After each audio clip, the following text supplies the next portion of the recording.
Excuse me, sorry. Yeah, fine. Let me get it right.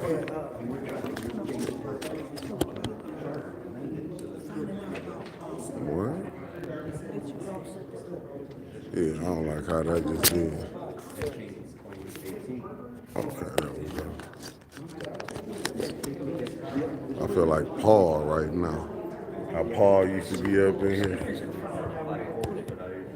You might know. What's up?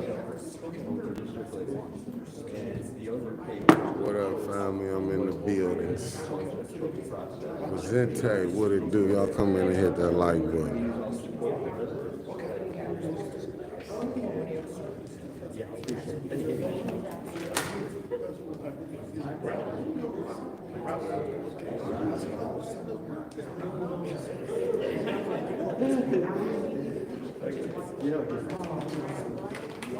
I'm in the building, peoples. Oh, she late as usual. Yeah. You know, she gonna come in. She gonna come in at the, oh crap. Yeah, yep, that's Mama Claire right there. My bad, family. I don't mean to keep putting my hands on you. All right, go ahead. I ain't going nowhere.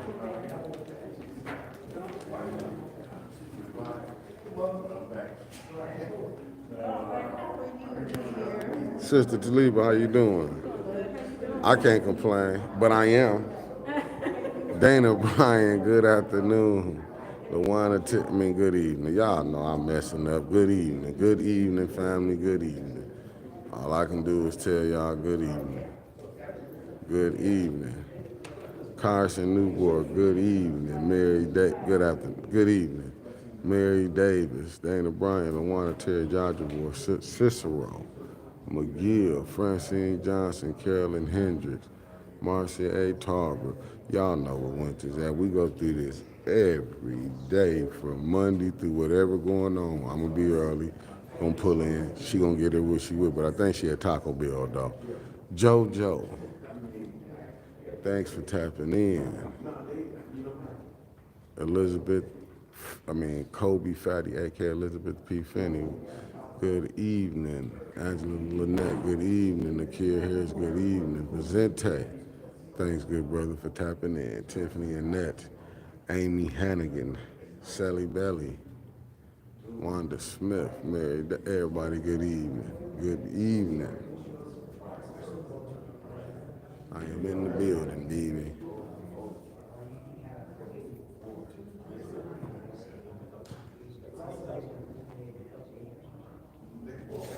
Let's see what we got.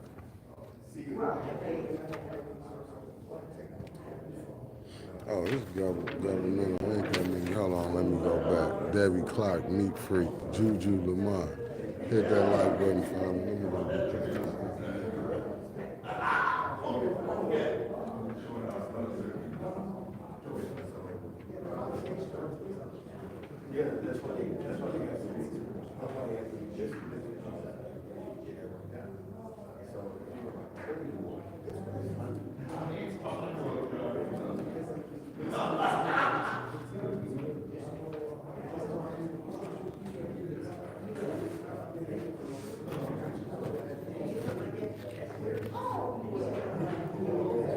My bad. Yo, what's good? Oh, we got it's the amended finance committee. Amended finance. And then we got governmental operations. I got my paper today. We'll see who's gonna give me a pen. I'll be right back. Let me go get a pen.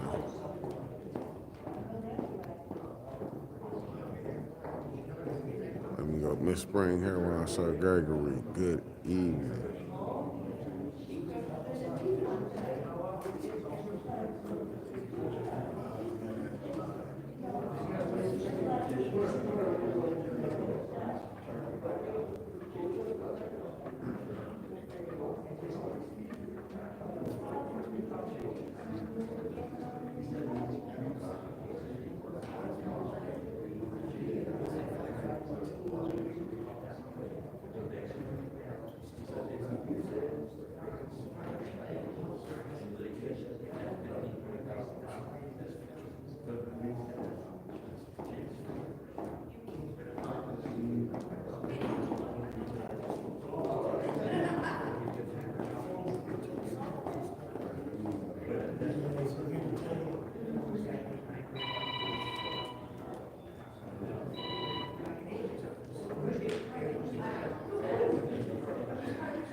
committee meeting. I'm in the building.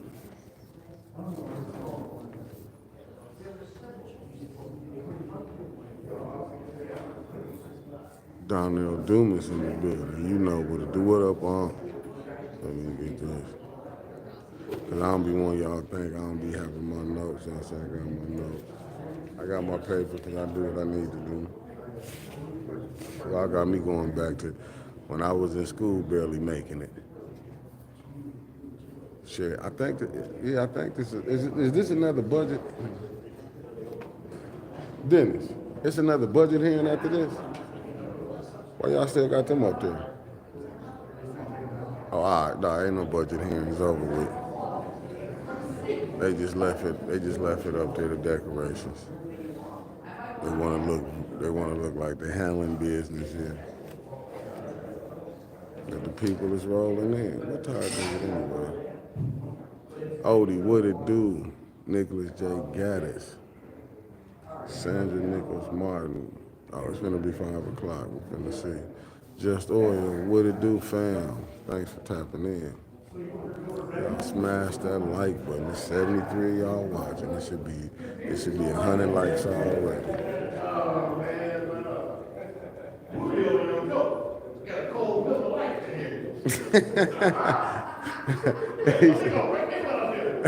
He said a cold milk.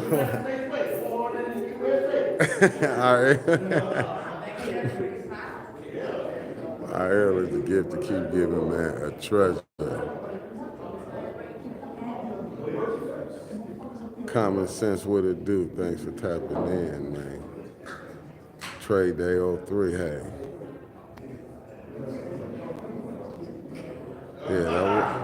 That's our L talking though. Hey, Nicholas J. Gaddis, they still trying to figure it out.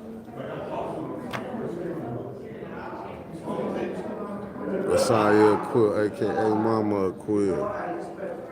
They don't want to say. They know who put this thing together, man. They've been sitting back. Cassandra Scott, good evening.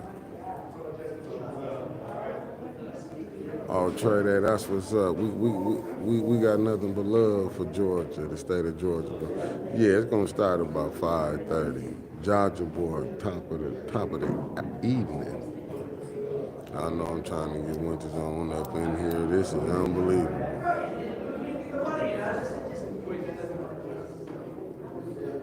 There's a lot of happiness going on right now. Make sure I cut everybody out. I don't put everybody on my camera when I don't have to. A lot of this stuff, I don't like none of this been going on. I've been watching, ain't nobody did me. Ain't nothing for me to give, but I was just letting you know if my stuff. I got you. I got you. My girl used to be down here. She took more information. She said, these people do that. They can just tell me what to do. I mean, I don't know. I'm sorry. I got to say it, but it ain't nothing.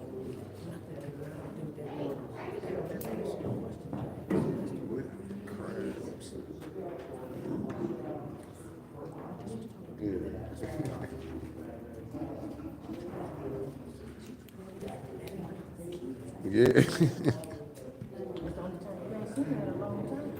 Nah. Facts. What it do, family? Yeah.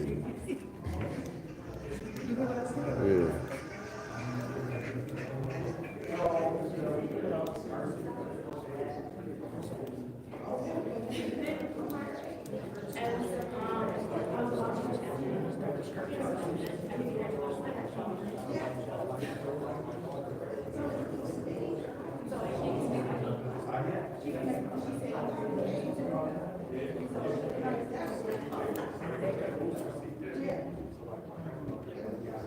We in the game.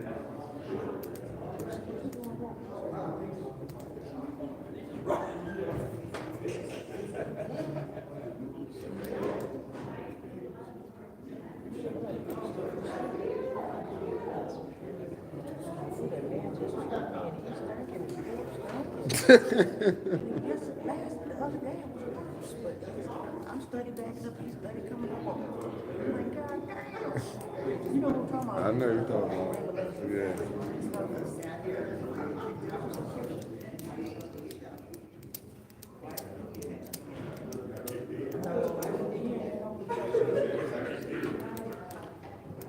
We getting ready for the council, baby.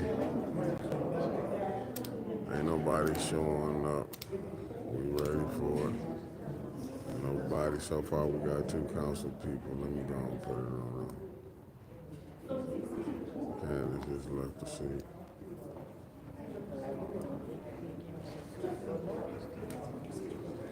Deborah Luna, the beautiful Deborah Luna. Thanks for tapping in, baby.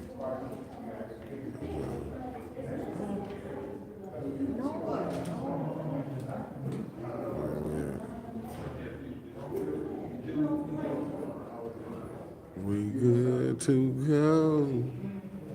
Yeah. I'm in the building. Oh, baby. Did you get a chance to go by there? You didn't. Okay. J-Dub in the building.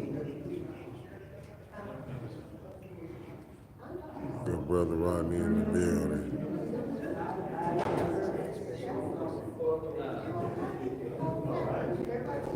JW.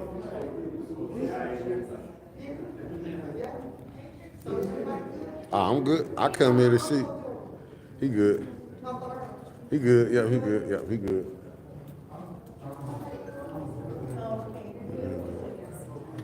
Oh, Deborah Luna. Thank you again, beautiful. Thank you again. Eartha Logan, the beautiful Eartha Logan. Winter's on her way, but she not quite here yet. Y'all know who gonna be here on time. That's what I do. That's what I do. If JWC all day, I hope that they'll return to that party. Anyway, but boy, it's finna be some fireworks tonight. It's gonna be some fireworks tonight.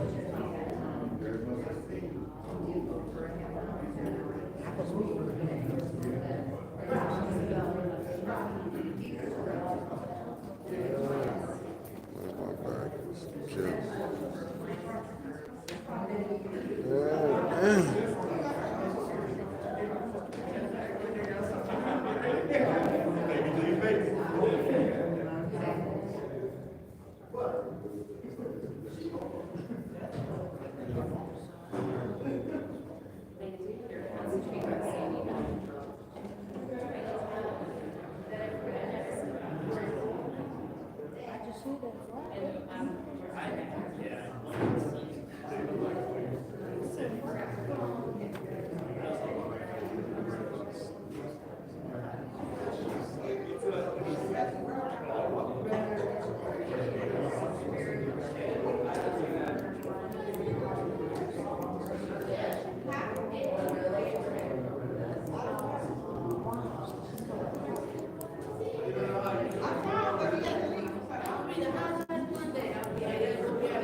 Cece downstairs on the phone. We're still on the phone.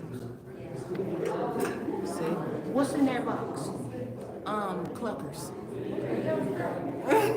It's this gourmet taco. Oh, from where? Vehicle City Taco. Oh, okay. When got you a nice chair to sit in, huh? Said that's be My cousin Harletta bought me this chair. Oh, that's nice. She should have bought him one too, though. Tell her I said. That's But not she don't that's do not her nothing. cousin. She That's not her cousin. She don't deserve nothing. That's not her cousin. She's my cousin. And I'm she glad know, they play it like I this don't need too. to put my expensive bags on the floor. I'm glad they play And I it need like to this. have a table. She up gonna there. and she gonna carry it out too. Yeah. And she gonna carry it out Don't too. say that because it was No, heavy. you a man. You a lie. We ain't a team. We wasn't a team when we got there. Man, Mickey. I like when she talk. No, y'all not gonna do that. Y'all not gonna treat me like that. I keep telling y'all. No, the mayor not calling me I back. keep telling I y'all. was wondering. Y'all trying to treat me like a prince and I'm a king. Y'all handling me real bad over here. Yes, Shit just ma'am. took over. You did too. You did too. You did too. It ain't here, it ain't gonna be no big.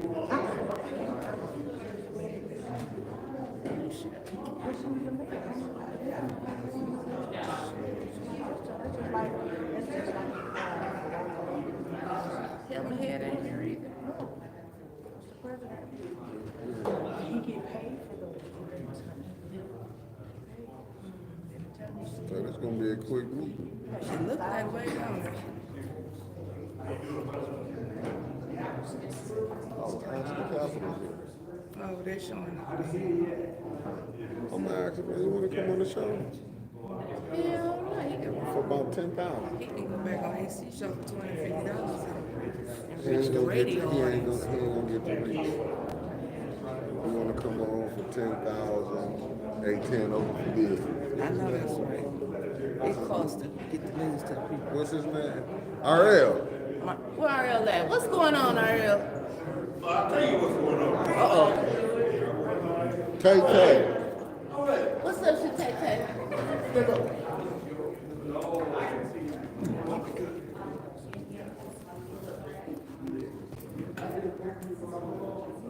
Now listen, Flint.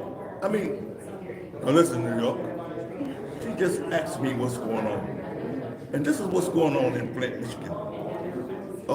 Nickelbag Millie, that's his new name, because the big dark guy gave him that name. Woodson. Because what's going on is push to come to serve. He figured out the way, we're gonna put somebody on my ward, but he got to get the Rena Donahue out the way, city clerk. And the peoples in Beecher and Mount Morris come and get petition to just fire Davina and make it 3 votes instead of 5 votes, because we can't. Now that's what they trying to get a petition to do right now in them country bunkers out there in the outskirts where they can put General Motors. And I found out General Motors never left 100 years. They going out to the beach, all the area out to Brownfield. And you know what Brownfield at? It's just like, because we are vehicle city. In dummy terms, like New York. This is a miniature New York, like Industrial Street. All down there, all that brown space, just like Mays had to deal with the brownfields, with the Muslim, any means possible. I mean, Mays' daddy, Reverend Mays, over on Lee Street, went up, shallow. And by doing that, he was supposed to build a supermarket, but he decided to build an apartment instead. And the Muslim wanted that land, but they didn't want to attack the preacher man, because Mays is straightforward. He don't be busting around. He talked directly to God, like Moses did in the biblical days. Because I was with him. And now, we in the same situation, so stay tuned if they don't break up the form to keep the mayor from doing the veto. And you, like I say, stay tuned, America, because Poppycock and the Popo over there want to put their hands, still trying to put their hand on Poppycock's neck, but they don't know how, but they're going to get sued. So Snake Bite Burns should pop up, because if she don't come, she really snake biting them. Stay tuned. Looking at me, That's all going on. say shit. You know she gonna be. Did somebody? I ain't have you say that earlier. Yeah, that's right. I did not have you say Hey, that. nobody, I'm not a puppet. I like the way that sound. That's what. She asked me, who told you to say it? I said, ain't nobody told me to say snake bite. I just bite. I said, if you bite, people's going. I'm talking to direct to the 5th ward, the 6th ward. Burns. Because she came over out of the thing. I got to talking last week. Said, who told you to say snake? I said, nobody. And then I felt her emotion from my arm around. Wow, she melted in my hand. That girl and she's supposed to be the biblical one. What you call it? I'm not dealing with you. And she gonna get some more of them stuff from Philadelphia, the ring the bell, and ooh, when they go Billboard. So stay tuned. And another thing, Chris Morton, Reverend Chris Morton, guy, talking about the brownfield, that brownfield over there behind your church, sir, and Mays just got it.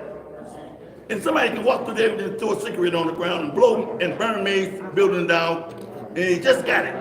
So by any means possible, you gonna get dealt with. I mean, that's just like with the college. Train the pastor. And you know good well, they got them program in Harvard where the mayor got his education from. I think make a note where the mayor got his education from, because people don't know. Because the Muslims don't get dealt with. They train their own people. But yet they have Harvard to train people like nickel bag needle, where you can figure out how to beat up the city clerk and fire her against her to get somebody in the third seat. So that's enough to, man, just, now listen. If you don't know my address, it's 759 East Linden, by the graveyard. Send me some ching-ching, some kudos on my, like I did before with them $1,000 for 30 minutes. You know, show that copy. You gotta come back on the show, Ariel. Yes, dear. Okay. Okay, that's it. All right. Say no. How many hours we gonna get now Saturday? Yeah, we pretty much cooked those, but yeah. We learned about 3 hours. We did at least 2.5 hours. Oh my God. 2.5 hours. Oh my God. I knew she went over there and asked her, who asked her to call her snake bite. It wanted to be as us, but it wasn't. Oh my goodness. Let me see, let me get this together. The views of RL It's his. is them by RLs. 810 ain't got nothing to do with it. Much as people would love to throw that out there. And I know we're gonna get 2 hours. Well, 810 gonna get 2 hours this Saturday. It's finna be like, yeah, oh my God. But you heard that man said he not a puppet. Didn't nobody tell him to do that. But I'm just saying, can we get a break? Can we get a break? Didn't start it, but it is what it is, family. I'm telling you, God damn. This is a rough one right here, baby. But I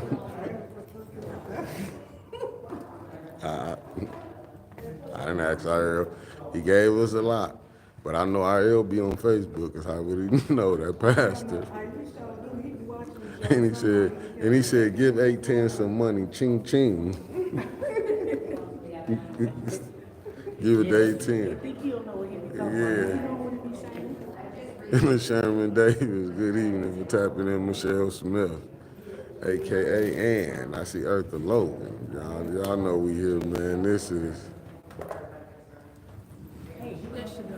Oh, you hear that? You see what Diablo said? He said, remember Tanya said on the hot mic, someone paid him $10. Oh, come on, Diablo. Diablo, shit. El Dominio. Did you, that's true?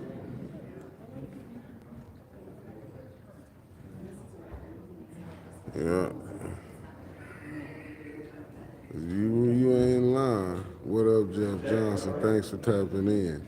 This is gonna be a rough. I'm telling you, it's gonna be a rough weekend. I'm telling you, we about to be in hella trouble, man. They finna give us just that boy.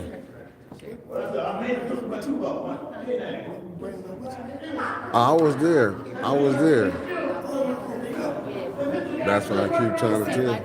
We was there. I remember when he said it, because she walked down and sat next to him. I know they wanted to say it was us. Only time I see RL here, if I'm riding the street, he might be at the bus stop or something. Other than I see him at all events I go to, he be at more than me. And you should have seen when he said demeanor need to be let go, man. I damn near could have passed out. That's what I'm saying. Is people gonna say that we saying nah, They got Dennis, Jerry. but I can't believe it. I can't believe she really think it was us that said that.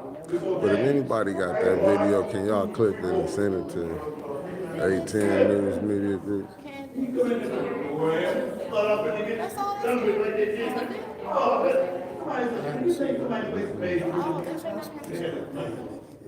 Just tap in. I live it's nice back in there. Tap in. I like it. She like it back there. Put that I gotta see. This like come in there like me. I mean, like them on Lillian Lawyer. They can't find me. They've been on my house for 8 years. And I think everybody know about this video thing. Come on. Jack, I mean, Jack, you want you in the record. Oh my God. You better come and get me. Jack, you one of them. I should have stayed at home. If I knew what I knew. If I knew he was gonna come right up on here and say snake bite and she was gonna be. Did you know that she said somebody? What he said. They said on that meeting when she said I was here. Well, I wasn't even here when it was. I was. Now you can't, like you is late all the time, but I was here. And somebody said she had a hot You mic. laughing, man? Somebody. Hey. You do be being late all the time, nigga. New one, thank you for the $10 super chat. But listen, He ain't telling El them. Domino said, El Domino said, on the hot mic, said somebody paid him 10. What? I ain't lying. Why she be talking all that junk? What up, Kamala Beefy? She be talking, raising all this hell. Who be at the first one on the front line? She come in later. I've been watching this. All I gotta do is I've been watching this. start to take notes. Yeah, we sure do. Who here? I'll just get up through my other paper. What?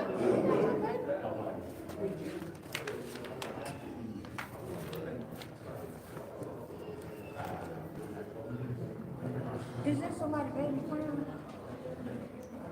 Either somebody playing with a baby on the On the phone.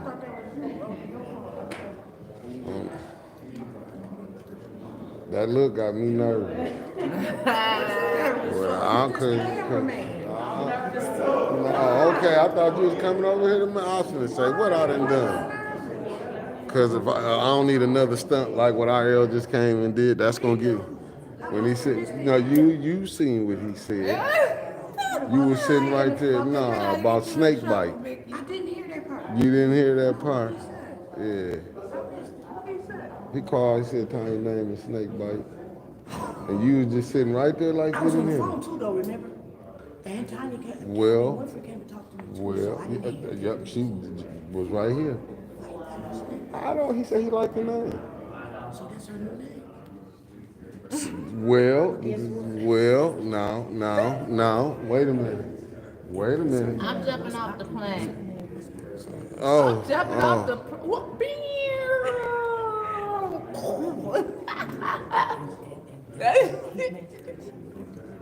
Facts, my good brother Marcus, facts.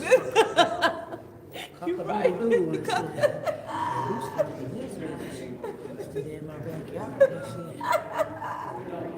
Facts, Eleanor. I can't stand you. No, that ain't how that works. Very simple. There's so many chickens in my life.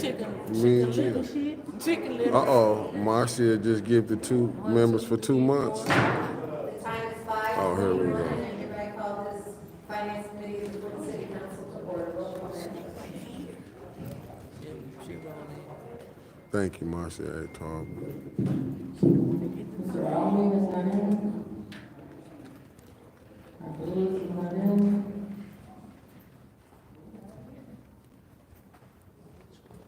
Ms. Priestley? Present. Ms. Winfrey Carter? Present. Ms. Burns, not in. They ain't getting nothing Mr. done. Piper? Mr. Jerry? Present. You have 5 members present? We have 5 members present. Are there any changes? And they can't put nobody Agenda on too. changes or additions? Madam Chair, Yes. I would like to.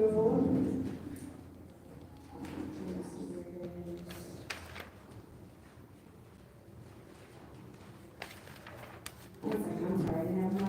You're good? You need to table that. That early board. It's in the second meeting. I don't understand why they want to put Robert Whittaker on the health board. That's just the craziest shit ever. Sitting this close to you. Yes, they gonna shoot. Oh, wait, 250100-T. I would like to move that to the top of the agenda. I would prefer to move that after the.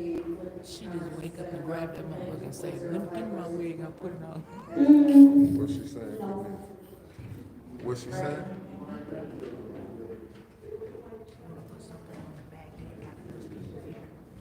It was 250100-T.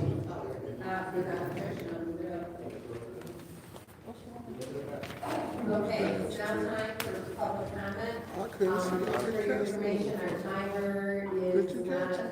going to be on the screens today. We have members of the public wish to address the city council or committees must register before the meeting begins. A box will be placed at the entrance to the council chambers for collection of registrations. No additional speakers or slips will be accepted after the meeting begins. Members of the public shall have no more than 3 minutes per speaker during public comments. Comments with only one speaking opportunity per speaker. Madam, first public speaker, please. First speaker is our,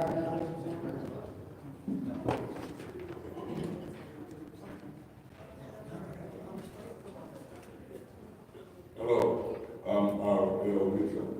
I live at 759 East Linden Avenue. My great drive over on the north side.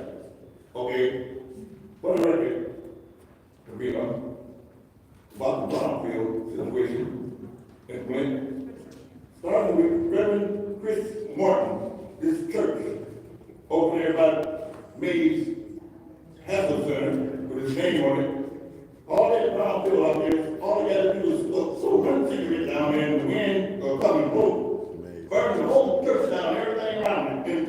And we don't want that to happen. Talk about anything.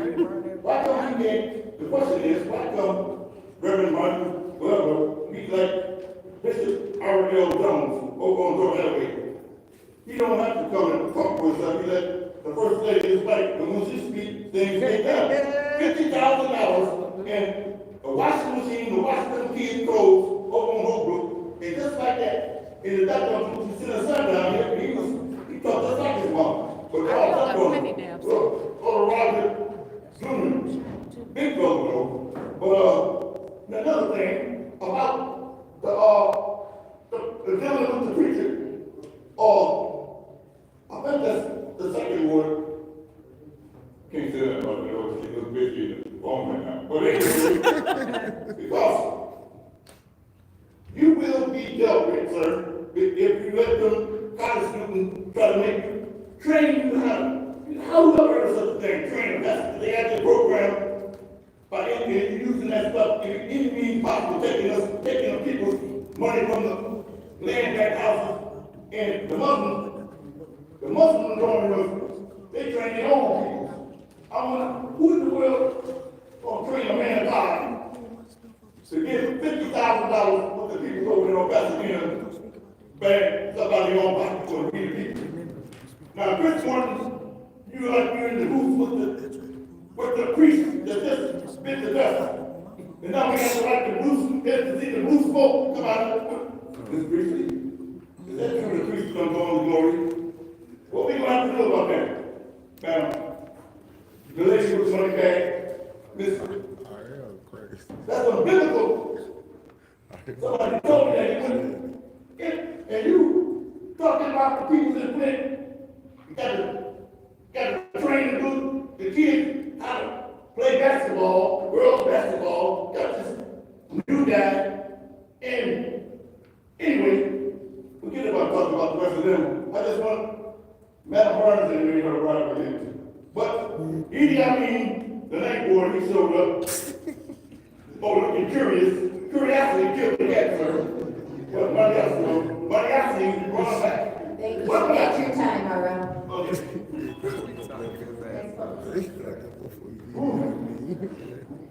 Next speaker is Arthur Woodson. What he said? Good evening. Let me start off by speaking, priority waste is, putting recycling, transition, building on the highway. You know, we have a lot of issues over there. I was over at the county, when they had to vote on a letter of support to, give to priority waste. And I remember seeing letter of support for, the city of Flint. I don't remember seeing a letter of support come up here in front of council. The issue that I have is the fact that this transitional station, the cons are loud noises, trash, probably everywhere, probably almost sure. What I want to know is, should the people should have been able to speak on this before the mayor said that the people of the city of Flint support what priority waste was bringing over on their highway. The people were not able to chime in and say anything. In order for them to be able to operate, they need this letter of support to go to Eagle. And I think this is something that the city council should look into, because the mayor should not be unilaterally sending letter of support to businesses saying the people, the city of Flint support this. Also, you have emergency orders that were put in place February 2016. And we are still under EPA emergency orders. We have a communication meeting every other Thursday. And they are trying to pull these emergency orders without speaking to the people first about it. All these emergency orders was not fulfilled. And they will not speak to us about it because they said the city is confidential because of the city being taken to court for it. You all need to speak to the mayor and tell him that you all don't mind EPA, Mike Harris, speaking out loud about these few emergency orders that they need to take out. Why would you want to negotiate something that you put in place to make sure that it doesn't happen again? We should, as a people, know what it is. And last but not least, we can make start a petition. Need 5,000 signatures to make it to where the city clerk is elected. That's your time. Thank you.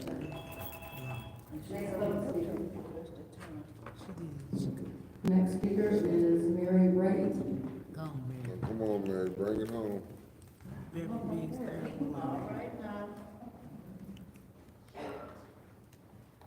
evening. I'm in the fifth ward, but the two things that I want to address today doesn't have a particular ward name on it. First thing is the property portal. That's very confusing to the residents, and I think it's intentional. However, it needs to be addressed and it needs to be straightened out so that everybody can understand it. Because it had you in one ward to vote in, but you're in a different ward as of right now. But it's showing for them right now, and I was told and understood that it was supposed to change in 2026. We need that to be rectified ASAP before voting time. And secondly, the ordinance on fowl and other domesticated animals that are not supposed to be in the city limits. I have a problem with some neighbors. I don't even know if they're registered neighbors. I believe they're squatters, to be honest. On the corner of Odette and Mason, they have roosters crowing every morning, and they have some guineas. I have pictures on my phone. If anybody needs to see it, that needs to be taken care of as well. It's very disturbing. That's all I have to say. I hope you have. Wow.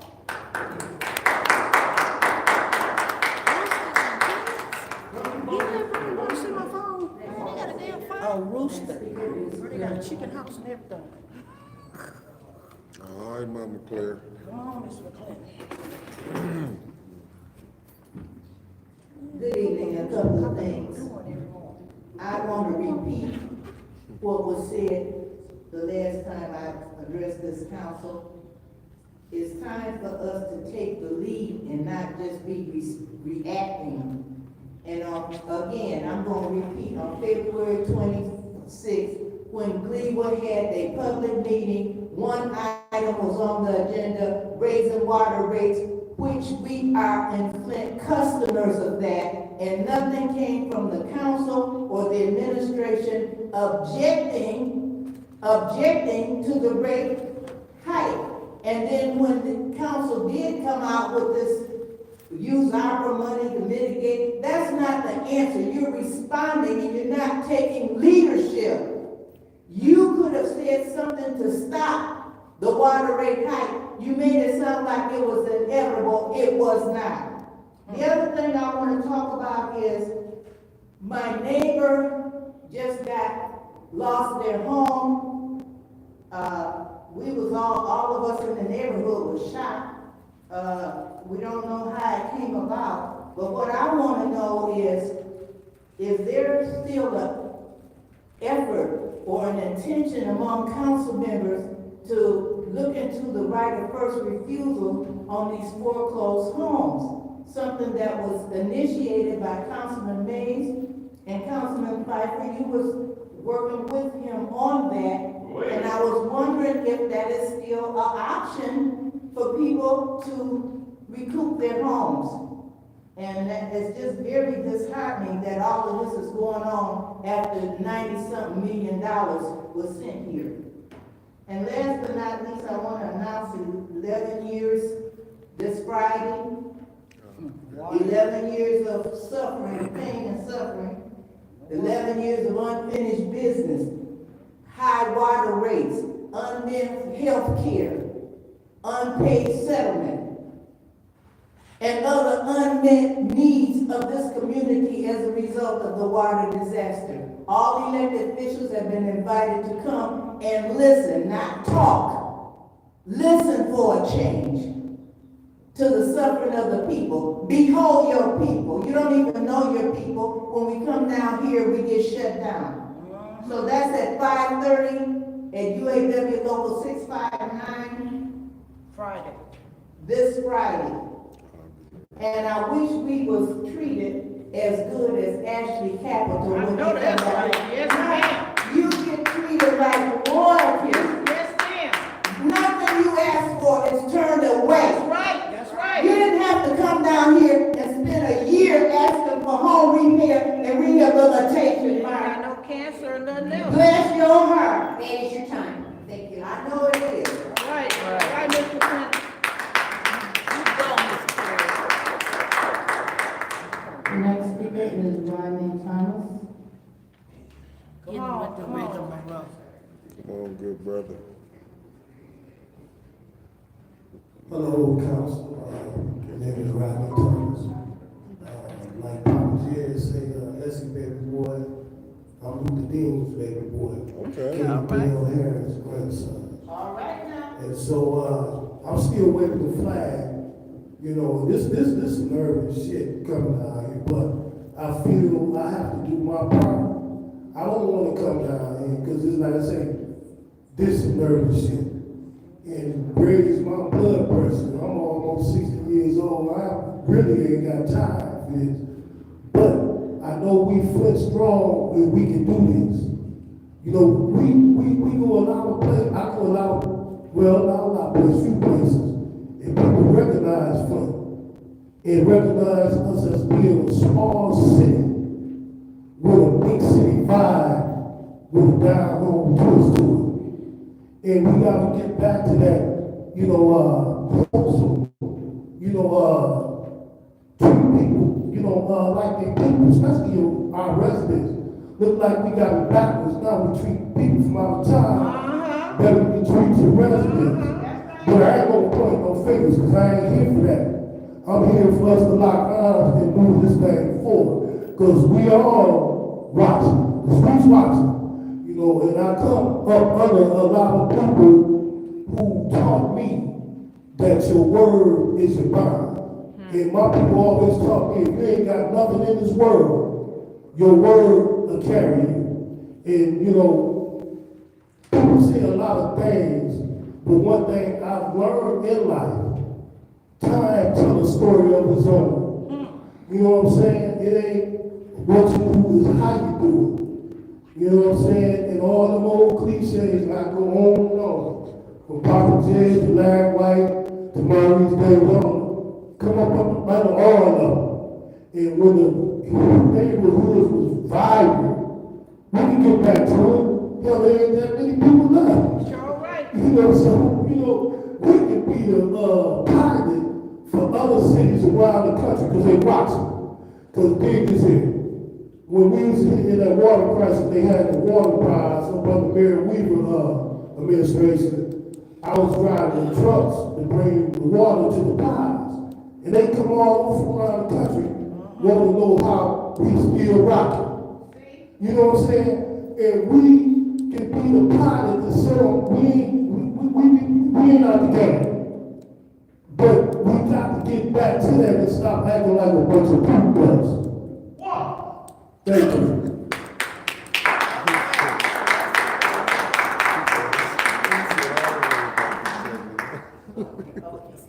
The next speaker is Taylor Sampson. Come on, Taylor. Oh, Tay. In the building. Taylor Sampson, 8th Ward resident. For those under the false title of 3rd Ward ambassador, I suggest you separate yourself from the mayor and his administration while you can. I do not believe you are fully grasping the situation you are placing yourselves in by aligning with Sheldon Neely. He will throw you to the wolves when the time comes. When the investigations start, you will be complicit in the inevitable charges that Flint's elected officials will be facing. You may not see it, but you are partaking in political gaslighting as well. By using the title and being paraded around to events, you are making the public think this is a real position. It is not. This position is not anywhere within the city of Flint's governmental structure. It is not listed in the city charter, and this position was never approved by the city council. Residents of the 3rd Ward, please listen when we say this is something the mayor is falsifying to ensure he remains in control. It is entirely made up, and most people don't realize these individuals were not elected to that bogus role, nor were they properly vetted by anyone besides the mayor, who is still claiming to run all of these sects of local government. Reminder, he does not control the work of the city council and has no say in what takes place in these chambers. I do not know either of you ladies, but please listen to us residents when we say this is not the administration you want to intermix with. We come up here to stand up for all residents of Flint. That includes the both of you. When we shed light on the corruption up here, it means you are included in that corruption if you continue to use that title. And if, God forbid, LaShawn Johnson is in that 3rd Ward seat, we're coming for her.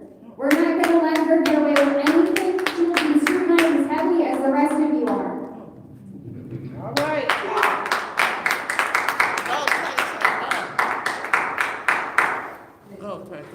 The final speaker for this meeting is Allison Montgomery Littlejohn. Come on. Assalamu alaikum. That's right, my sister. You gonna keep playing with their religion? Good evening, council and community. My name is Allison Montgomery Littlejohn, and I am here because the city of Flint is in dire need of a revolution against the ongoing oppression of a pharaoh. Flint is in need of sincere advocacy, the same advocacy that seemed to have died with the late Councilman Eric Mays. Not only is Flint in need of sincere advocacy, it is in need of a dose of self-respect. Flint is overwhelmed with blood-sucking devils and deviants that call themselves government officials, council people, community activists, and pastors. When are we as a community going to come together to stomp these devils out? The city of Flint is dealing with a housing crisis where residents are being priced out of their homes by way of unaffordable rent, increased water rates, unaffordable property taxes, and unaffordable insurance rates due to the racist, systemic practice of redlining. Right now, I have a client that has been residing in a tent in the woods for a year, and due to specific emotional needs, she has been unable to be accepted into a shelter. Where is the ARPA money that was awarded to various community agencies? According to some of these agencies, they have yet to receive what was awarded to them and are unable to assist Flint residents with rental and utility assistance. Council members, where is your Christianity? Where is your Islam? Where is your humanity? How many more times will the city council allow the chief of police to play in your face about creating a safety plan? When will you bring forth resolutions to address the pertinent needs of the people? When will you bring forth subpoenas to question the corrupt and criminal behavior of city officials and your colleagues? It is time to stop these devils out of our city. And some of these devils are up there with y'all. Ain't no alleged bad and ain't no alleged group four. Y'all are starting to blend together. I'm looking at Wesley Carter, I'm looking at Pfeiffer, and I'm looking at Jared. You are my last hope. Y'all need to come forward with some fire, with some fight. Fight these devils. Name them. Don't be scared. Stand up. That's right. We need y'all. We need leadership. That's right. To hell with these devils. Right. All right. Now. Right. All right. Right. All right. That's my sister. They was happy that We need a revolution. Public speakers, only after all public speakers is broken. Individual council members' response shall be limited to 2 minutes. I'm going to go ahead and give Clerk Donahue 2 minutes, and then we'll go ahead and for what she needs to. Thank you, Madam Chair. I've asked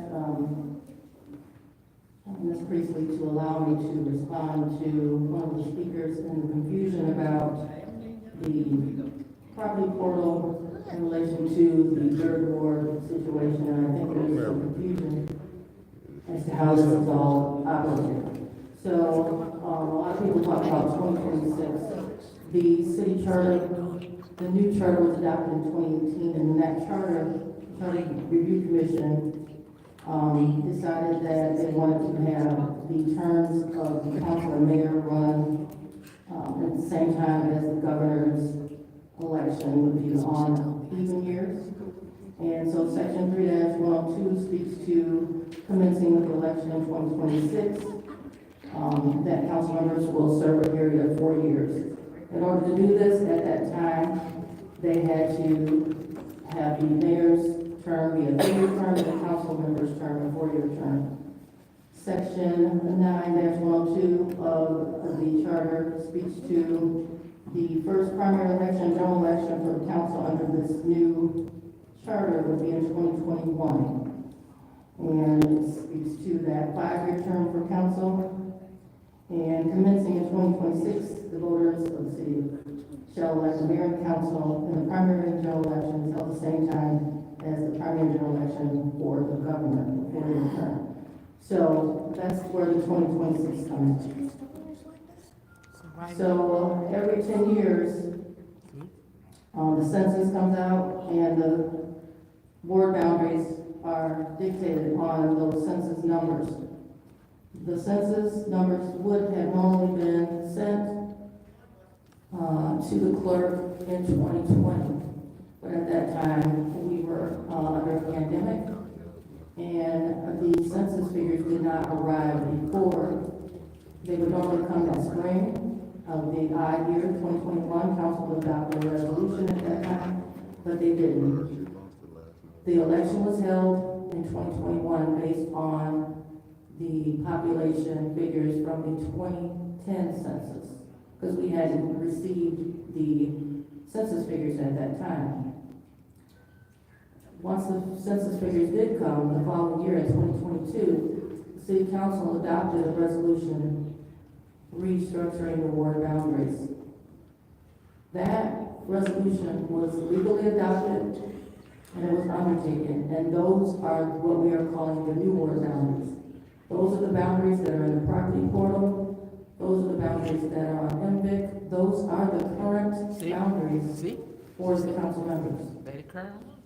What should have happened at that time, when that resolution was adopted, it should have said to take effect in 2026, but it didn't. But that doesn't negate what was legally adopted. So that's why the property portal has different wards listed. However, when it comes to a vacancy that occurs in the office of the mayor or the city council, per Michigan election law,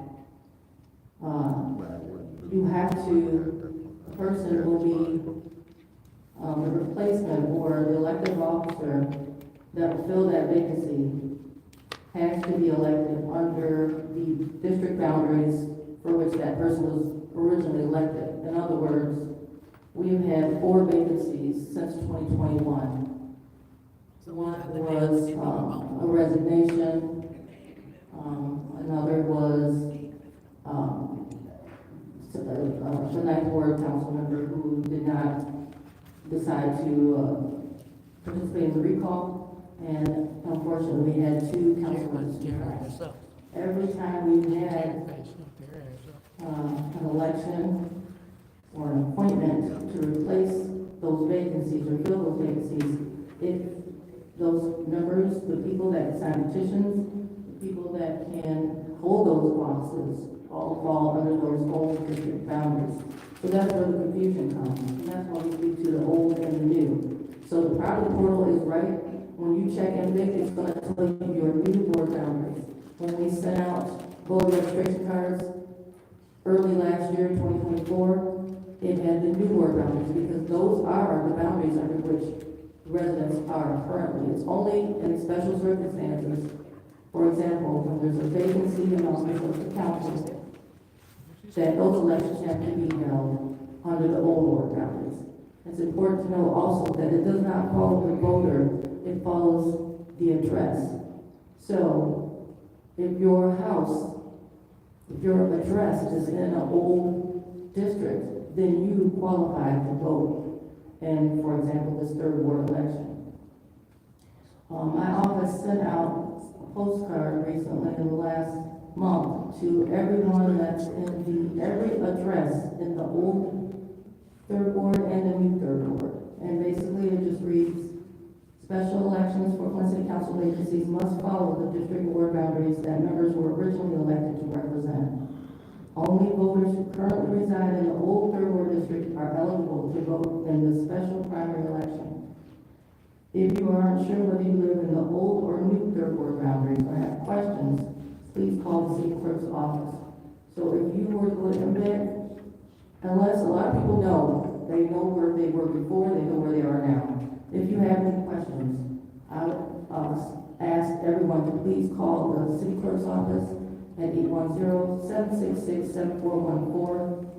We can look on the qualified voter file through the Bureau, and we can tell you exactly where you are now and if you qualify for this election. And also as far as absent voter ballots, I know there was some confusion about that. Some people are on the permanent ballot list. Those people who are qualified for the old 3rd ward districts, we have mailed out those ballots. We've also mailed out applications to everyone who's on the permanent application list. If you know that you're in the old 3rd ward and you haven't received your ballot, please call the office so we can remedy that situation. If you have not received a ballot, it could be possible because you're not in the old 3rd ward. So again, if you have any questions or concerns, please call our office so that we can help to remedy that situation. But I just want everyone to know the property portal is correct, because those boundaries that were established in 2022 are the current ward districts that you are under right now. I just want to point out too, Councilman Pfeiffer asked in the meeting before, which ward do the council members represent or serve? And it is very confusing right now because we are saying that you were elected under these old districts. We did a resolution that was approved, and you're under the new districts.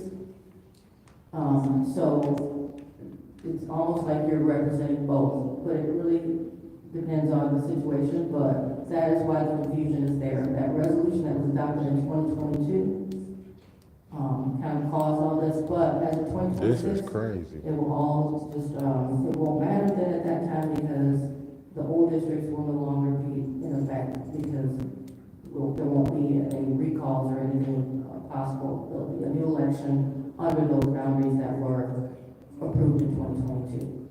So I know it's all confusing, but I hope that that helps to clarify some of the concerns. It don't. Thank you.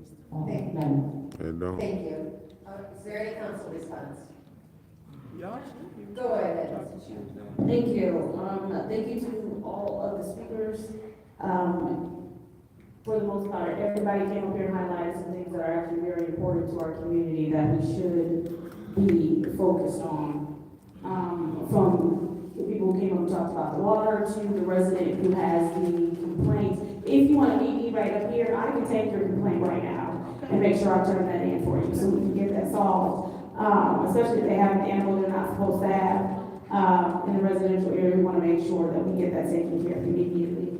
As far as anybody who has still not received our money or our contracts or anything of that sort, anyone that I knew had that complaint, they called. So basically, after we approve, it goes to the administration to handle. So there are some things we will not know if you do not tell us. If you're having an issue with contract and you feel like it's stalled and you need help or answers, whether you're an organization, a neighborhood group, or whomever that received ARPA funding, if there's still some concerns that you're having, feel free to contact any council person, and I'm sure none of us will have an issue with reaching out to figure out where you are in that process and why you may or may not have received your funds yet. But I want everybody to be clear that after we've approved the ARPA money, it then goes to the administration for them to get the contracts and get you on your way. So if you've not received a contract or you're waiting on whatever so that you can do a service for the community which we approved it for, then please make sure that you either reach back out to the administration to get an answer, or if you contact one of us. Anytime that someone has called me and had a concern about their ARPA contract, I've reached out to the administration and I've been able to get answers and help them get moving on what they need to get moving. So if there's still some concerns out there, please don't hesitate to reach out to the council to alleviate it. And with that said, I can meet you right there, and I'm done. Okay, thank you. Is there anyone else? Madam Chair. Go ahead. Thank you so much. So just wanted to bring light to the Little League, which is taking place this Saturday. It is the initial kickoff, and we are very excited. And what is it? It is the gamification of neighborhood beautification, and we're gamifying cleaning up. So what we want to do, we want to make our neighborhood cleaner, and we want to make sure that we get all generations involved in this as well. And so I just wanted to bring what the winner will receive. A lot of people talk about the championship belt, but we have right here, the winning team will walk away with the environmental Flint Little League championship belt. We have litter, environmental heroes on the side, Flint Strong on the side, and it's pretty weighty and pretty nice. And so we have 4 teams filled with Flint residents that are competing for this, and everyone on the team will receive a championship ring. Why is this important? Because it brings all generations together to tackle life. This is our hands-on-deck approach. So we invite everyone to come. Everyone under the sound of my voice, please come out. We have a few more spots on a few more teams. We would love to have you. So let's not talk about it, let's be about it and get involved, because this is what community looks like. It takes community to build community. So I saw that we had a few people saying that they should show up. I absolutely want them to come on out and get involved. Yes, we have breaks and we have love for everyone. So thank everyone so much for participating. Thank the big brothers, big sisters, thank the Mayor Sheldon Neely, thank LaShawn Johnson, as well as the Mayor Institute for stepping up to the challenge and taking those 4 coveted spots. And our goal is to take this pilot project to the entire city so we can unify and do something better than amazing for the city of Flint. So again, thank you all so much for your participation. And we also have spots. If you can't commit to the 4-week commitment and you want to come off the bench and help out for a day, we have a spot for you too. So we're looking forward to taking place. Thank you. Anyone else? Yes, thank you, Madam Chair. First, I would like to thank the residents for coming out, the speakers. Thank you for being engaged in the process. I also wanted to let Ms. Mary know that I did pull up the ordinance. I had Vicki in the law office to pull up the ordinance as far as the restriction on, roosters, geese, chickens, restriction. We do have restrictions on that, and it's totally, it basically says that there should be no poultry or domestic fowl on residential properties. Yeah, well, maybe chickens, but all the other stuff, crows, roosters. So I will give you a copy of this ordinance so that you can have it, and Councilwoman Michelle, I have a copy for you too. Okay. So it'll get taken care of, and thank you for calling and letting us know and coming up and speaking about that. And again, thank all of the public speakers. Thank you for being engaged in the process. Thank you, Madam Chair. Thank you. Anyone else? So they all fine with the Go ahead. changes? Wow. Thanks to all the speakers. I just want to address, Ms. Claire. We don't get that list until November. That's when the Treasury across the street sends us the list for the foreclosed homes. So, but it takes 5 votes and 6 if the mayor doesn't want it. So, if the mayor vetoes it, we need 6. So, we'll see what comes in November. But I think we saved 100 last year. Yeah, we saved a little over 100 when Emily was still here. I don't know what the status of those homes are. We will inquire about the status of those homes that we didn't say. I don't know if anything's happened since Emily left, but November is the next list, and then we will do it. So we'll see about what happens then. Thank you. Okay. I'm gonna take my time. Mr. Clinton, you and I talked, and I already gave you my apologies that I would be able to attend Friday night, as I have a prior engagement. Also, since the properties have been turned over to the county, I think, I'm not sure of the county law, but they will be putting them up for auction. Wow. She might want to go ahead and contact Sam Ruma, the county treasurer, and see what can be done, what the next step is. And then when it comes back, we can look, as Mr. Viper said, in between that time.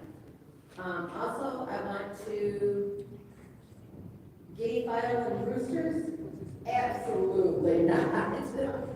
Guinea fowls are the most obnoxious bird in the world. And a friend of mine lives out in the country, she has 29 chickens and a rooster. Damn, Mary, they care more about them damn chickens than what wards we in. But I also want to announce that on Saturday and Sunday, there was an East Side neighborhood cleanup. This was all homegrown. I supported 100%, supported with some money and some services. It starts at 9 o'clock Saturday and Sunday at Kersley Park. They'll have hot chocolate and coffee at 8:45. Then they're going into 3 different areas in the east side. For more information, contact Patty at 561-707-7581. And I'm sure they would love to have you help. As we all know, the east side needs major love. And I'm thrilled that the residents have stepped up to do this because because I've done the best I can. And, there will be some food provided, I'm not sure when, where, all I know is what's on the flyer right now, because I've not been involved in the food aspect. I can't supply that money. Okay, it's now time for our consent agenda. Damn, so everybody okay with their new wards, I guess. They ain't say nothing about the wards, what Davina said. Ain't no council people, so they always know. Supported by Councilwoman in the second ward. Are there any separations? Madam Chair. Yes. We need to separate, 250087, which is the, reallocation of ARPA funds to Tabology, and the reason being, they were not able to be notified here tonight, and so I would like to separate that. And then we also need to separate, resolution number, it's the music one, I'm trying to find it, sorry. Yes, you see that. Thank you. Resolution, 25083-T, which is the allocation of ARPA funds for the Flint Institute of Music, because they had a meeting tonight, so they couldn't be here as well. And so I want to separate both of them. I was going to ask that they both stay in committee when it's time to hear them. Okay, any other separations? Go ahead. 2405461. Okay. 25080. 250100. Okay. Page 4, 250122. Okay. 250123. Page 5, 250125. Page 6, 250130. 130. On page 250131. Any other separations? I ain't got, you got that? Any other separations? 131. Last chance. Okay, so the consent agenda consists of 250120. Support local bridge program funding, Michigan Department of Transportation. 250121, change order number 1 for Low Country, EPA Monster Tree Service for urban forestry services. 250124, contract with Sinclair Recreation Park improvements for Field of Honor and Dewey Parks. 250126, MTech purchase of sewer cleaning combination truck. 250127, opioid settlement fund, fire safety and rescue equipment for the fire department, that's an ambulance. 250128, third quarter budget amendment. 250129, contract with CERC Pro residential facade improvements and choice neighborhood critical community improvement program. This is the vote to consent to council. Prevailing water, prevailing water, establish city from construction. I ain't see that. Mr. Alvin is not in. Dr. Lewis? Yes. Ms. Priestley? Yes. Ms. Ricardo? Yes. Mr. Reynolds is not in. Mr. Shad? Yes. Mr. Piper? Yes. Mr. Darrell? Yes. I vote 6 yes, 0 no. Vote is 6 yes, 0 no. Vote will be sent to, council. Our first separation and is 250100. What is the pleasure of the body? Madam Chair, Yes. I would like to send that to council. Okay. Is there support? Any discussion? Go ahead. They made it. Oh, they got discussed. We missed that. No, we're on the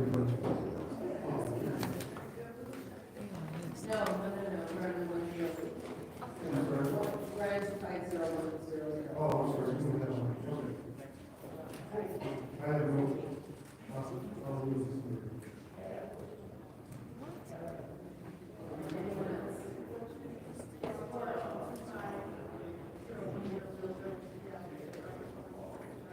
That's why we need to say the whole thing we're doing. This is resolution 250100, which is reallocation of ARPA funds, youth job training, city of Flint, second clean and safe summer program. Madam Chair, is there someone that can speak for this first reading? Go Ed.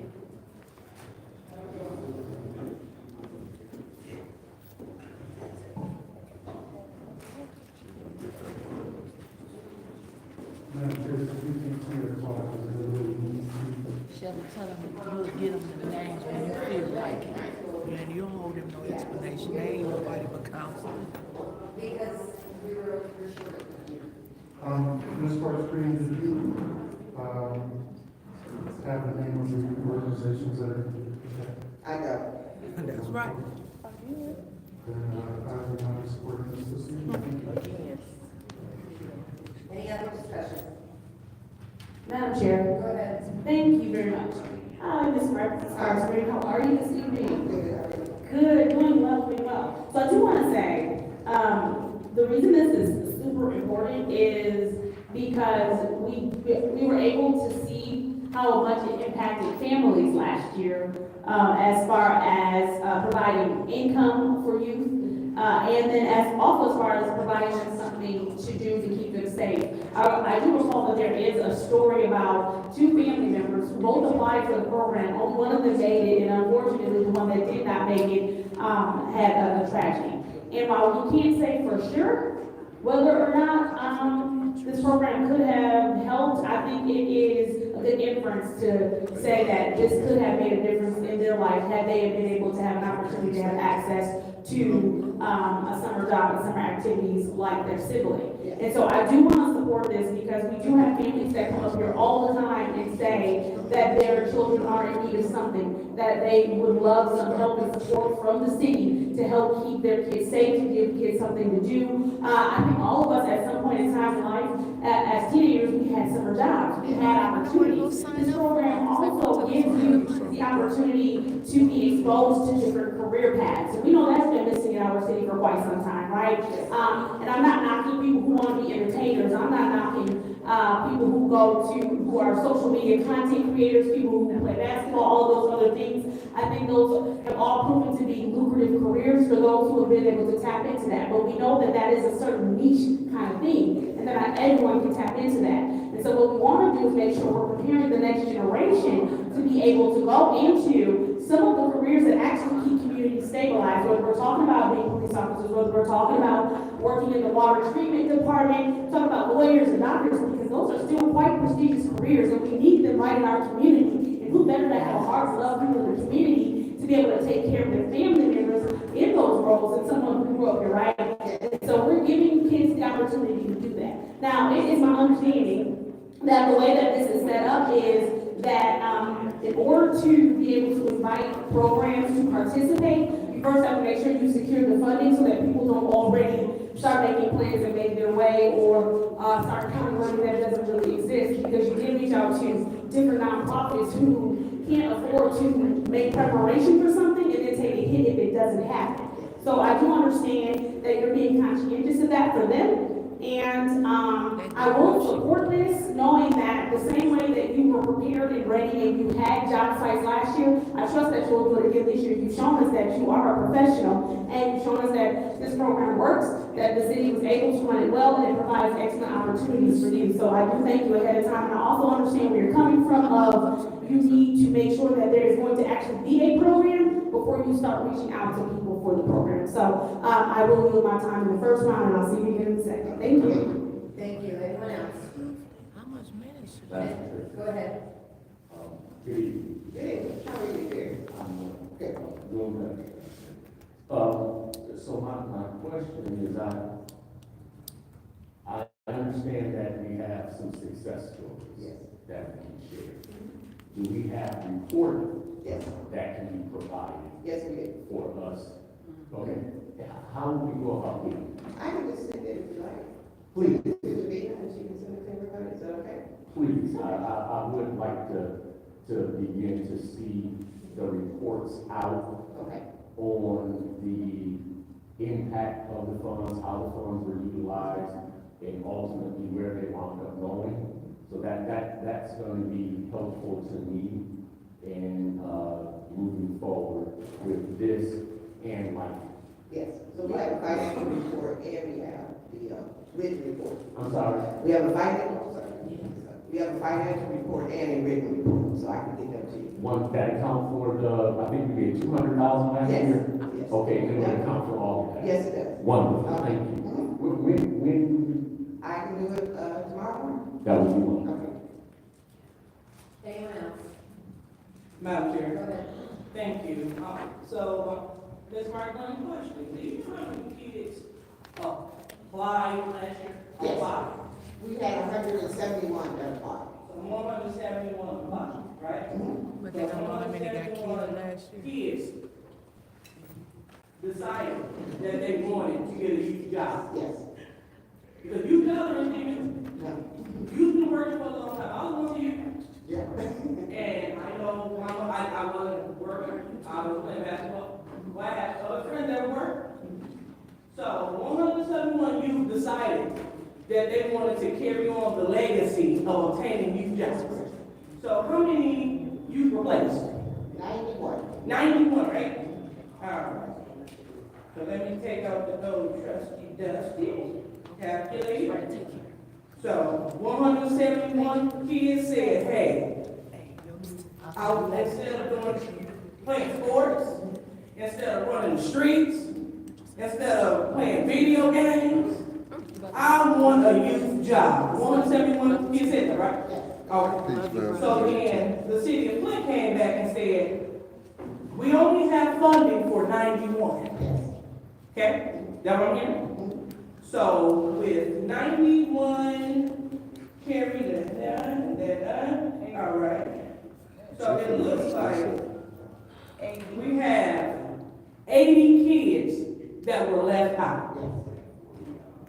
80 kids that had to find alternative plans instead of working. We had 80 kids that had to try to find something positive to do with out of school time. We had 80 kids that went without money for the summer. 80 kids that were not able to save up for school clothes or whatever they wanted to purchase, right? We had 80 kids that were not able to help out with bills around the house. We had 80 children, youth in this community, which we say are the future, which we say care about. 80 that were not able to receive positive mentorship. And lastly, 80 kids that were not able to receive vital on-the-job training, which they can put on their resume, which could amp them up to more opportunity and possibility. So is that right? Yes. All right.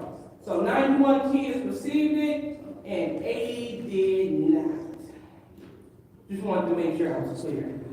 So, we can't complain about youth getting into trouble for mischief when we're not doing all things necessary to prevent that.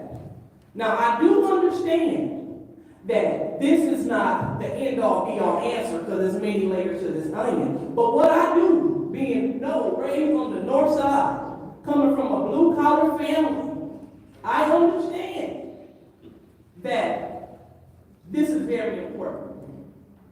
And this could change the life of many people. It could also save a life.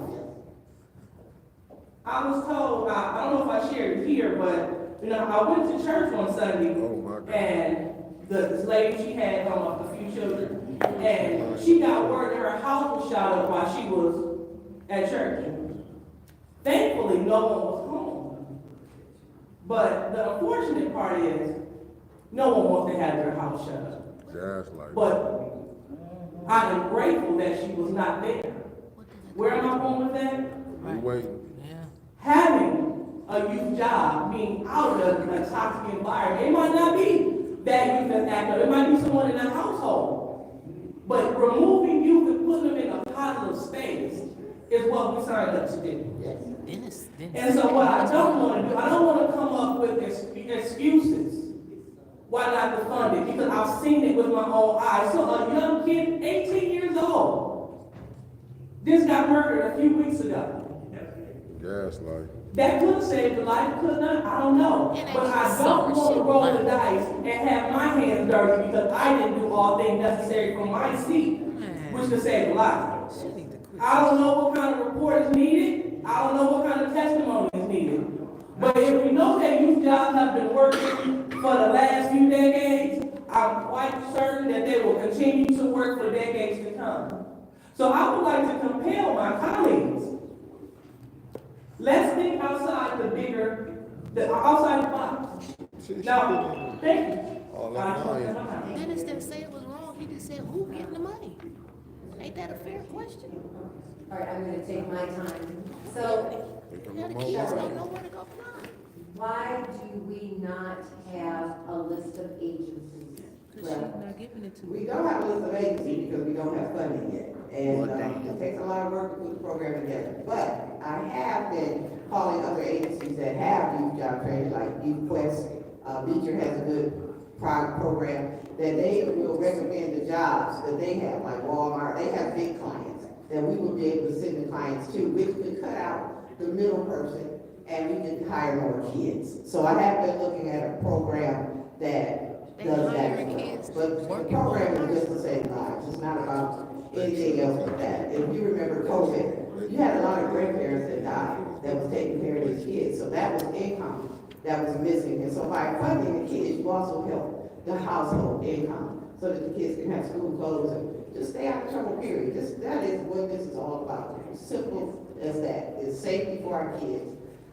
Another income for households. And so, yes, so I have been looking at alternatives, programs that would allow us to fund more kids by them placing the kids for us in different programs.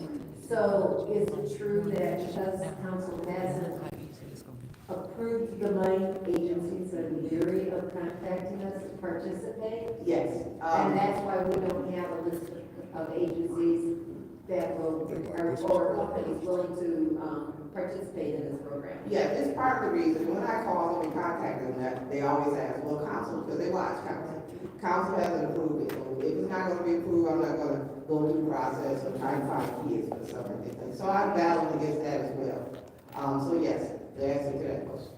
Okay, so without us approving the money, there is no agency because nobody's interested. Right. In participating. So who gonna get the money if they approve it? That is my time. Is there anyone in the second round? Go ahead. So Ms. Berkeley, why, I mean, we didn't approve funding for any of the ARPA contractors, the ARPA people that apply, so why can't we have an application process for the, organizations to apply to run some of the programs? And then we allocate, maybe there's 10 different programs, and we want to allocate more money, or, I understand, why can't we be transparent and tell us the organizations that we're going to approve? I've been transparent, I don't have it yet, so I'm looking for alternative organizations, because the organizations. So why can't you have an application process? Nobody wants to do that. We do have an application process. Okay, so who was applying for that? Nobody's applying for it yet, because they watch the council meetings and they say the money's not there, so they're not gonna waste their time filling out the application, and that's honest to God, that's. We have applications for almost every program that we run. Yes. But this program, nobody wants to apply. That's it. I got a hard time believing that. Okay. Hard time believing All that. right. Obviously.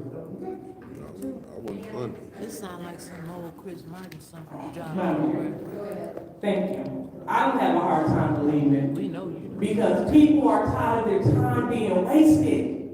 They come here to get approval for funding, and people get up and purposely break quorum. Who wants to keep coming here when business is not being handled? And then, what you need to know about nonprofits, they gotta have people to pay and do what, and so all that matters. It's just not you just jump in and you're working the next day.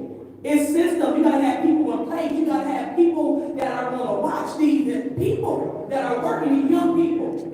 And so seeing this tomfoolery that we continue to give to the city, people don't want to be involved. Now, what I don't want to do, I do not want to be dipping administration business. Because it's not my job to hand pick people for you. It's not our job to do that. And it's not our job to hold up the process because we don't like these organizations. It's all about, are you doing the work? If you're doing the work, let's get the work done. Now, if my colleagues have suggestions, I compel you to give them to the administration. But otherwise, let's not hold up something good because we got lives on the line. It's getting hot outside, and in the north side, when it gets hot, bodies drop.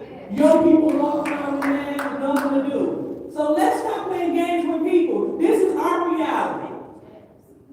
And I want my son to be able to play outside. I want young people to be able to enjoy where they stay. And to hear people playing games, it's disheartening. So hope you have my full support. I hope you get it done so we can get jobs popping because school is out June 6th. Let's get this going. We're holding things up. That's less than 30 days almost. What are we doing? Thank you. That's my time. What is this? This is April. This is April, right? Yes, Madam. She went Yes, to school. yes, Madam Chair. You know, it's funny, I find it very, interesting that the mayor did a press conference talking about this summer, jobs program. Well, wouldn't you think that before he do a press conference, he would get the approval from council first? And then you do a press conference talking about the summer program that you're gonna bring to the city. Look, I will not be voting for this. I have put this on the record before. Until I know what organizations are going to host the youth and what organization is gonna oversee it, serve as the fiduciary. Right. Then I will perhaps vote for it. But tonight, I'm not gonna vote for it. Thank you. Thank you. Any other discussion? Madam Chair. Go ahead, Mr. Jared. Okay, I guess my first question, after hearing, Councilwoman Carter, the city is not gonna oversee this program, or are they? We do oversee the program. So we're gonna be fiduciary or no? No, we have to have fiduciary because if not, we'll have to have 91 or 100 kids, how many ever we did, on our payroll. And finances and the financial is not willing to do that. So that's the reason why we have a fiduciary in the first place. But we do oversee the fiduciary and the project.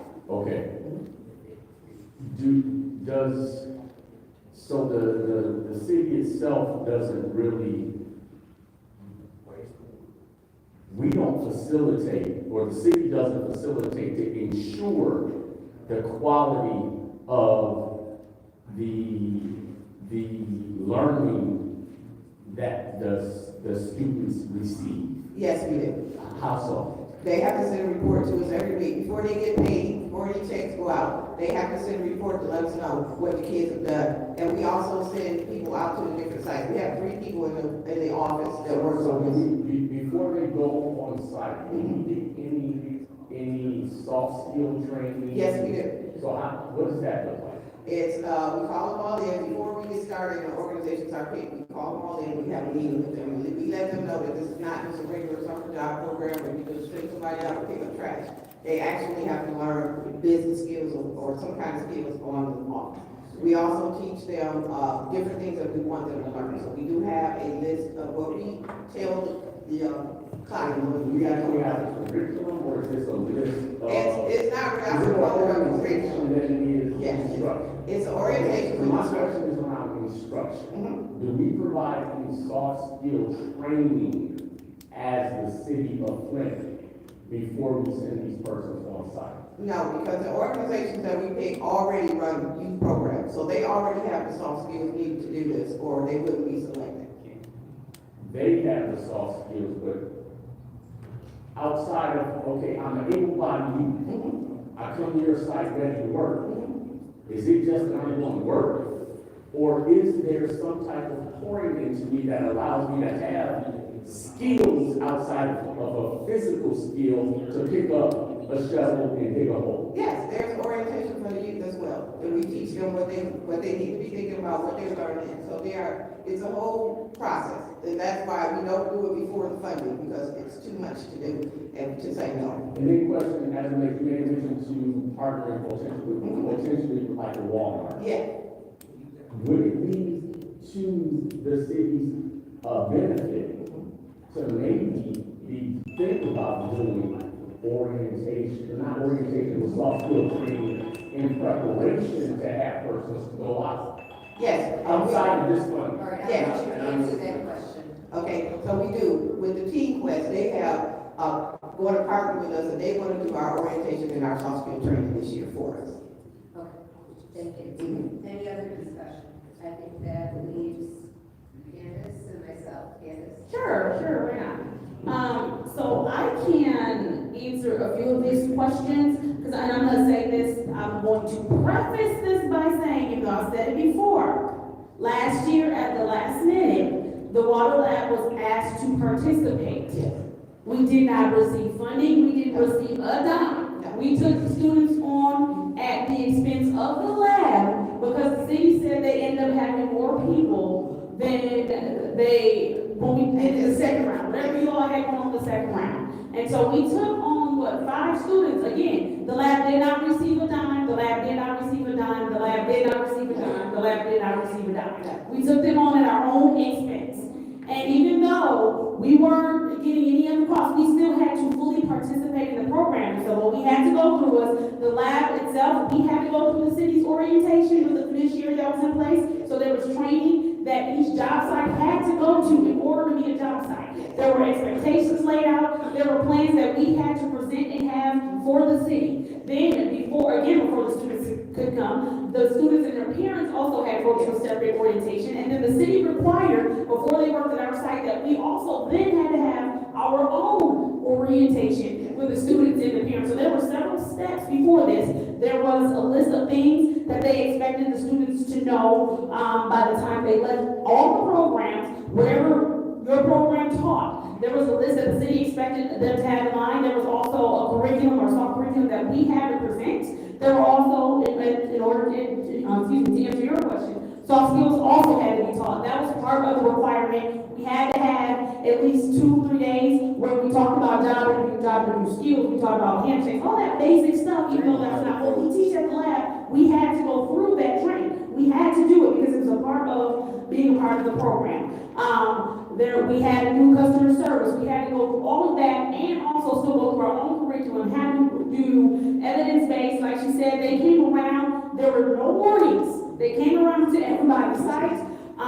There had to be reports before we could turn in any, because the city took care of all the payments too. So I want to be clear, lab didn't even pay anybody either. We had to turn their timesheets into the city because they worked for the city, in which the lab didn't get a dime. I just want to make sure we do sound bites, the lab didn't get a dime. But we had to turn in those timesheets, and before we could turn in those timesheets, we had to explain. They had to go over what they learned. Luckily, the lab does weeklies anyway, because like you said, we already work with youth. All the organizations already work with youth. I do also understand, because remember, Ms. Sparks, what you're saying, remember part of my apprehension, one, not only because I didn't want the lab and the city to be conflated, but also same thing of, well, you don't even know if you're going to have this money, you don't know if you're going to be able to do this. And so what happens is, somebody signs up for this, we then take that on at our expense because these kids are expecting these jobs. Thank you.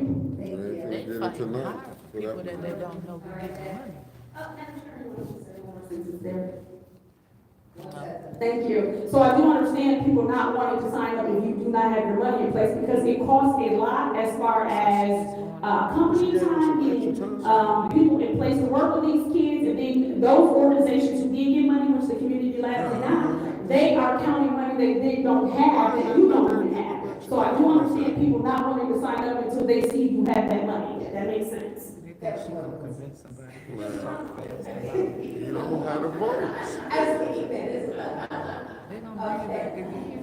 So I'll take a few minutes. Ms. Winfrey Carter, did McCree Theater receive students, do you know? Oh, low blow. Okay. That- call Is it she that. staying for the vote, because I believe. Yeah, Did they receive? yes, it is. And they did a great job with it. Okay, Ask her so and she ain't here gonna we get it. are, we've got, employer stating that they had to supply all the soft skills that was asked about. And I know how much it costs to put together something. And if there's not even funding in place, I'm not gonna go and put an application in. I'm not gonna spend 5, 6, 7, 8 hours putting together a proposal for nothing. If there's a chance I might get it, I would, but with this council supporting youth jobs, they've got a terrible record of supporting the youth and giving them jobs and job skills. These jobs teach a kid that they go to work on time, they get paid for the work that they do. Dennis don't care how long. So what more can we do for our kids in this town? We all know, as Dr. Lewis was stating, that in the summertime, violence increases.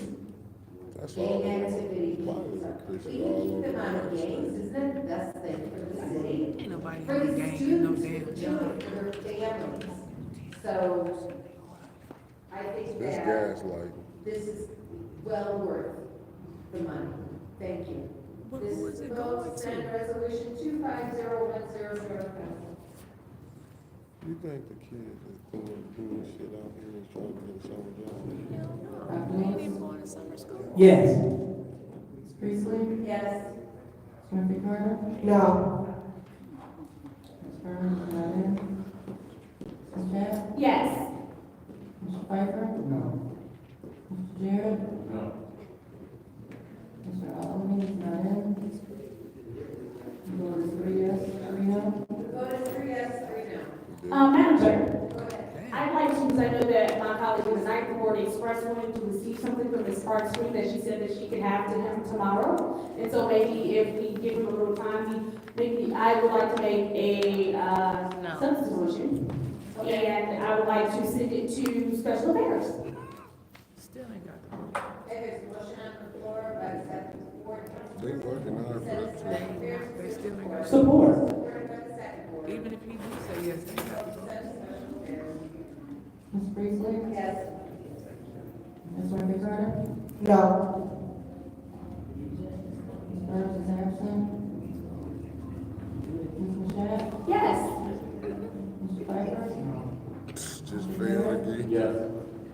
Mr. Allen is absent. It's still Dr. fair. Lewis? Yes. The Fail. vote is 4 yes, 2 no. Vote is 4 yes, 2 no. Madam Chair, Go ahead. Lord. I will be, leaving this meeting to go to a community meeting, but I want to put that on the record. Didn't she just say earlier about people? Leaving the meetings. Okay. Oh, Our she a next big liar. resolution is, 2405.6.1 T amendment number 1, Flint Commerce Center Brownfield Plan. Entertain a motion. She leaving you, Mark. Is there support? So that means Which one is that? this is Mark I'll support that. Ashley Capital. And without objection, I will, So all of them will got be to from agree on Ashley everything that's Capital going to on. get this information anyone throw upon themselves so that we can look at it. It don't say nothing about no presentation. All right, there was an objection. Okay, is there any discussion? Go ahead.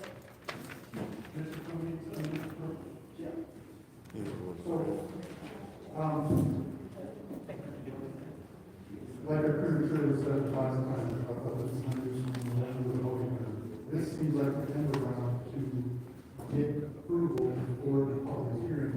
So what exactly is time sensitive that you need this approval before the public hearing? Because to my knowledge, this is the first time we've circumvented anything in a public hearing. The senior council person agrees too, so, Madam Clerk, do you have something? Have we circumvented a public hearing before? So what usually happens is the approval resolution appears on the agenda where the public hearing is scheduled. This public hearing is scheduled for Monday, 28th. So this is in keeping with having resolutions originate in committees. So we usually bring these resolutions to committees so that you can move it to council if that's your pleasure. But the public hearing is what happens before you would vote on it. The public hearing is scheduled. But we also had a public hearing scheduled before, and you never had a resolution for the last time, right? The public hearing was, we knew we weren't gonna have the public hearing, that's why we didn't have the resolution, because those public hearings weren't held because they weren't published, in enough time. So even though they We were, had a public hearing when there wasn't one. It was scheduled. So, yeah, we scheduled it, but we didn't conduct it because it was not I understand that, timely. but before that, in the committees before that, we did not have a resolution like we are for this upcoming one, so I guess try to circle and tell me how that this is different, because we did have the schedule, and we did not have this resolution at committees before that schedule. right. So, But Dylan don't let we, me. I That's what published Jay in the was paper, saying. They had that problem. but knowing that there were questions about the timeliness of it, we didn't put the public hearing on those agendas. Y'all ain't got And we quorum. didn't conduct it As long as they still. because I didn't ask for the resolution because I knew that we weren't gonna have a public hearing because it hadn't been published. They can't vote. My colleagues came out from the back room only to conduct the public hearing. Oh, the So- attorney said they did, but. Well, that was the public hearing, not the approval. That was just to have the public hearing, not to approve the resolution. The approval resolution was not on the agenda. I guess he The goes public to his hearing was car, on the they still agenda, but we have. didn't conduct As it long at as that they on time. Saginaw Street. So we didn't, this is the first time we've had an approval resolution for this Brownfield amendment. We scheduled the public hearing, and we were gonna conduct the public hearing without having to approve it. We were just gonna have the public hearing happen to bring the resolution for approval at a later date. But we ended up not having the public hearing at that time because of the publication concerns for the hearing. So if there was a resolution, spoke about first, the resolution to set the public hearing, which we did. But this is the first time we've had a resolution to approve the Brownfield amendment. So,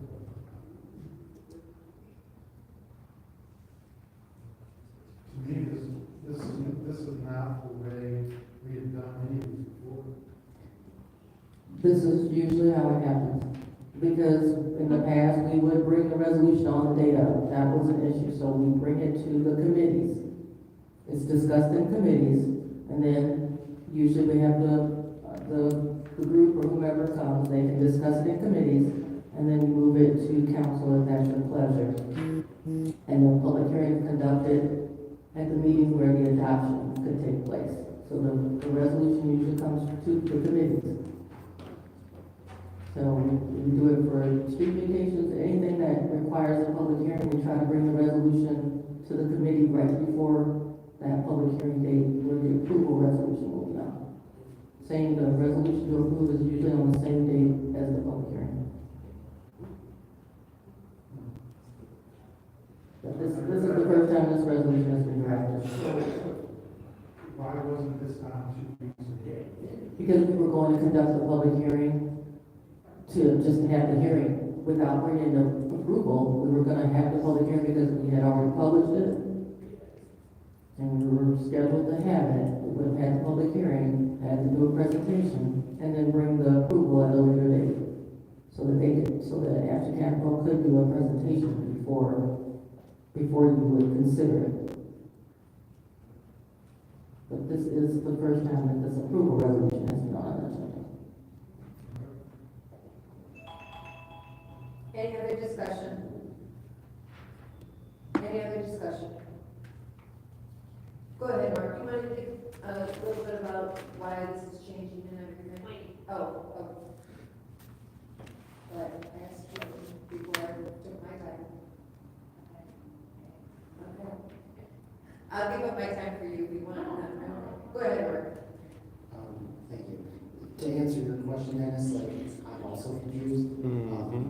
Normally what happens with Act 31 for brownfield plans is that if you have a public hearing and a resolution because the city has committees, and I believe this is what happened on the first brownfield, as far as I remember, we did, because this is an amendment to that original brownfield plan, and what I recall was that we did have the public hearing and the vote to approve at the same council meeting, which was in the county chambers, and then we had a presentation at the finance committee before that.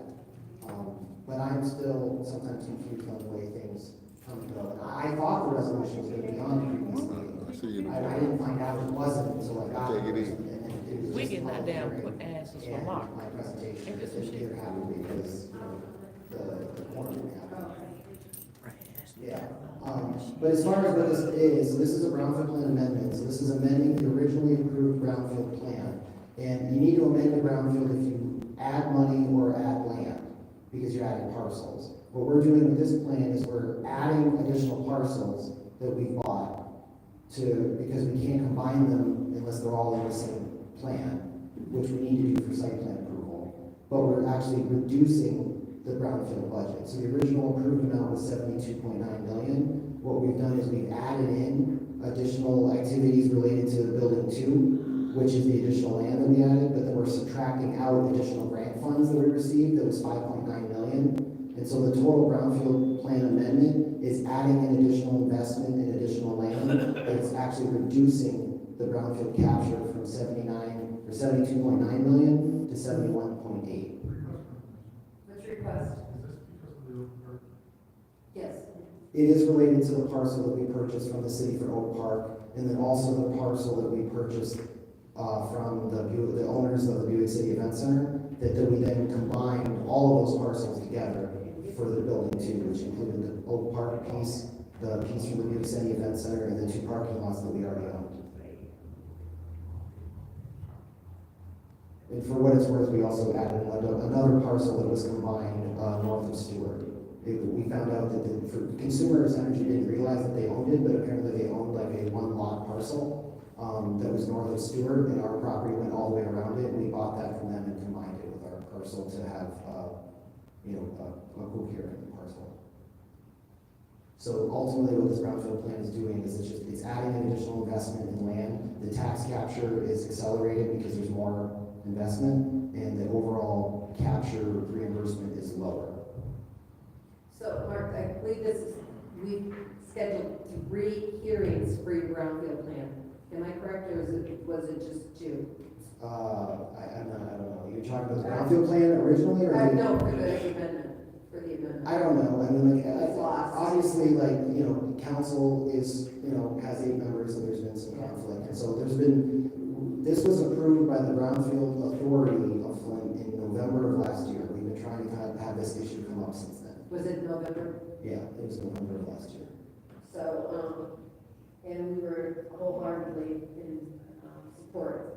Yeah, it was approved by the Brownfield, but it still needs to be approved by the city council. Right. And then in terms of any kind of sense of urgency, because this has been delayed, but we are also submitting what's called our work plan to the state for their approval, because the local approval is only half of the piece, and we're trying to get on the MSF board in June. So I really am hoping to get action from council to move this amendment forward, so that we can go forward with the MSF board in June.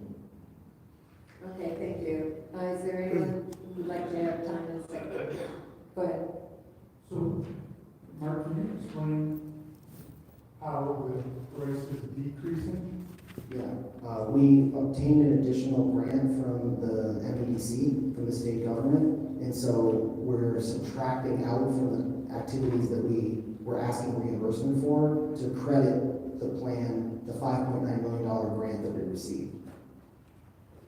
So how much, so the original was 72 million? It was 72.9 million. We added in an additional 4.8 million for the second building development, then subtracted out 5.9, which means that's a minus 1.1 net. So we're now at 72.8? 71.8. 71. Yeah. And the capture is faster. It knocks a couple of years off of it because of the larger investment. Now, I want to get into your business and whether or not you can publicly state this, but word on the street is Democrat backed out. Yeah, I can speak to that. So it's not accurate. Where we're at is Nanograph, their grant was suspended by the Trump administration, as with many other, federal grants.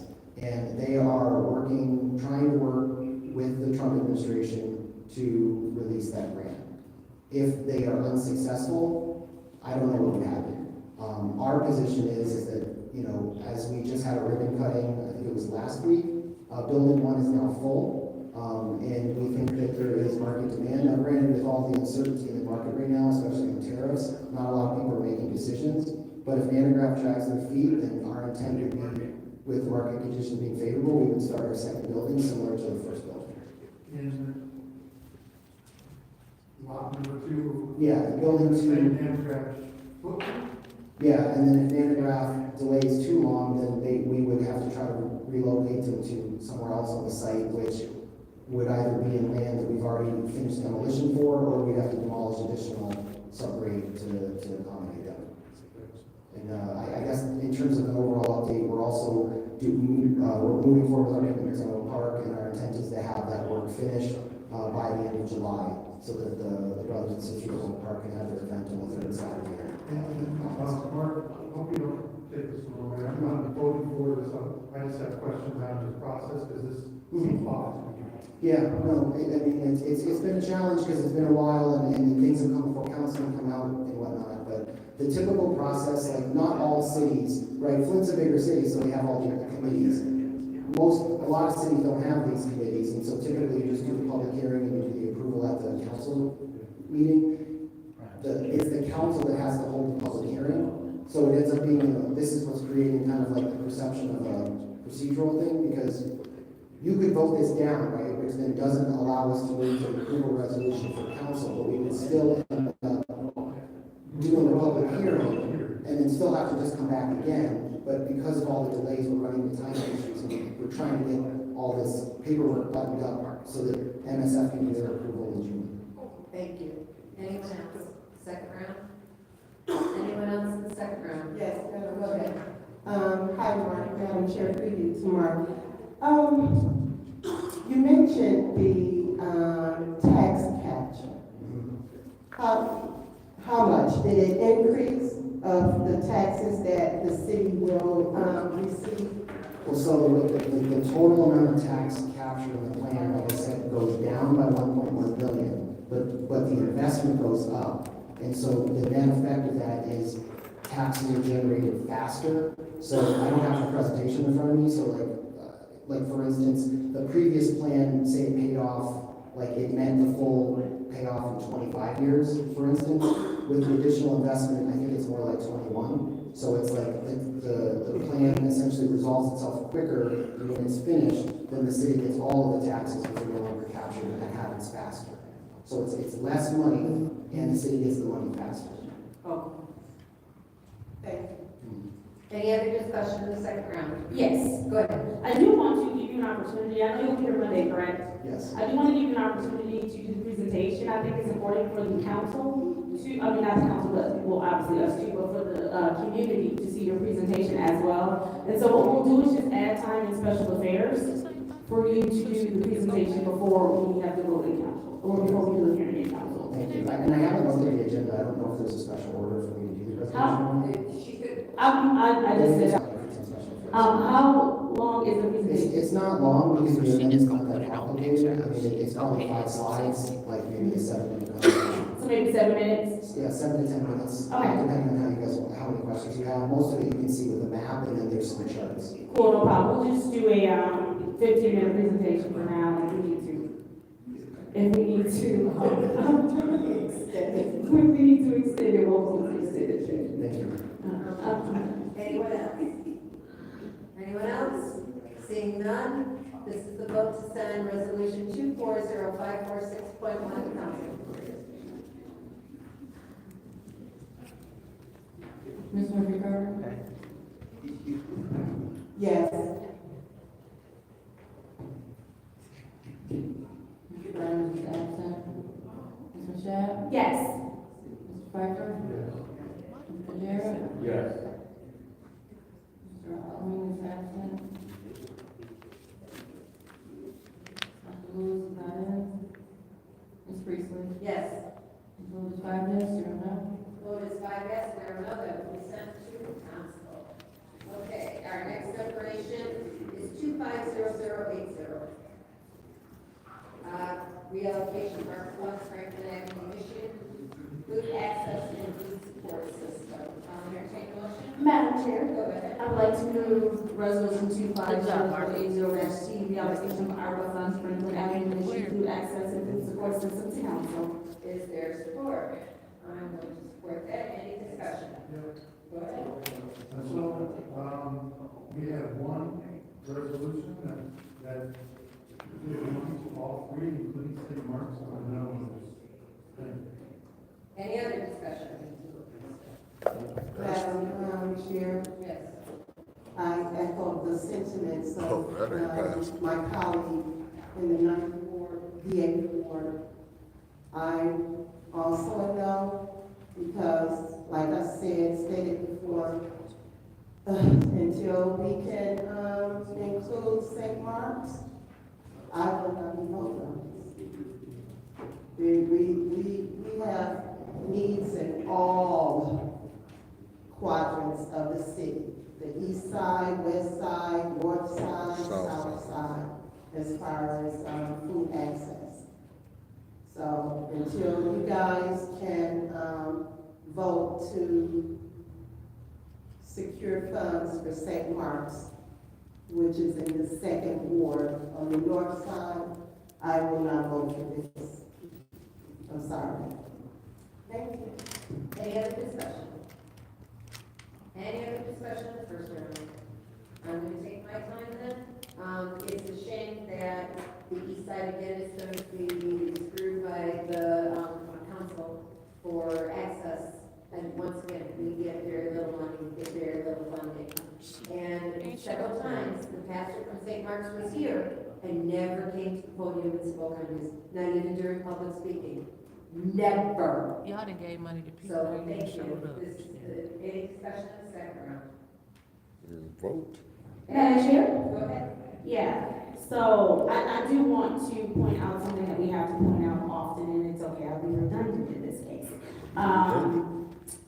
The fact that the 4th Ward it has somehow managed to be even more underrepresented than the entire north side, is not lost on this council at all. I do understand your frustration, but I want us to be clear when we say that council is not voting for food access on the east side. I am voting for food access on the east side in the same way that I'm voting for the north side to have food access, because there are several places on the north side that people can go to have access to food. However, the concern here is the east side does not have a proportionate amount of places in which they have any services really. And so when you have an organization that has been serving the east side for as long as it has, and then ensuring that the east side, that they do have food access, I think that it's not on us to be political and say, or tie them to another organization. I don't think that that's fair to them. However, I am only one vote. I am in support of the east side. I would like to see the east side continue to have service. Even if we look at the poverty level, when we talk about north and east side, and I don't like doing this, right? Because one thing Ms. Winfrey Carter is correct about is all of Flint has some major concerns, but if we dissect the east side in particular, there's been some gross negligence that you fight tooth and nail to try and correct. And when it comes to food access, I do stand in full support of you in correcting that gross negligence that is happening on the east side. I will not tie the east side to the north side, to the south side, or anything else. I will tie it to the 1st through whatever, to the 9th Ward. I will let the 4th Ward on the east side be the 4th Ward on the east side. Actually, part of the east side is also on the 3rd Ward. So I just want to be clear that for me, this is strictly about the resolution that is in front of me, and that is the reallocation of ARPA funds for Franklin Avenue Michigan Food Access and Food Support System. I will only make this about the reallocation of ARPA funds for Franklin Avenue Michigan Food Access and Food Support System, as I do with every resolution, making it only about that resolution that is in front of me. And so for me, answering whether or not the reallocation of ARPA funds for Franklin Avenue mission food access and food support should happen, for me, the answer is yes. There's no yes, but, yes, unless. It's just flat out, yes, the east side, the resolution that is in front of me today, deserves food and food access. We have to start fixing the gross negligence that is happening on the east side, and this is a way that we start doing it. Thank you, Madam Chair. Vote. Any other discussion in the second round? No. Vote. Just get this over with. Any other discussion in the second round? Nope. Vote. Right, I'm going to take my time and thank the Councilwoman in the 7th Ward for her support of the east side. It has been very well noticed by myself and some of my residents who pay attention for that. She has even come to some of the meetings that have happened on the east side in support of the activities. So this is the vote to send resolution 250080 to council.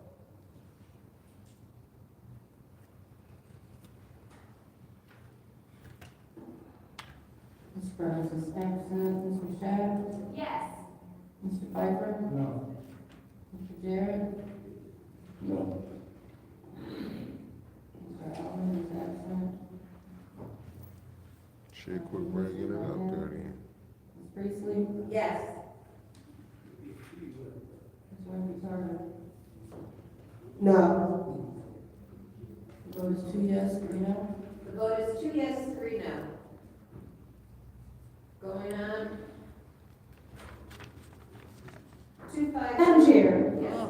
I'd like to maybe give our colleagues an opportunity to consider the east side, and maybe they just need a little bit more time to focus on the resolution at hand in front of them. I'd like to make a substitute motion to send resolution 250080-T, reallocation of ARPA funds, Franklin Avenue mission food access and food support system, to special affairs. Motion on the floor by this Councilwoman in 7th Ward to send to special affairs. Kill it again. She'll get to understand it. This is a vote to send 250080 to special affairs. Ms. Michelle? Yes. Mr. Piper? No. Yes. Maybe No. she don't get it. Ms. Lewis is not in. Ms. Priestley? Yes. Mr. Carter? No. Maybe she got somewhere else The to vote is send 2 it. yes, 3 no. The vote is 2 yes, 3 no. Once again, the east side is screwed. Going on to 250083, reallocation of our You're not supposed to say that. music. Chair, I separated this resolution 250083-T, reallocation of ARPA funds for Flint Institute of Music, because they had a meeting this evening, and so they would not be able to attend to answer because there were some follow-up questions that council had. And so I would like to make a motion to leave 250083-T here in finance. Vote it There down. is motion on the floor to leave 250083 in finance. Is there support? Nope.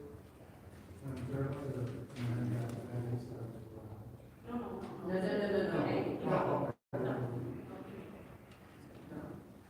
Okay, so this is the vote to remain, oh, did we get a second? No. Okay. Okay, I support that. They're gonna keep getting, what's this finance? This is the vote to remain to keep 250083 in finance. Mr. Piper? Mr. Jarrett? Yes.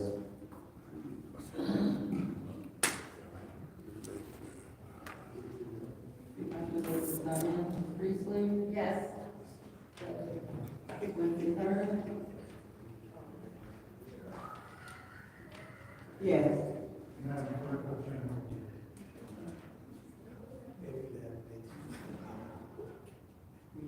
They gonna pass them, but see how you see, Yes. you see how Michelle, they try to stop that from passing? You were 5 yes, 0 no. See how you got the switches, there wasn't no problem, when Leon did, The next stand. resolution is 250087. And what is the pleasure of the body? Madam Chair, I'd like to make a motion to move resolution 250087-T, which is the reallocation of ARPA funds for tapology, to council. Motion on the floor to send Resolution 250087 to council. Is there support? Madam Chair, I'll support that. Alright. That was supported by, okay, that was supported by, Councilwoman Ford. Is there any discussion? Any discussion? Yes, Madam Go Chair. ahead. I see that, Mr. Bruce is here, and, since he's here, I would like to give him an opportunity, Madam Chair, for you to, Mr. Bruce, to come to the podium and tell us a little bit about your, proposal.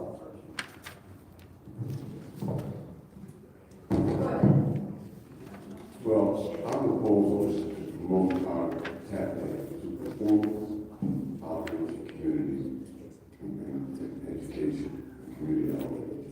We've been doing this for, I started this work actually 40 years ago, through Creative Expression Dance Studio, in which we sell the tap dance, and then I created, through that company, a professional tap dance group that perform that I paid to work and to learn dance. And many of those kids went on to professional careers and are working today. We continue to do this work after school. We work after school programming through the Cliff Development Center, our new conservatory. We do also outreach work at schools that are in session. And then we do some tap intensive, which kids come and they get intensive training. Many of our students are being taught by the same students that came through the program years ago and now working professionally. And they do a 2-week training. After that, they audition to join our tap ensemble, which we perform every year at the White Auditorium. And during that downtime, they're taking classes.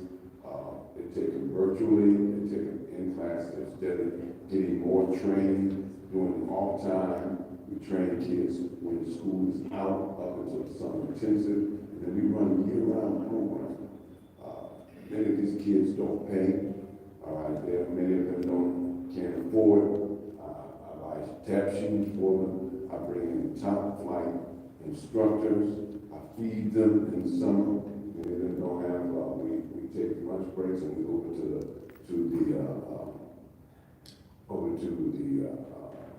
market, the farmers market, and feed them there. And then they perform every year at the jazz festival.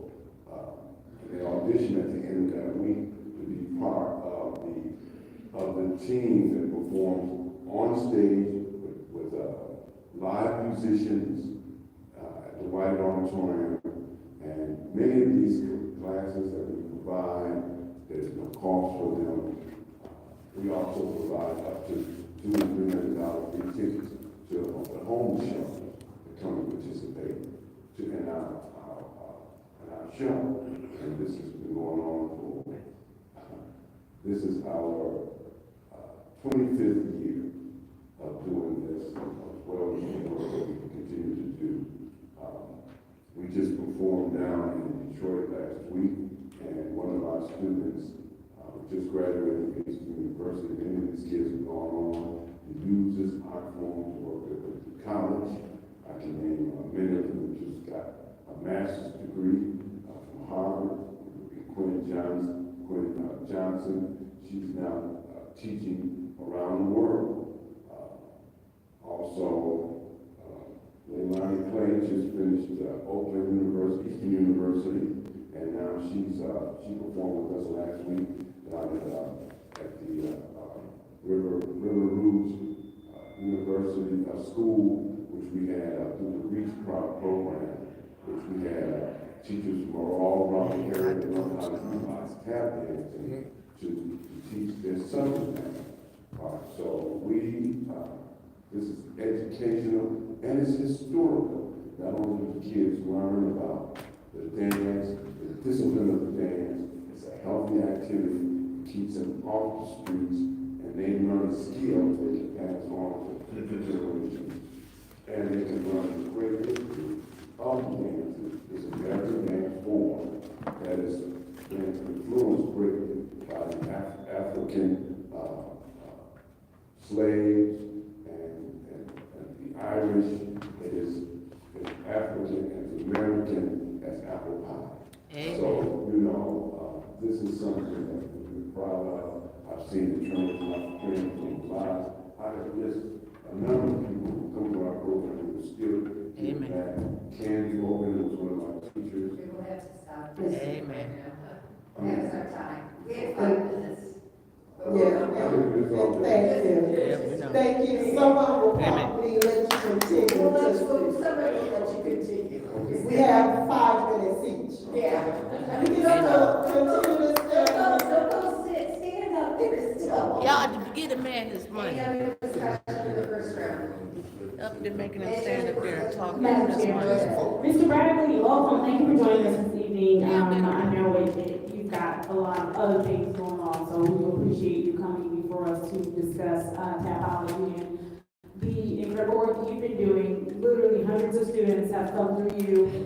As you've already stated, you've been doing this for years. This is a historical program. We know what tapping and dance does for the community. We know that in addition to, as we talked about youth jobs earlier, giving youth something to do, something to aspire to, we know that tap dancing does as well. And it also is a form of emotional healing. In addition to just an artistic expression, it gives people a way to release some of the energy they may have, whether it's antsy or angry, whatever kind of energy. You shouldn't have to fight this hard for that tap money. dancing does contribute to that. We know that you've run this program for a very long time, sometimes often at your own expense. And we do appreciate the service that you're doing for the community and for so many families. One of the things that I am quite clear on is the name Bruce Bradley is legendary in the city of Flint. Before I ever met you, I heard your name from the time that I was a child. And so to become an adult and see some of the work that you've done, being able to see some of the dancers that have come through you, seeing the work firsthand that you do with the students and how families, they make the time and they clamor to bring students to you, and to be able to be under your tutelage is an honor. I am in full support of this program. I think it is long overdue for the city to help support and undergird some of the work that you have been doing. So I just want to say thank you for the work that you're doing in the community. If you wanted to continue explaining on the rest of my time, it is all yours. This bunch of money. Well, I want to talk about some of the kids out there. I'll mess around and vote no. Candy, I mean, This for all these are lives of children that had no home. The parents were substance abusers and making something positive. We gotta see we can work without impact their lives. I don't know how she trying to keep her engaged in something that can change her life is difficult with all the distractions, all right? So, I have to pick her up, I have to feed her. Her grandmother, who takes care of her, is illiterate. She can't even go down and get her birth certificate. I spent all day yesterday at the county building. She didn't even know which city she lived in. And these are people who are providing this child, all right? They call me sometimes at 9 o'clock. Have I seen her? They don't even know where she is. She hasn't been home from school. I mean, these are the kind of things that drive me in this work. And not all kids are like that. We got parents who are there, but they get a chance to interact with kids who have support. They get a chance to come out of their environment, that negative environment, and see that they are part of this group that is moving, has goals, that want to go to college. I can bring a long list of my kids, and almost all of them graduate from college. They're rocket scientists. Candy Hogan is a rocket scientist now, okay? All right, and she runs a program in Ohio. She brings kids here, all right? Many of them are Caucasian. All right, and they get a chance to come to our community and interact with our children in the inner city. They build lifelong relationships. All right? They become friends. And you see them years later still communicating, still growing. And the parents become friends because now their kids have been accepted and they're being engaged in an art form that teaches them that through this art form and the contributions that Black people made to this country has brought us together. That is American art form that they can love and continue to pass on. Amen. Amen. This is the work that I do. Give me money. Yes, I go in my pocket. I drove these kids around here. I done run down 2 or 3 trucks, moving kids around to and from, to competitions, to whatever they need. Because you have to be an extended family. It takes a family to raise these kids. That's right. And you gotta do more about just the program. You gotta be about their lives. Amen.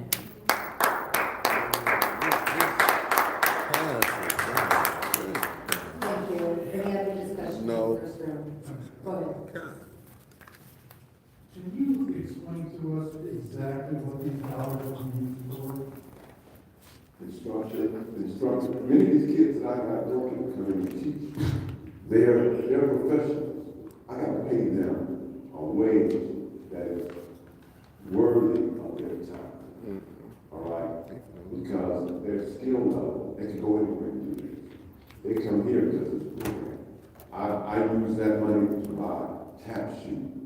All right? I use that money to feed kids. I use that money to pay for rent in the space that I have to rent and pay rent on every month. All right? In order to have a place to work with kids. I have kids come and their parents bring them, and they don't pay anything because they qualify in terms of their economic status. All right? So they get to take class for free. They torturing us. This Where one. do you get funding to operate now? I get funding from, for different aspects of the program. I get funding from the Community Foundation, funding from Ruth Mott Foundation, funding for the Child Mott Foundation. You know, individuals, monies that we make from performances, donations from individuals who support the program continuously. It's a long list that makes up my financial thing. We started out only as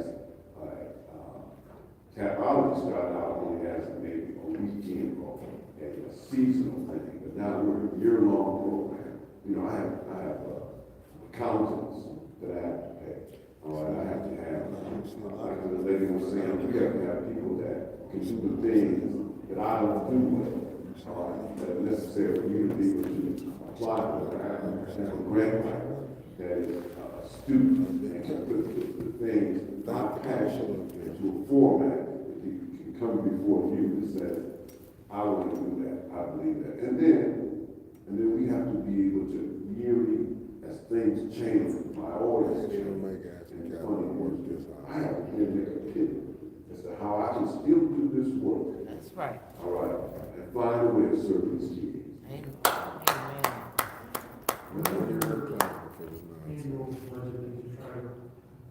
My annual budget is about $300,000.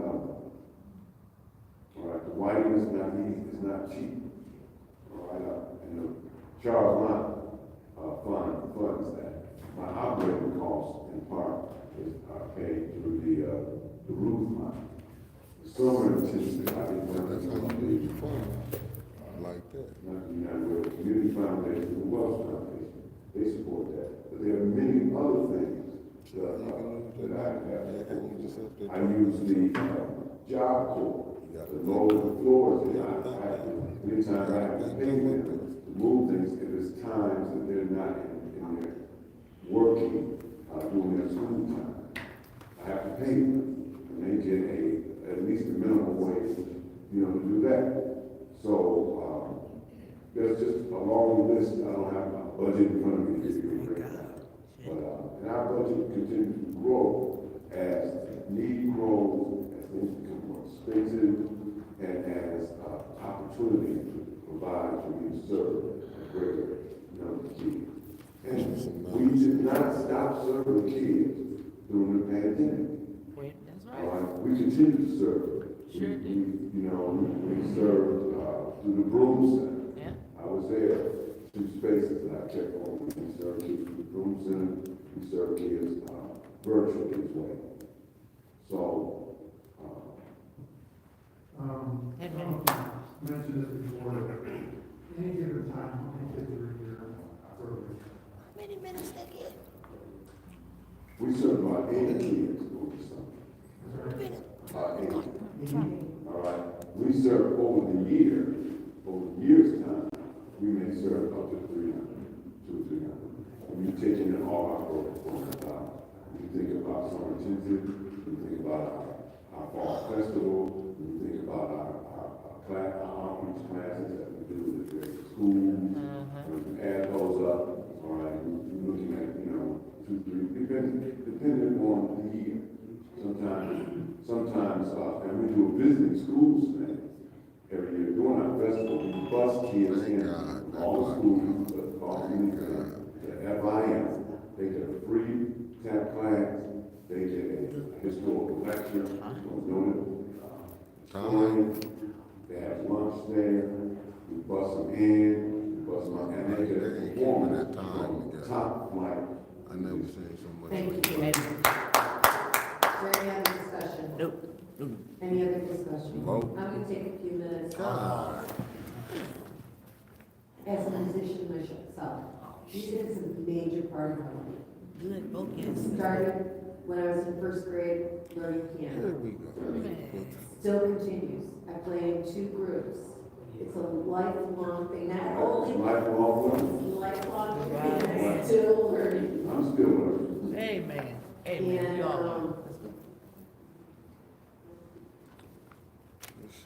not only are you serving the children with mental health, and I admire you for what you're doing. I guess I'll say But this. tap is very strenuous. It's good exercise for these kids. Tap dancing is the mathematics thing. All right? Because it's not just movement. Okay, it's musical and it's exact. And people don't understand that music is math. And it's cognitive. You get smart. That's absolutely. See, kids come in with failure, and if they start learning how to tap dance, they're smart. First of all, they know how to listen. They have to be responsible, and they have to be artful. All right? Even though they may, some can come in with one innate ability than others, some can come in with no innate ability. I'll teach you. They won't learn. And it won't be long, you won't know the difference.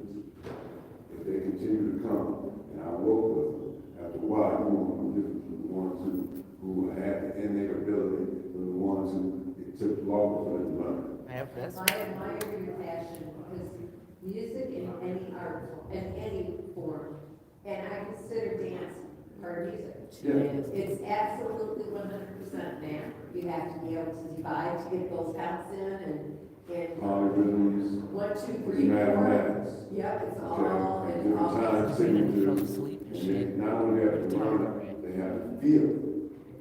Because they're not only do they learn it, they have to feel the rhythm. Because if the you rhythm can't feel it, it's not music. and the band, and you can't sing the rhythm, you can't dance it. That's right. So I'm supporting your organization by this, and I want you, one of the groups that I belong to, gets no funding, we fund ourselves. We give our conductor, who spends hours and hours and hours, on music selection, learning the music himself, because he has to know how to conduct that and how to direct that. Especially we're doing one of the poles. We're doing Mars for the planets. This is 5/4. That's Okay, and I'm hard. not playing the nutcracker. What the hell does Good. that do with any damn thing? But so where I was going was that there is a Genesee County village. And I hope that you can follow up and try to, for fine arts. And I hope that you can apply for that. We don't get any money. Fenton Community Orchestra, which I do belong to also, gets money.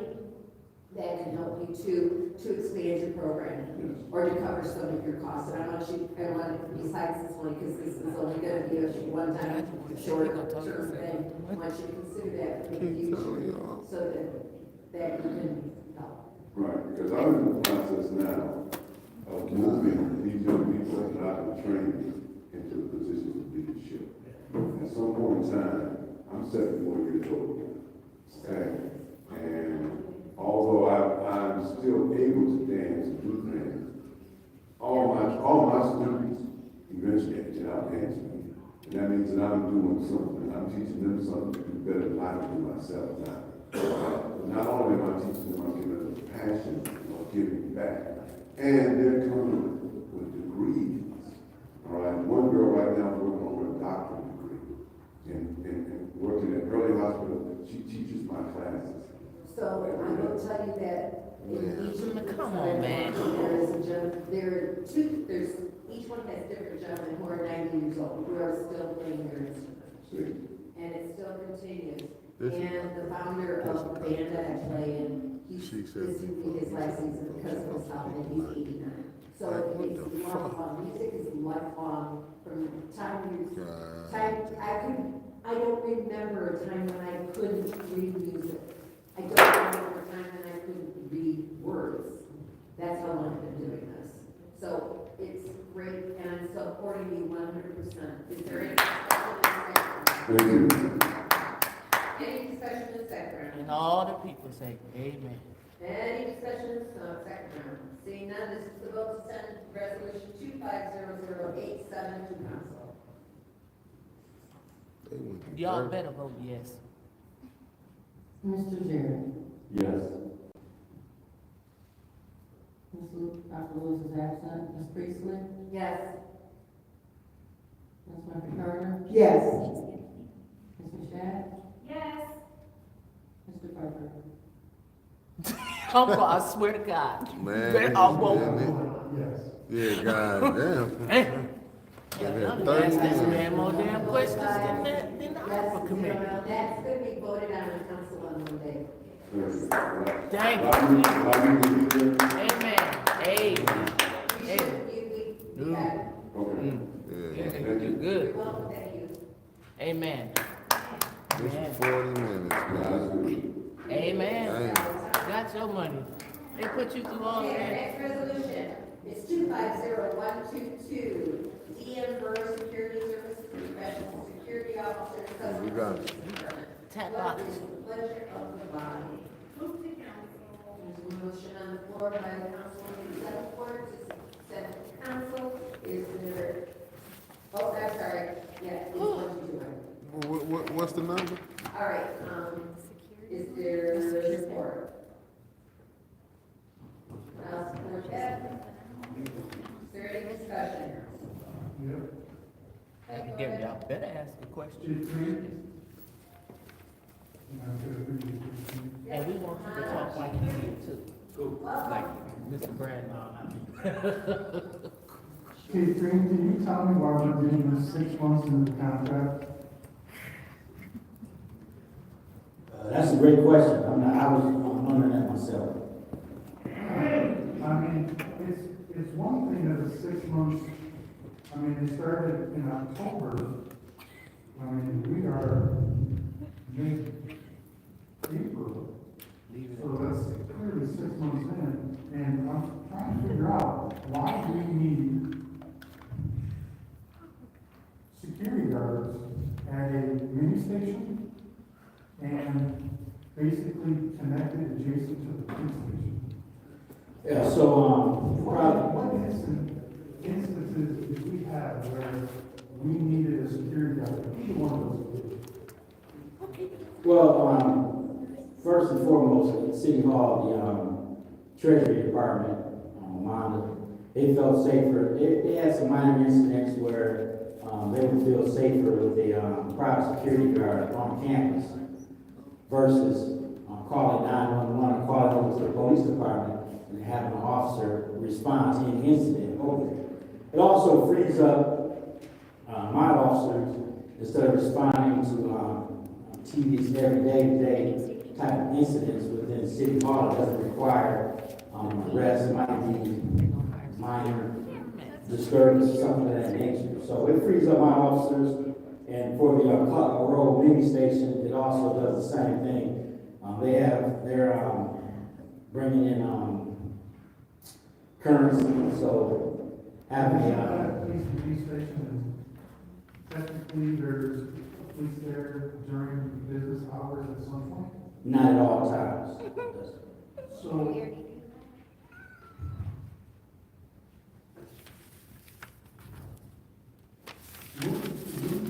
$100,000 be enough to hire an additional officer? Yes. So why don't we hire an additional officer and, you know, allocate time in the building or something versus outsourcing They gonna hire to a security. private security? Hey, Mary. Yeah, I understand what you're saying, but the issue with that was, and we will look at that further down the road. But right now, at the time this came about, we had 25 vacant officer positions. We just didn't have the staff at the time. But we're getting there.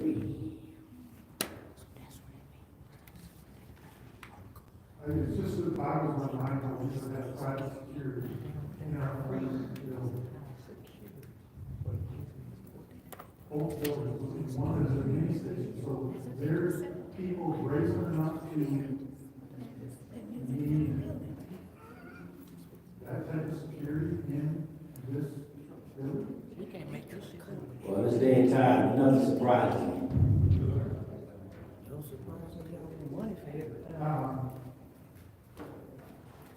I got a hard time when, you know, residents go to the police there in a timely manner, and they say, we can't do it, or we can hire private security for our own building. To me, that is, A joke?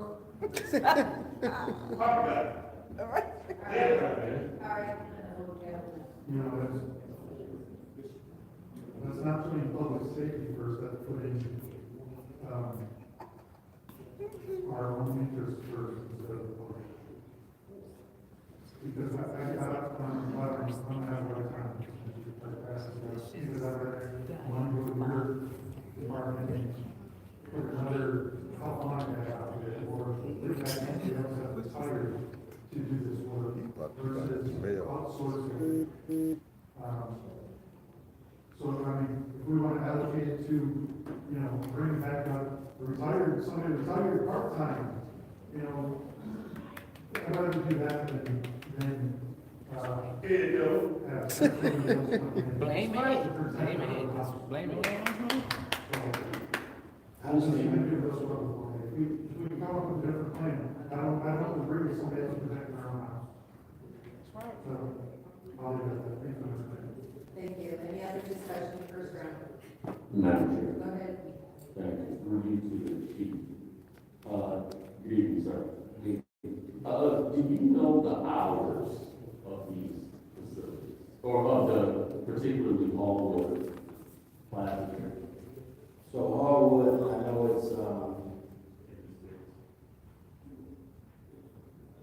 it's 3 days out of the week, 8 hours each day, and on the weekend, Saturday, the time would be 10 to 2 on Saturdays. Okay.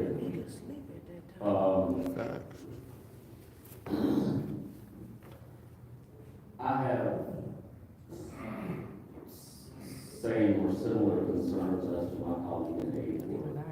But the thing that sort of takes me aback, which you seem at first response somewhat bewildered by as well, is the services began October 2024. And we're now April 25 to approve a resolution to spend. I mean, how would that happen to your knowledge? Yeah, I'm not sure. I looked Who at would the have dates. contracted with them? Pardon? Would it have been at your request that this be So the company was selected by, there's RFP put out. Mm-hmm. They were selected and, But it seems like there's even a process for the RFP, isn't it? yes. Where at some point. There was a bid process. Yeah, but it seems like at some part of that process, we get involved and not 6 months after, and we owe them money now, right? Because we owe, or we've been paying them money. We've been paying. I'm sure we've been paying. Yeah.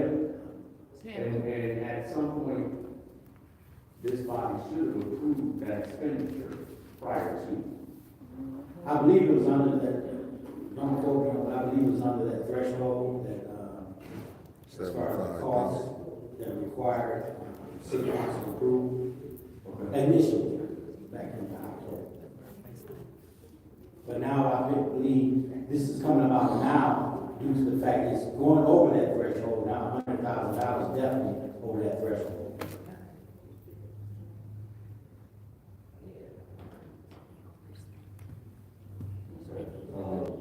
That's crazy. Basically, that's what the mayor had that sacrifice. So then has to report, and now he got to report it.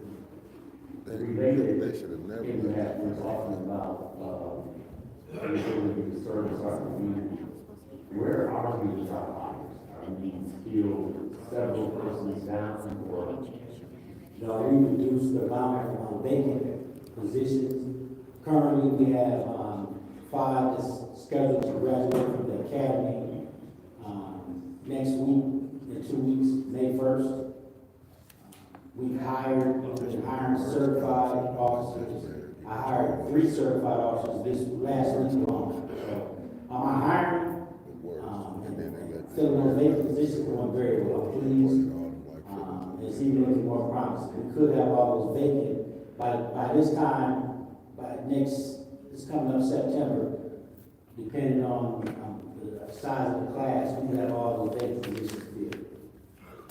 Do you know how many FTE this is for DNR, that we're receiving from DNR? It's 2 officers. So 2 full-time officer equivalents? Yes. Okay, so someone is always at Hallwood, and someone is always at City Hall? Yes. With DNR? Yes. All right, thank you. Thank you. Any other discussion? It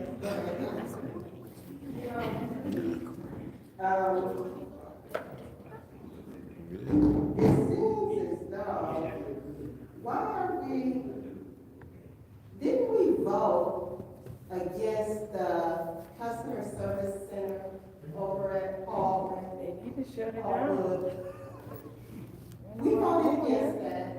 That should have closed down. I don't know why it's still open. I'm not gonna vote to have a security guard over there when it shouldn't even be open. Amen. We don't even have funds to fund that building. How is it still open? I'm still so confused by It's that. always empty. Yeah. It should be closed. That same thing people at Popeyes. And I agree with my colleague. For this building, we've always had a police officer in the lobby here. But to have a couple of security guards for this building and then Hallwood, we shouldn't even be concerned about Hallwood. Facts. Because it should be closed. That's that threshold. I'm not gonna be able to support this. I'm just, I'm saying, No pass. I'm a no on this. He needs security for his press conferences. I don't even see shades of gray on this. I'm a no. Thank you. Which one is it? Any other discussion? First Yep. Thank you very much, Madam Chair. So, one of the things that I do understand is I heard you clearly when you said, we still have an officer shortage. And we also understand that in hiring officers, we want to hire qualified officers. So it's not as simple as just going out and saying, hey, you in the red shirt, come on, you work here now. Here's your badge, here's your gun. There's a whole training process that has to happen. There are a lot of other things that have to go into it. There's an acclimation process that has to happen. And so I think we need to be mindful of the processes that happen before we get police officers if we want to have truly qualified police officers on the force. I also know that when we talk about the customer service department here at Flint City Hall, and people want to pay their water bills, their income tax, and all that other, their property tax and all that other stuff that has to take place in that customer service department, sometimes folks are a little bit scrambled. Sometimes folks don't like the answers, sometimes folks have leaks, and they are told, hey, can you go get a plumber? And they don't want to hear, can I go get a plumber for a bill that I don't understand why I have, because in their minds it costs me more to get a plumber than for you to just change this bill. And so there are a lot of variables that come along with conversations that are had inside of that department. And so I completely understand Amanda and her staff wanting guaranteed security and guaranteed protection there, because at any point in time, if there is a police officer sitting there and there is a call needed, that police officer now has to go be a police officer. However, that security guard is paid to sit there and be a security guard. This is your job. This is your job to calm or quell any conditions that we have happening here. This is specifically what you're hired for. But if you are a police officer, and for whatever the reason, there are a series of emergencies around this city and we need another body, it is no longer your job to sit there in that department. It's not your job to go serve and protect on those streets and stop and get extra body for any incident we might have on the street. Therefore, once that police officer body has to get up and go do their job in the city for whatever's happening, you now have a service department that is left unprotected, and you might have somebody who feels bold and brave and brazen enough to start an issue while there is no protection present. And yeah, they are connected to the police department, but if every police officer that works in that police department is off on a call and busy, what is the connection? What difference does it make? They are just another queue and a 911 call that will get to you when we get to you, if we can get to you. And we as residents know how that works at our homes. So just imagine telling somebody, please come stay, work in the city, come work in a department where there can be a contingent factor to it.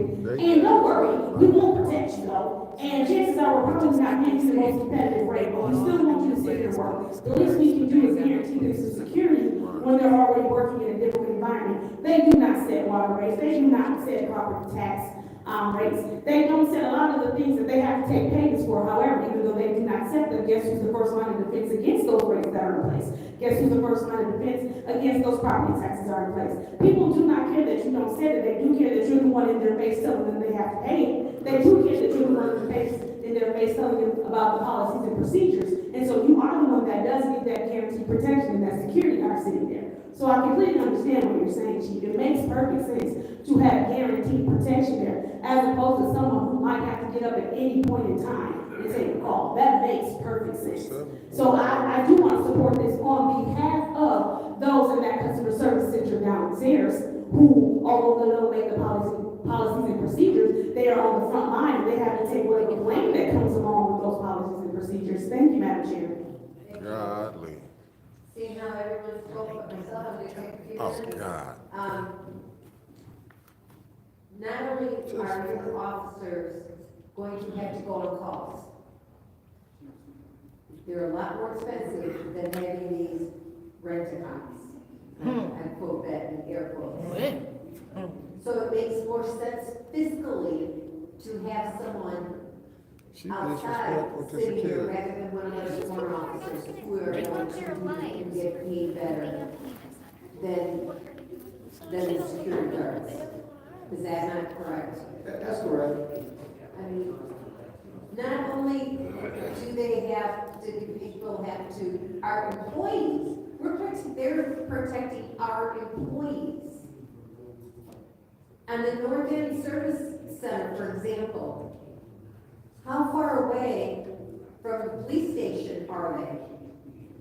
They take in cash. So she said the north side is just rough. Bad. I mean, it could be really bad, they could be robbed and out there, they could be shot. You could be and robbed no in the money will be there. Police, here we have police officers, but it still takes time to get over here. Yeah, then somebody get robbed out of going. So I'm in support of this, physically, it makes a lot of sense to use the rent-a-cop or a security guard. Rent-a-cop, wow. Called herself a rent-a-nurse when she was working as a retiree. So it just makes sense to have them there. Yeah, they're bored out of their mind. Well, we want them bored. That means there's no problems. That's giving We away. want these Right, so you people. don't need them if they can It waste just physically doesn't make sense to have a sworn officer sitting inside of City Hall. Where's the city? Second round. But they called 15 up here for reasonable money. Madam Chair, through you to Clerk Donnie. Clerk Donnie, can you write this down and give it to the city attorney? I would like a legal opinion on why the Clyde Road Center is allowed to operate when they did not have the votes. Make that make sense. Under the $75,000 ordinance. May I, point of information? Go ahead. Council voted down, the extended lease, but I think they did a 6-month lease and it was under the $75,000 threshold. So, they're now allowed to do a 6 month and a 6 month and a 6 month and a 6 month to circumvent the purchasing order. All right. Has it been that many? No. I don't think it's been that. No, I'm saying in 2 months it's gonna be closed.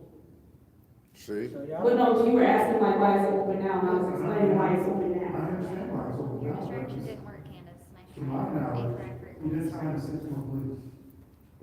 Whoa! So, Madam Clerk, did that make sense? Did you give that to the city attorney?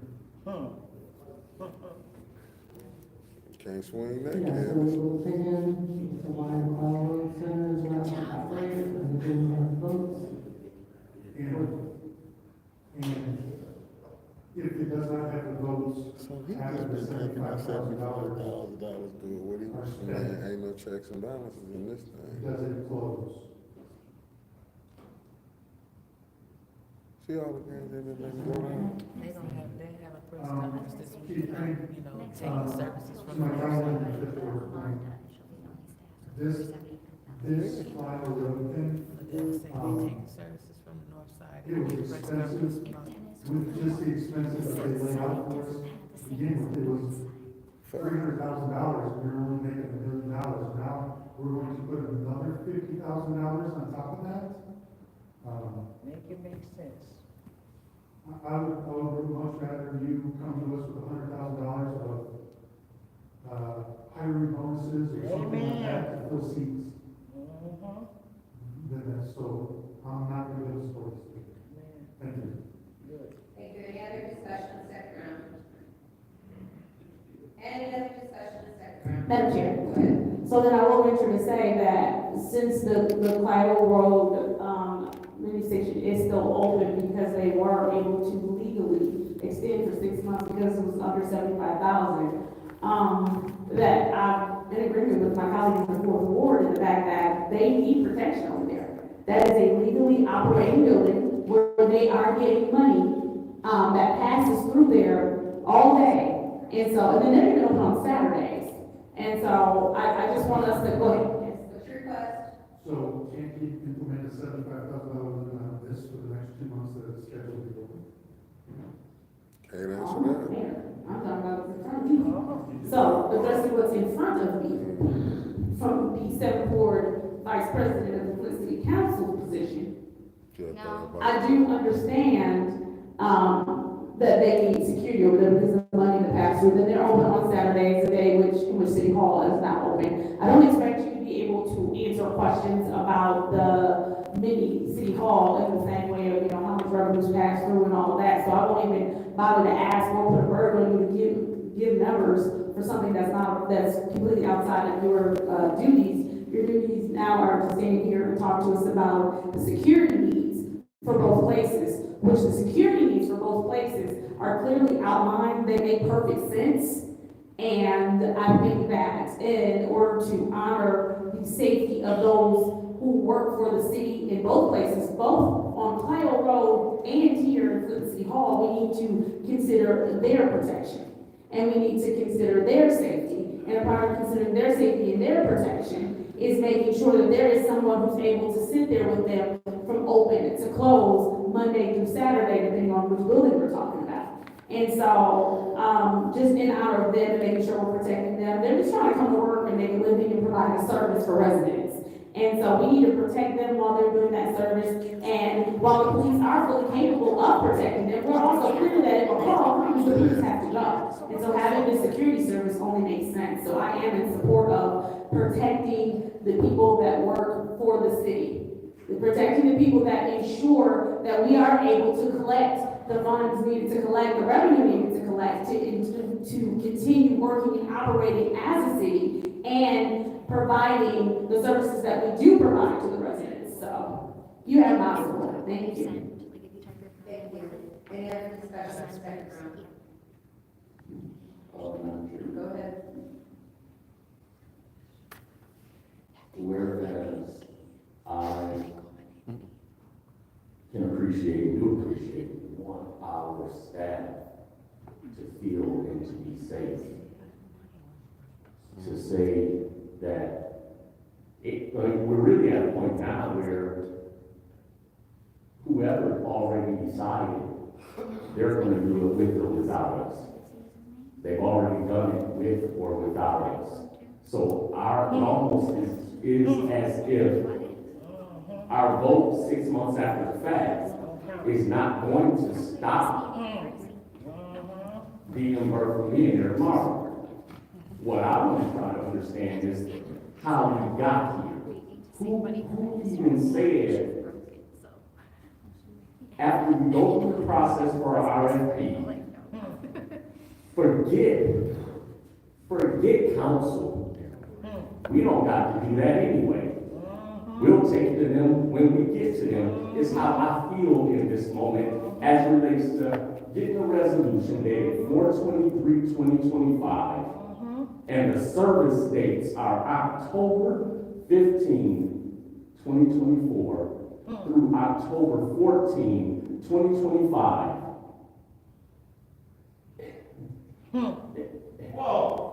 It just, and then it says pending adoption of fiscal year 2026 budget. What's the point? It's how I feel about how this is presented. What's the point in voting for this or to approve this when it's already been proven we don't need your vote? We'll just do it without you. So I'm not as concerned about them not being there tomorrow because they were there yesterday, the day before, going all the way back to October, and it never came to us. I'm just saying. Yes, Madam Chair. So I want to piggyback off of what the councilman in the 9th Ward has said. And see, this is what I call abuse of power. All right? Abuse of power, right. Because what's happening is that he's using that 75,000 threshold. Okay? And that's how they were able to pay for the security guards. That's how they were able to continue to keep that service station open. Judy? Okay? Now they want some more. And that is what I call abuse of power. Just really, honestly, if you want to really be frank about it, he's totally disregarding what the council, he's disregarding That's correct. the legislative branch. Don't mean We nothing. voted that down. Don't mean nothing. And it's still open. And now you come to us and want us to vote for security guards? No. No.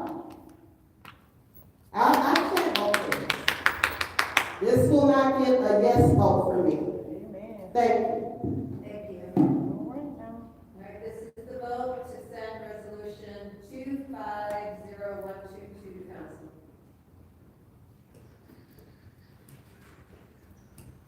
Me and Mickey will do it for a couple $100 a day, a couple whistles. We I got don't know if you're gonna get the votes from Judy and them for it though. They want security. I'll throw that hell out there with Ms. Winfrey Carter? No. Mr. Shad? Yes. Mr. Pfeiffer? Mr. Jarrett? No. That'll show you how crazy. You vote that's 2 yes, 3 no? And really political. They'll sit up there and The vote for next anything. resolution is 250123, change order number 1, increase the choice neighborhood implementation technical assistance contract. Take a motion. Support. Been moved by Councilman 8 Ward, supported by Councilman 7 Ward, and the council, is there any discussion? Yes, we got it. Ashley, can you tell me what this is, because we just approved the demolition, so why do we need a technical assistance contract? Yeah, so the technical assistance contract is for the entire $30 million grant that we received from HUD. The Blue Choice assists us with amending our budgets, with all of the navigating all of the approvals that we need from HUD just in order to authorize funds for us to spend. And then the majority of these funds will be used for the closeout of the grant.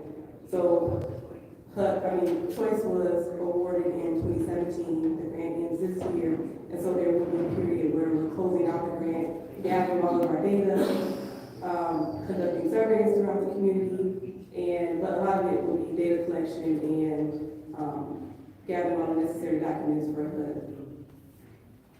So we need them to do the paperwork for the demo? Is this only happening to me? No. So Choice, the $30 million grant that we received from HUD in 2017, it includes critical community improvements, $4.5 million. There's also a housing component to it, an amount of $18 million, and then, which demo is included in that, and also people services. And we had people services. So there was an agreement with Lodge, the initial reception of the grant, to provide people services to the Choice residents. And that's an amount of 4.5.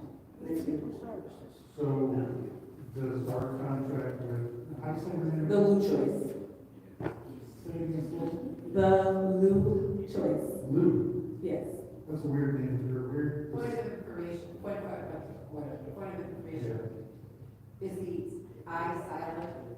Lou, so yes. Is it misspelled wrong or is it silent? Because I've never seen Lou spelled that. That is the consultant's name. Her name is Nina Lou.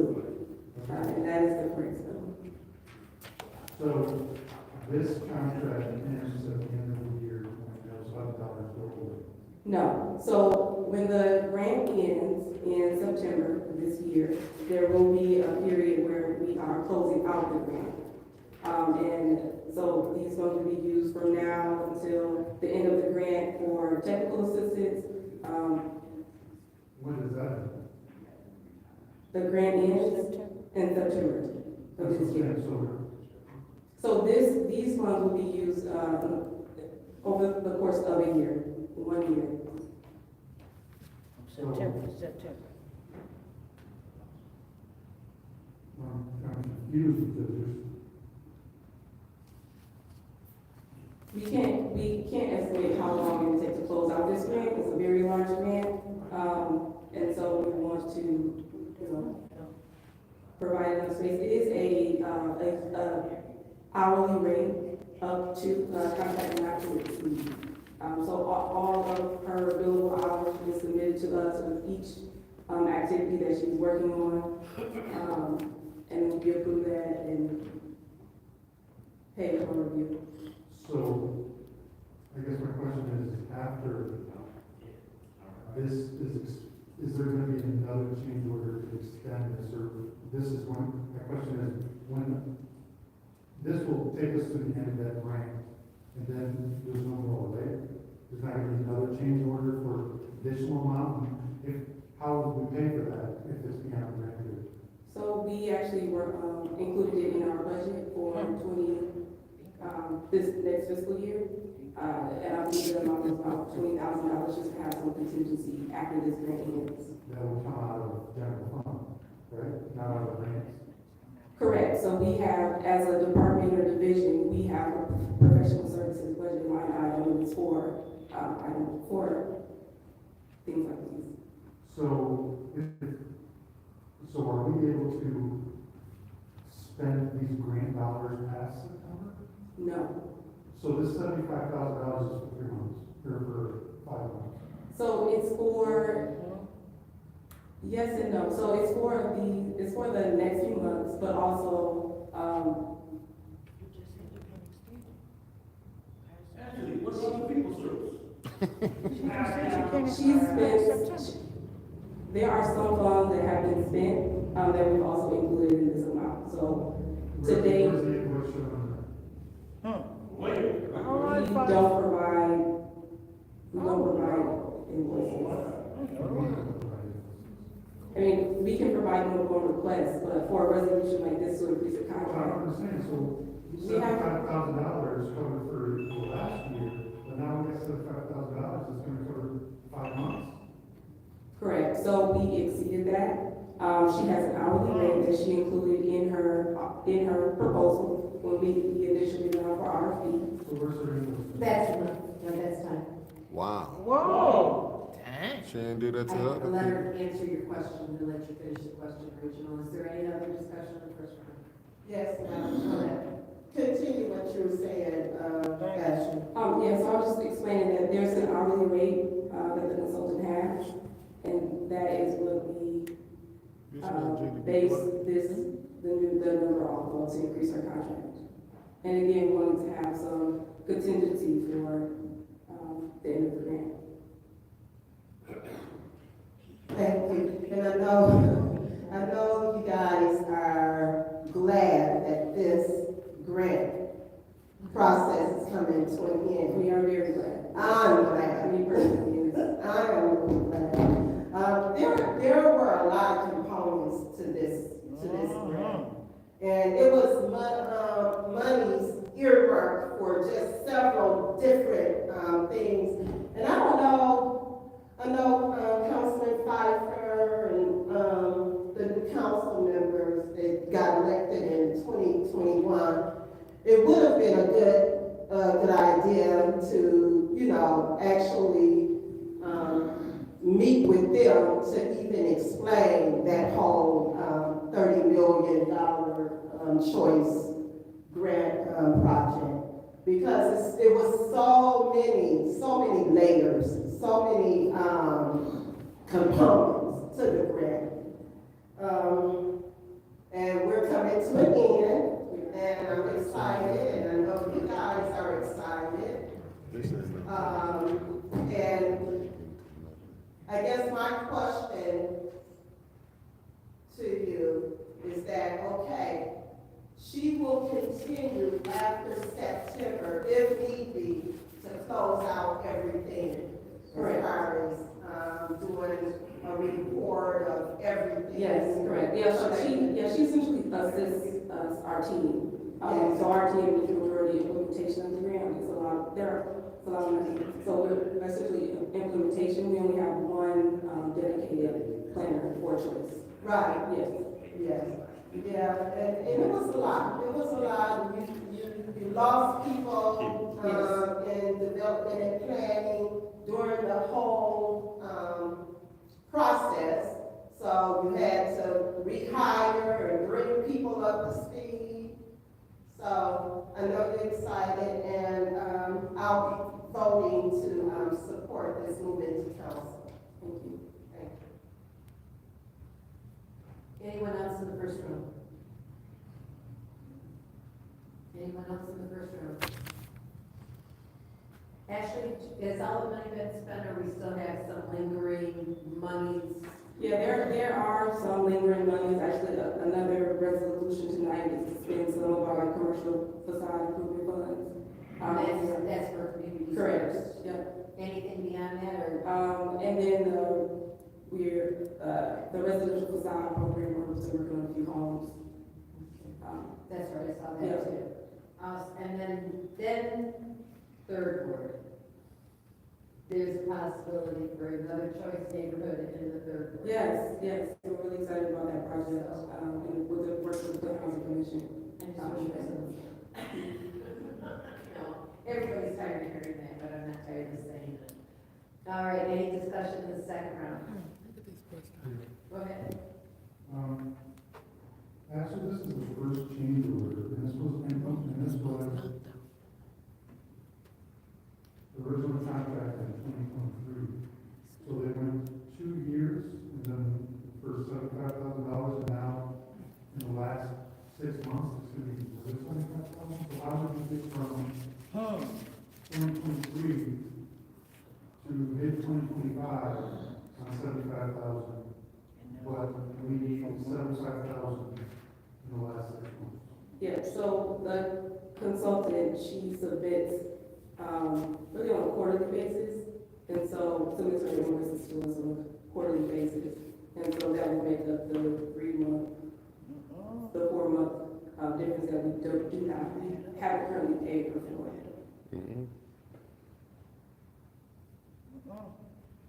So we contracted her without approval from council?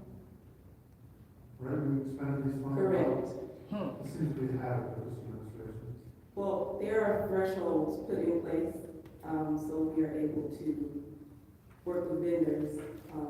Not once there's a contract established by the council. I'm sorry, I don't understand the statement. Not once there's a contract established by council, you're not allowed to do that.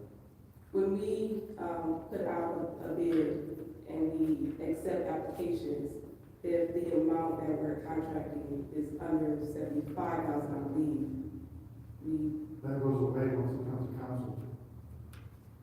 this is our first time in front of council. I understand that, but if the initial was under 75,000, then that didn't have to come to council. But once you hit that threshold, it has to come to council. Right, that's what we're here for today. No, I understand that, but you're saying you expended dollars in the past quarter without approval from council. We haven't paid out $75,000 yet. We would need council approval to do that. You haven't paid them out, but you, told them to provide services, right? So we're obligated to those guys. Right, don't you have invoices that are due?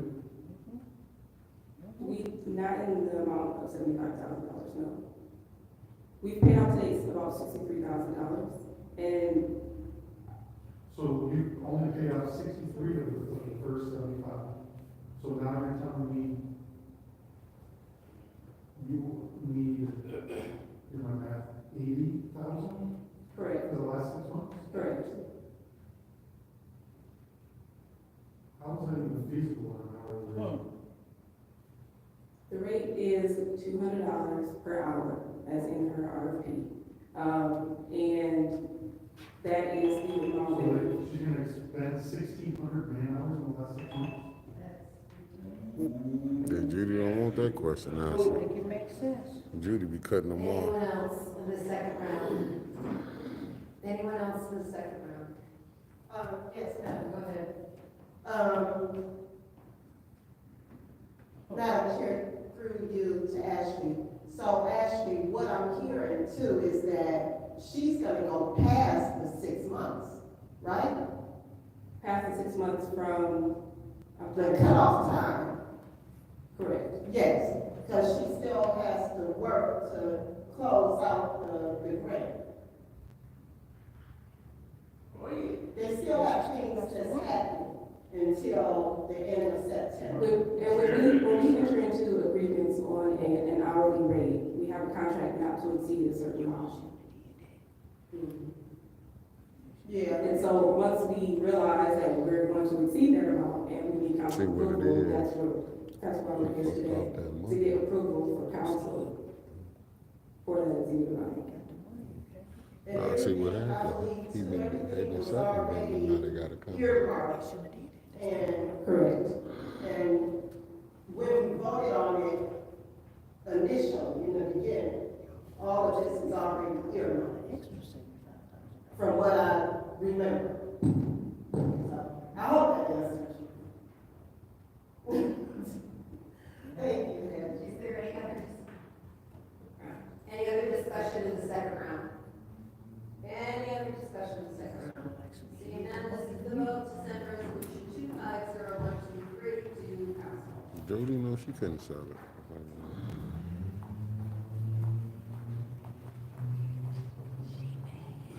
Yeah. Priestley? Yes. Councilmember Carter? Yes. Mr. Shad? Yes. Mr. Pfeiffer? Yes. Mr. Jarrett? Yes. They still game it. Absent. It's still passed. They still pass it to council. 5 yes, 0 no, that will be sent to council. The next resolution is 250125, contract communities first commercial facade, 1021 North Saginaw Street, the Choice neighborhood. Well, is there any motion?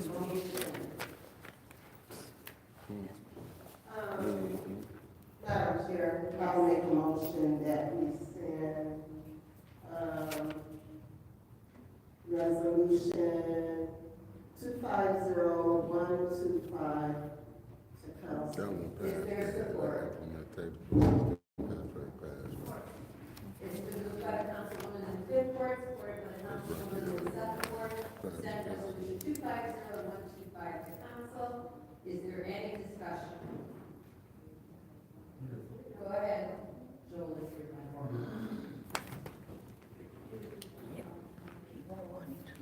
Joe, please come. There's another musician. There you go.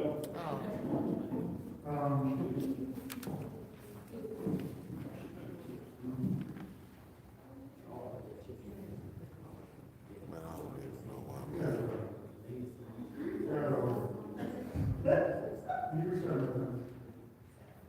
Restart it now. Start. Okay.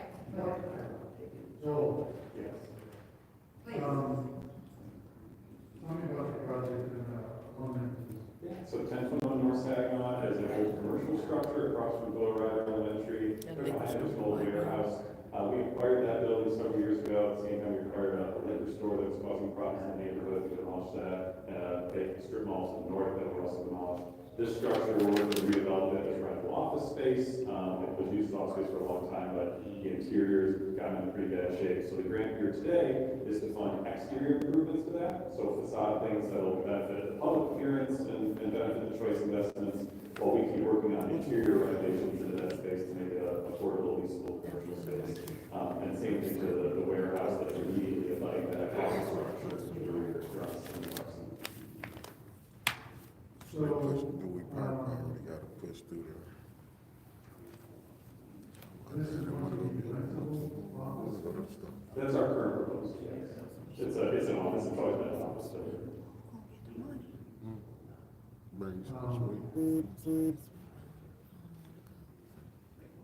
So, explain to me how you would be a good appropriation of HUD dollars,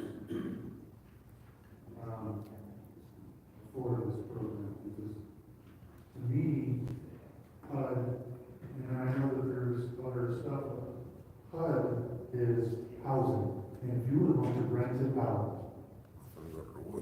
office space, to me, that is not appropriate. Yeah, so HUD is historically funded facade improvement grants for commercial structures as well. We've seen it, I think the city's had in some CDBG programs too. So while HUD does mainly do a lot of housing funding, it's sort of the urban development side of it has for a long time really included, facade improvements, oftentimes streetscapes, street lights, things that sort of we think in a commercial district enhance the value of adjacent houses, enhance, the visibility of the neighborhood. And so this program came about in a holistic idea of thinking and building all these choice investments, which has been great. How we also improve the condition of commercial structures nearby, because neighborhoods are more than just housing, they're also commercial spaces sort of within walking distance. So,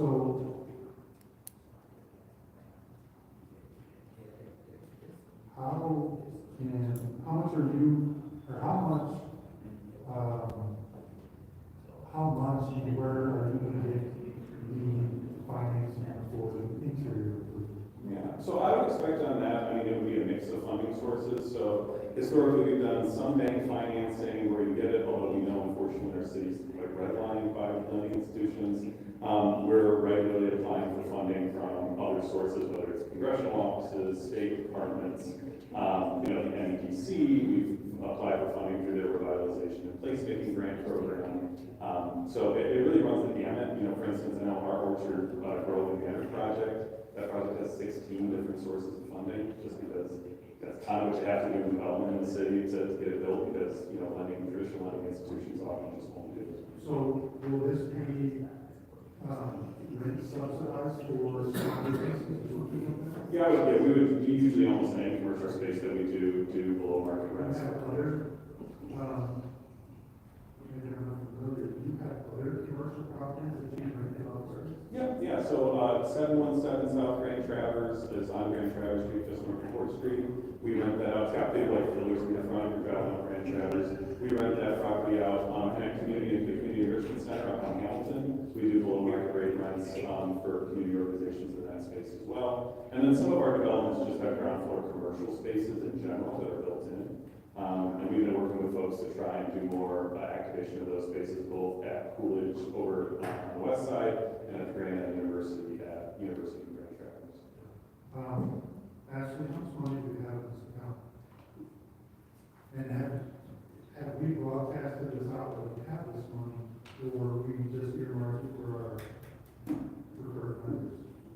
It was broadcasted. We accepted applications for the commercial facade program.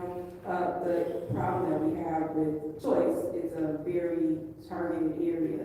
But we did go out and solicit to business owners in the area. So do we have other people all over the church?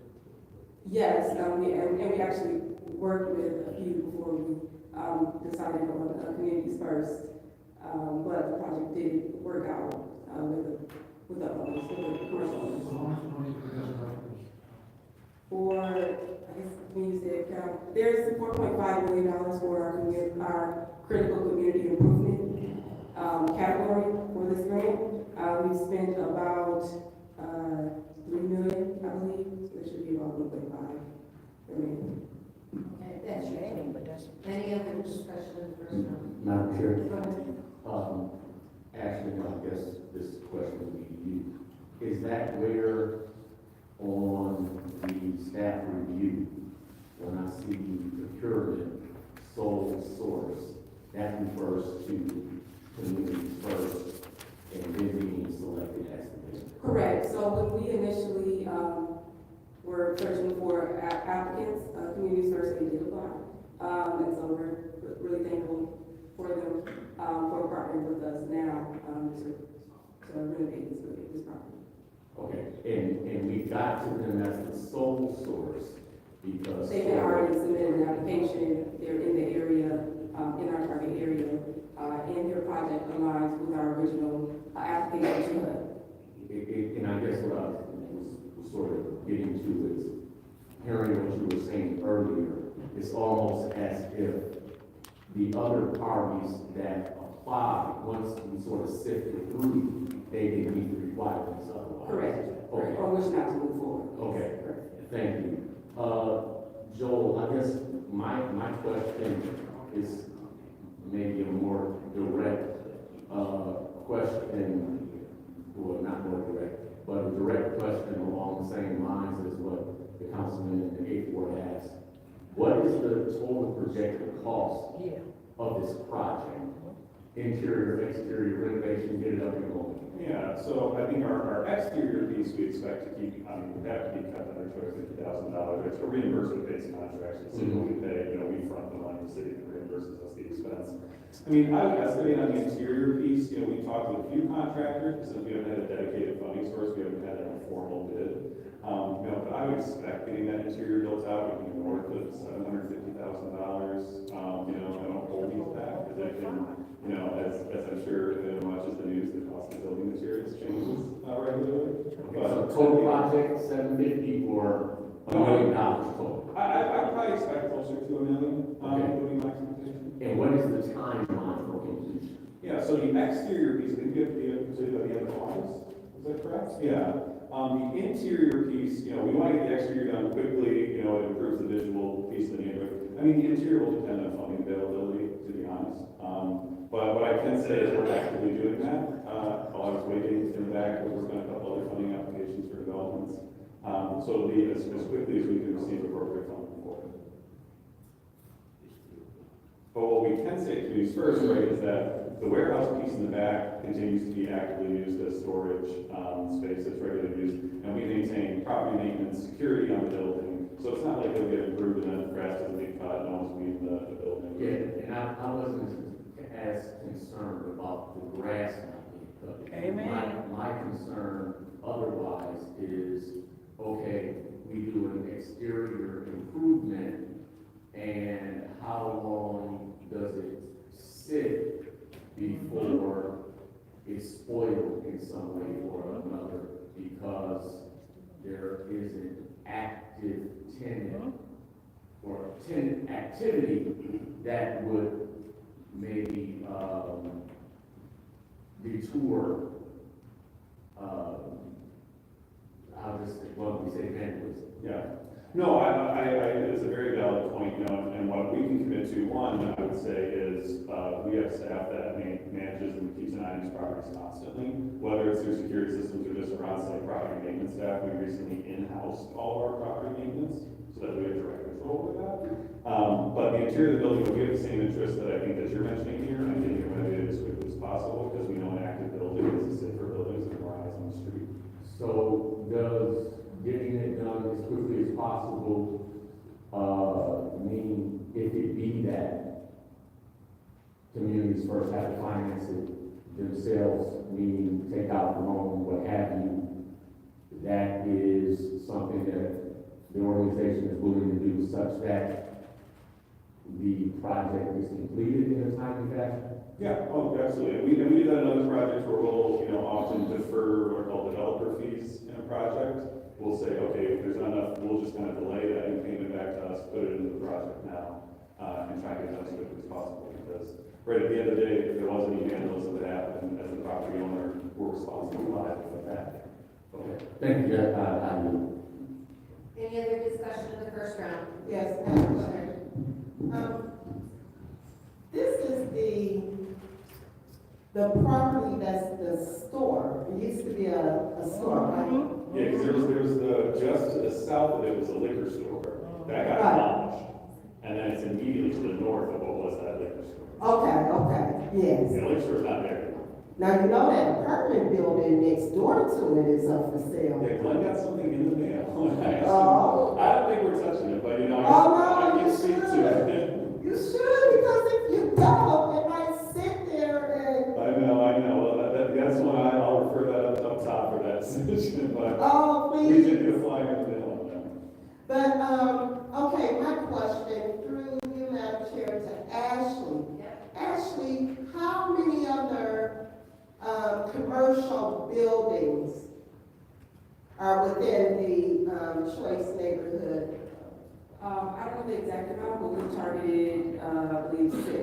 And one is a strip, on Located Fifth, property across the river, lights and the mountains that on the gas station. There are a few properties that we actually, did murals on, throughout the area and, Okay, and none of the others qualify. Well, we did qualify, and then we, like I said, we tried to work with, a few others, and I just couldn't get some. I'm thinking about the man, the store, the liquor store, well, the beer wine store, right there on ML King and is it 9th? did they qualify? I know he's been in that store Yeah, but renovating. liquor stores do not qualify for. And from what I understand, he's not planning to sell liquor. It's not gonna be, he's actually inside doing some renovations, and he's, gonna turn that store, around, make it more neighborhood friendly. And I know that I don't know if it's it should be within the choice neighborhood, because the townhouses are being built. Okay, I know what you're speaking of. Yeah, I'm sure residents would be very happy to have that building active. But given our really short timeline, we're But it was extended to him as well, too, right? We searched the entire area. Okay, all right. Okay, well, thank you. Thank you, Madam. Any other discussion in the first round? Any other discussion in the first round? Any other discussion in the first round? How about second round? Any discussion in the second? Yeah. Go ahead. No,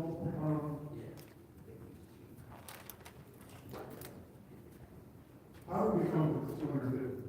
Yeah, so that was based, a lot of that was based on our estimates from, sort of exterior construction costs that we've been seeing on build projects lately. So we're actively in construction, obviously with the Orchards project in Mont Park, we're actively in construction at CEC, so we're dealing with contractors a lot. And so when it comes to exterior landscaping, lighting, fencing, brickwork, we're doing that on other projects. And so this is sort of based off our best estimate of what we're receiving in quotes from contractors.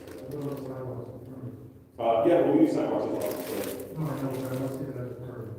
Oh, no, I'm not sure. Okay, is it good condition, you want to replace it? My understanding is that's not an eligible expense in this grant, because it has to be limited to the facade and the things on the private property. So that's our understanding currently.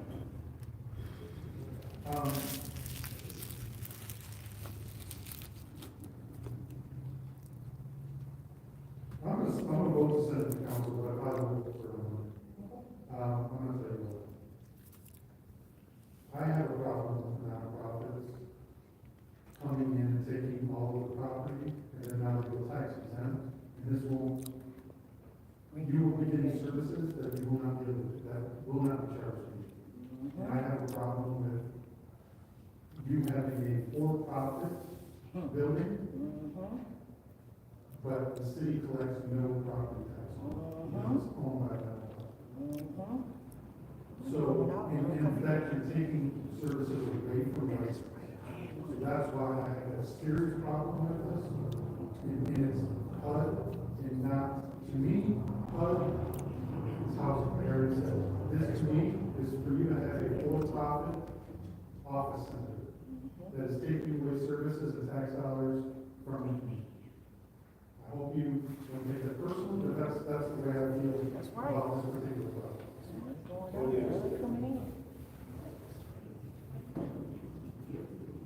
Would it be appropriate to just express your thoughts on this?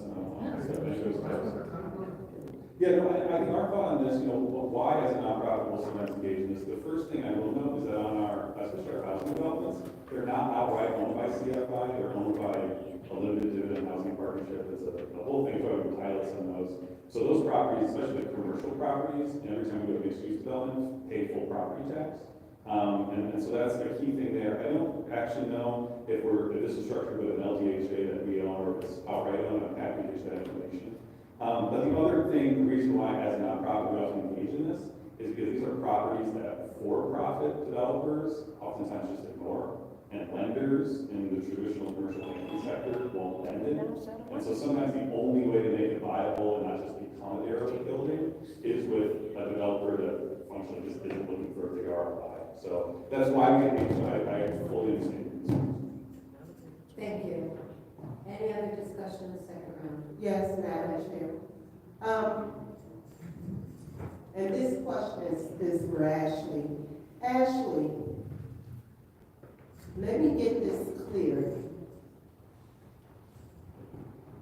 It was already earmarked in the grant, basically to, what was the amount earmarked for commercial properties in that year?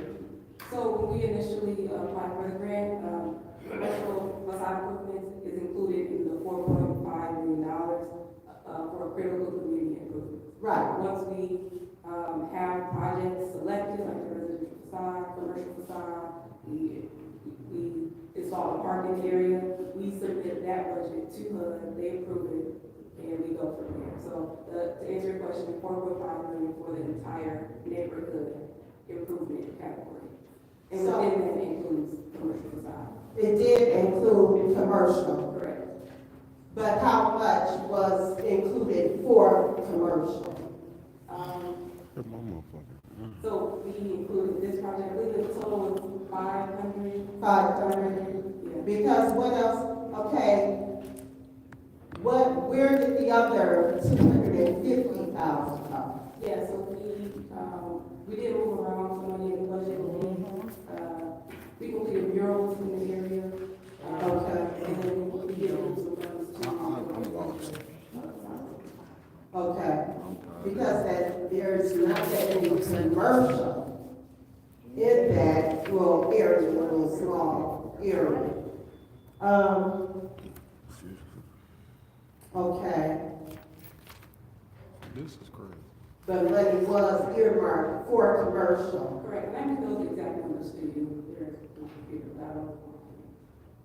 And this didn't include all of the demolition. No, that was separate. That was a separate, line. The money's earmarked for that. And the blight and demolition and everything in that area.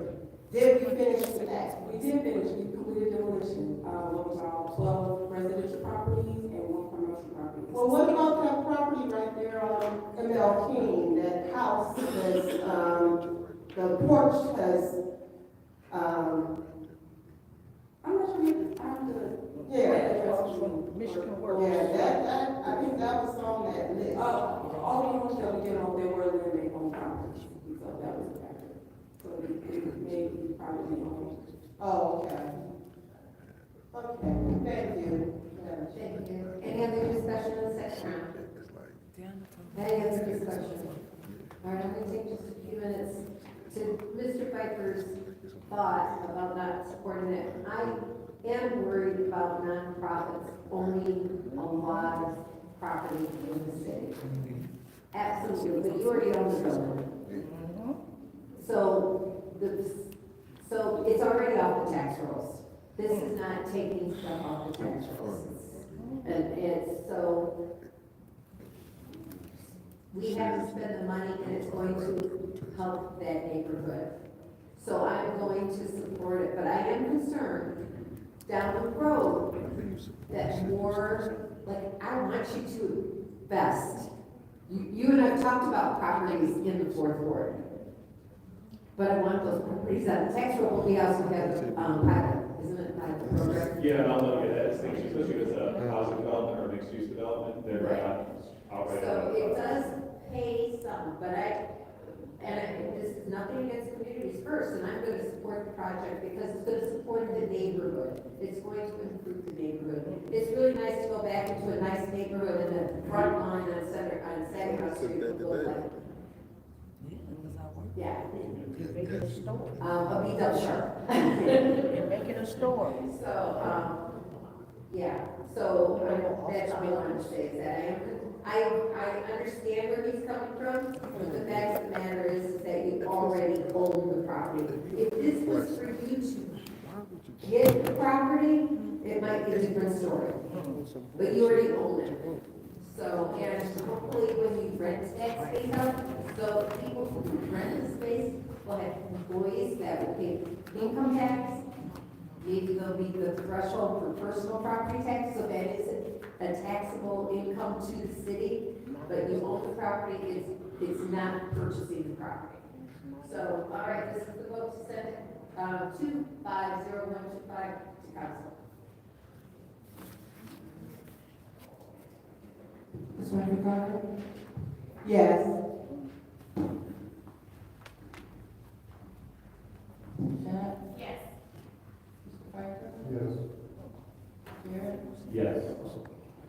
Briefly. Yes. Man, that sound like the craziest shit I seen. 5 yes, 0 no. Joel, first Sunday in May. Okay.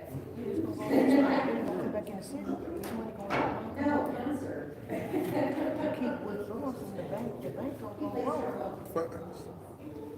And he's very good.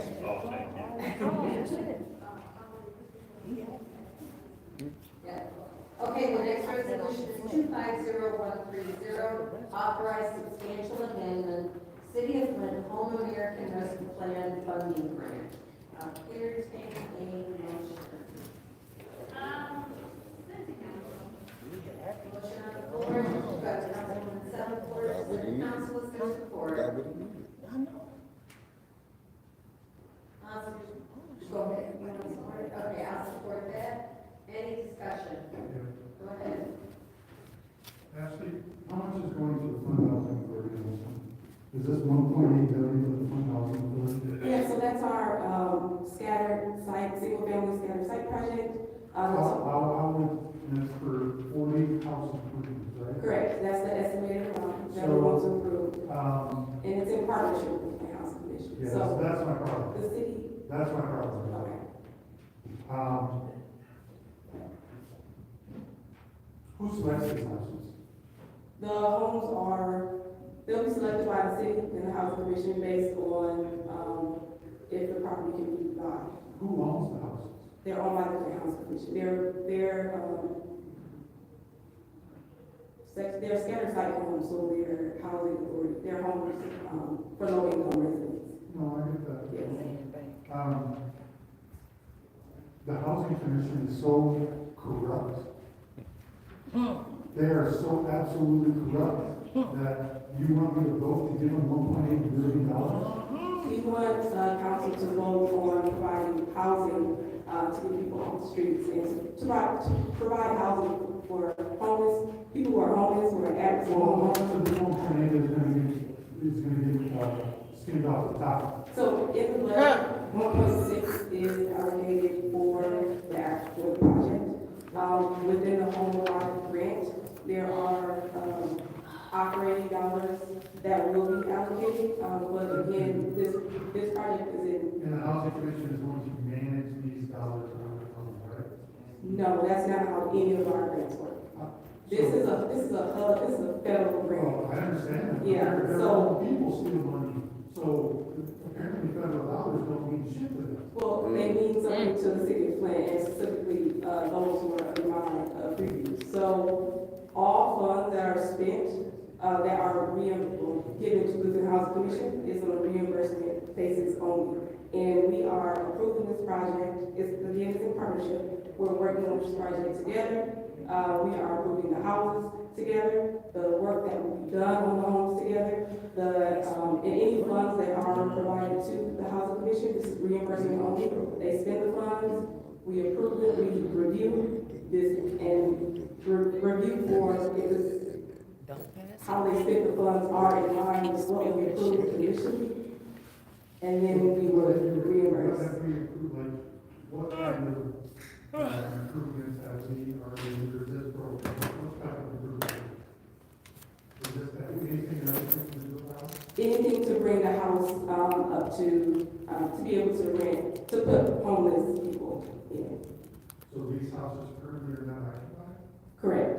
So the home mark grant, that's the basis of the home mark grant, is to bring homes online, additional homes online in jurisdictions, in order to provide more housing for people who are homeless. So the housing commission owns 40 houses right now that are vacant in the city. There, as you know, the housing commission is under, they have some transition in leadership, they're under new leadership, and the current, executive director, he has, he is on board with this project, and he wants to bring all of their homes, back online. There are. My question, so you're saying that they're not online, so they have 40 vacant properties? Correct, as the municipality undertake, as the city, I mean, there are vacant properties all around the city that are able to be. I can, yeah, I can. And then like the 40 properties are ones that we are potential, right? So all homes will be able to be rehabbed. Hell yeah.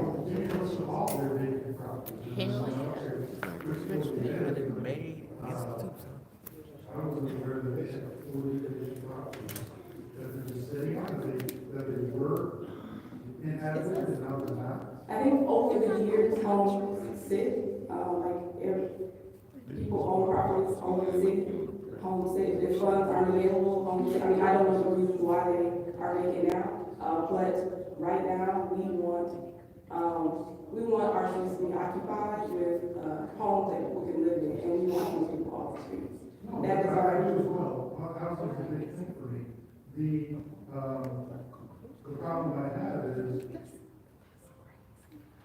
knowing how the housing commission has operated and is currently operating, this money will do 2 houses. I don't think that's true.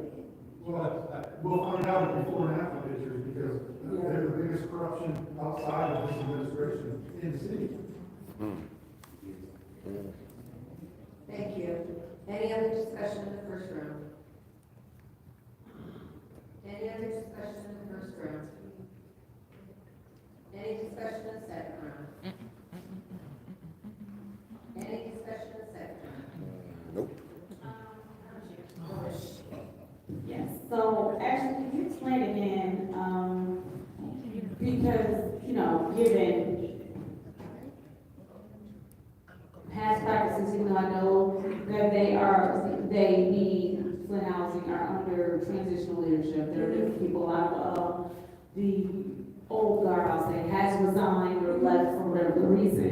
I do think that it is fair to ask for you to walk through again how the city will be locked in step to make sure that this process does have the money being spent as it should be spent. I know you said it's reimbursable, but could you just go through the many steps that the city, because this is a partnership. Correct. So can you go through how the city will be locked in step with that? Yes. So, as I said before, there are 40 homes is the goal. 40 homes may not be renovated. We don't know. We have the estimate construction cost right now. So we will identify the homes, which in partnership with the Housing Commission. We will then bring on a consultant to conduct assessments of those homes to determine which homes we can renovate within our budget. Then we will put out an RFP, release an RFP for construction of the homes in partnership with the Housing Commission that may look like the city putting out an RFP and hiring contractors. Again, everything is set with the Housing Commission. We will, what's your request? So those contracts will come before council for approval? Is that, pardon the moi, it's through you. Yes. Thank you. Damn. I don't have the answer to that, Ashley. Check the shit out of her, dude. Judy. Contracts over $75,000 will. Check. Any of you that we enter into over $75,000 at this moment, we don't know we're going to select more than one contractor for the project. One contractor for the entire 40 homes. We don't know what that looks like right now, but yes, it over $75,000. Thank you. You continue your answer. Yes. So once the homes are selected, we have a contractor in place. We will complete renovations on the homes. The homes are owned by the Housing Commission, so they will manage the properties. So they work with their the COC and their entry system to have residents within That last stuff fast. get residents for the home. But again, any expenses that are incurred by the Housing Commission, they submit to us on a regular basis. What that might look like is for management of the property, or like labor, general conditions like labor, for small tasks, and then we reimburse that to the city, and we do the pay. Okay, thank you. Thank you. Any other discussion on the first round? That's the second round. Sorry, second round. Any other discussion on the second round? check them back to the first Any one. other discussion? Second count seeing none, this is the vote to send resolution Judy didn't even two want to five talk. zero one three zero to council. Judy didn't even want to talk no more. Did you pass? Ms. Michelle? Yes. Mr. Piper? Yes. Mr. Jarrett? Yes. Ms. Priestley? Yes. Ms. Murphy Carter? Yes. Vote 5 yes, 0 no. Votes 5 yes, 0 no, that will be sent to council. And our Last. last one. Yeah. Thank God. City-funded construction projects. Pass. Motion on the floor from Councilman Lindsay, 847, council to approve. It's been supported by the councilwoman in the fifth ward. Is there any discussion? Go ahead. Mr. Edwards. Don't sit at the table, Clyde, this may take a while. It's a setup. Mr. Edwards, can you just tell me why, after all these years, this is needed now? I'm not versed on that history or why it's coming to the forefront at this point. I'm just, as far as my understanding, it has become a good idea for the city. I mean, we're a municipality, don't we have in our general conditions that they have to pay for their wages? I don't believe so. No, matter of fact, I know so. So, I'm for this, I'm not, for basically changing our purchasing ordinance. And what that basically says, or what this says, how I feel is changing the purchasing ordinance is, where's the order?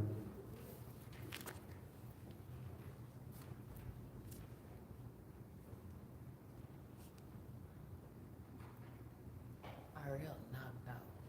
No, that's the one.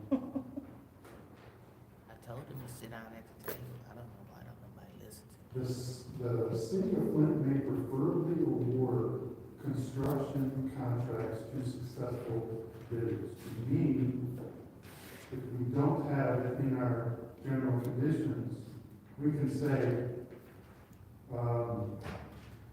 LBTC, the global, or whoever's donating the unit downstairs, make sure you're preventing wage and I can get you a contract. Like, I'm for adding this into our general conditions, but for this not to be in general conditions, and just to say that the administration has the ability to, award the contractor, may preferably award the contractor successful bidders, if they do prevailing wage. So, why not just come before us and say, we want to add prevailing wage requirement to all of our bids? If we're going to give a contract to someone who gets prevailing wage, then why not just mandate it across the board? And not say that we're not going to add it to our general conditions. We might tell some people to add it, we might not, and that's how we're going to circumvent and make sure the preferred vendor gets contract. You follow what I'm saying? I'm not saying it's gonna happen, but that, to me, is what it's laying out to be a possibility, and opening the door to the possibility. I would say to council at this point that that's not to make it a mandatory situation. That council can revise this at this point. If you feel that that's more appropriate as it relates to it, as you discussed just did, as it relates to our purchasing ordinance, then yes, I would say that would be an option for council to say, yeah, let's make this mandatory. According to this, I know it's a resolution, but it's more of a proclamation. If it stabilizes local workforce and, it increases union involvement and so on and so forth, and for the most part, we utilize union contractors for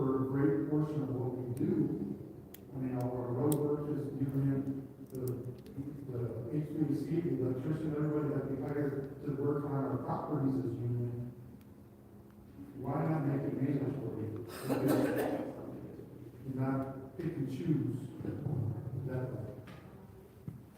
I don't believe the administration would be opposed to that idea. The intent and purpose here is, I believe we can agree, the intent and purpose is to get the wages up and ensure that you have a group of people receiving wages that can then contribute to the tax base in the city. I mean, I would prefer if it's local contractors, they would preference more than someone providing prevailing wage, but a local providing prevailing wage should get even more preferential. But, I mean, that's where I'm at. So if we have local people that work from Flint and want to help us, they should get more preferential than somebody else. Thank you. Is there any other discussion in the first round? Any other discussion in the first round? Any other discussion in the first round? How about the second round? Let's pass the vote. So, Mr. Edwards, I'm not going to support this today. And I will, send a note to the city attorney to add prevailing wages for any of our contractors. The administration is okay with that? And that would be my goal, but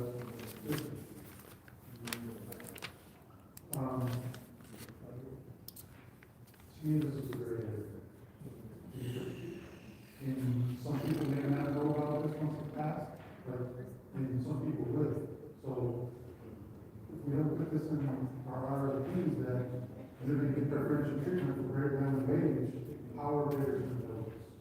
So I'm going to give it to the attorney to have it put in all our RFPs, if that's what the administration wants, versus this resolution. Administration's okay with that. If not, I'm not going to support this, but if they're okay with adding it across the board, then I'll go down that avenue with the city attorney and purchase the change. So, when you don't answer that, this will not happen.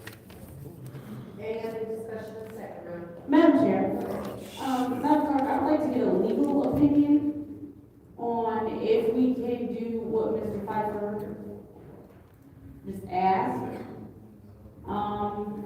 And then I'd also like to know any legal ramifications that might come from this. I'm fine with just leaving this sitting here until we have a legal understanding of if what he's saying won't give us any other legal ramifications down the line. I'd like to, then you make, you can't make a motion.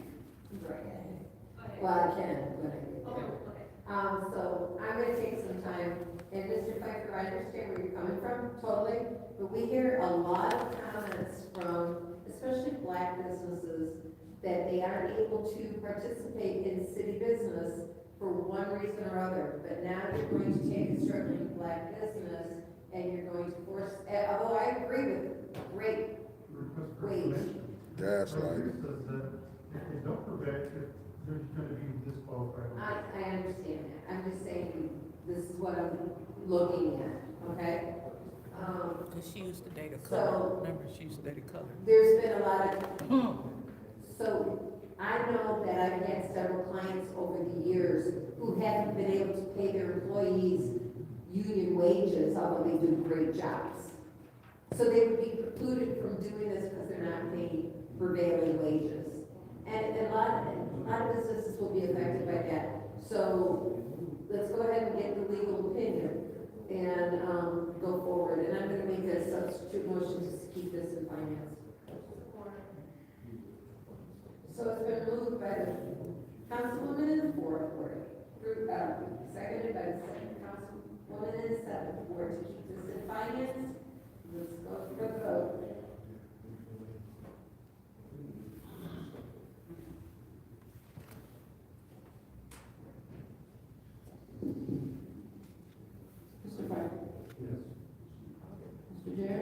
Yes. Yes. Yes. Yes. The vote is 5 yes, 0 no. So it is moved by Councilman Haywood, supported by Councilwoman Sarah. Mr. Chair. Yes. Yes.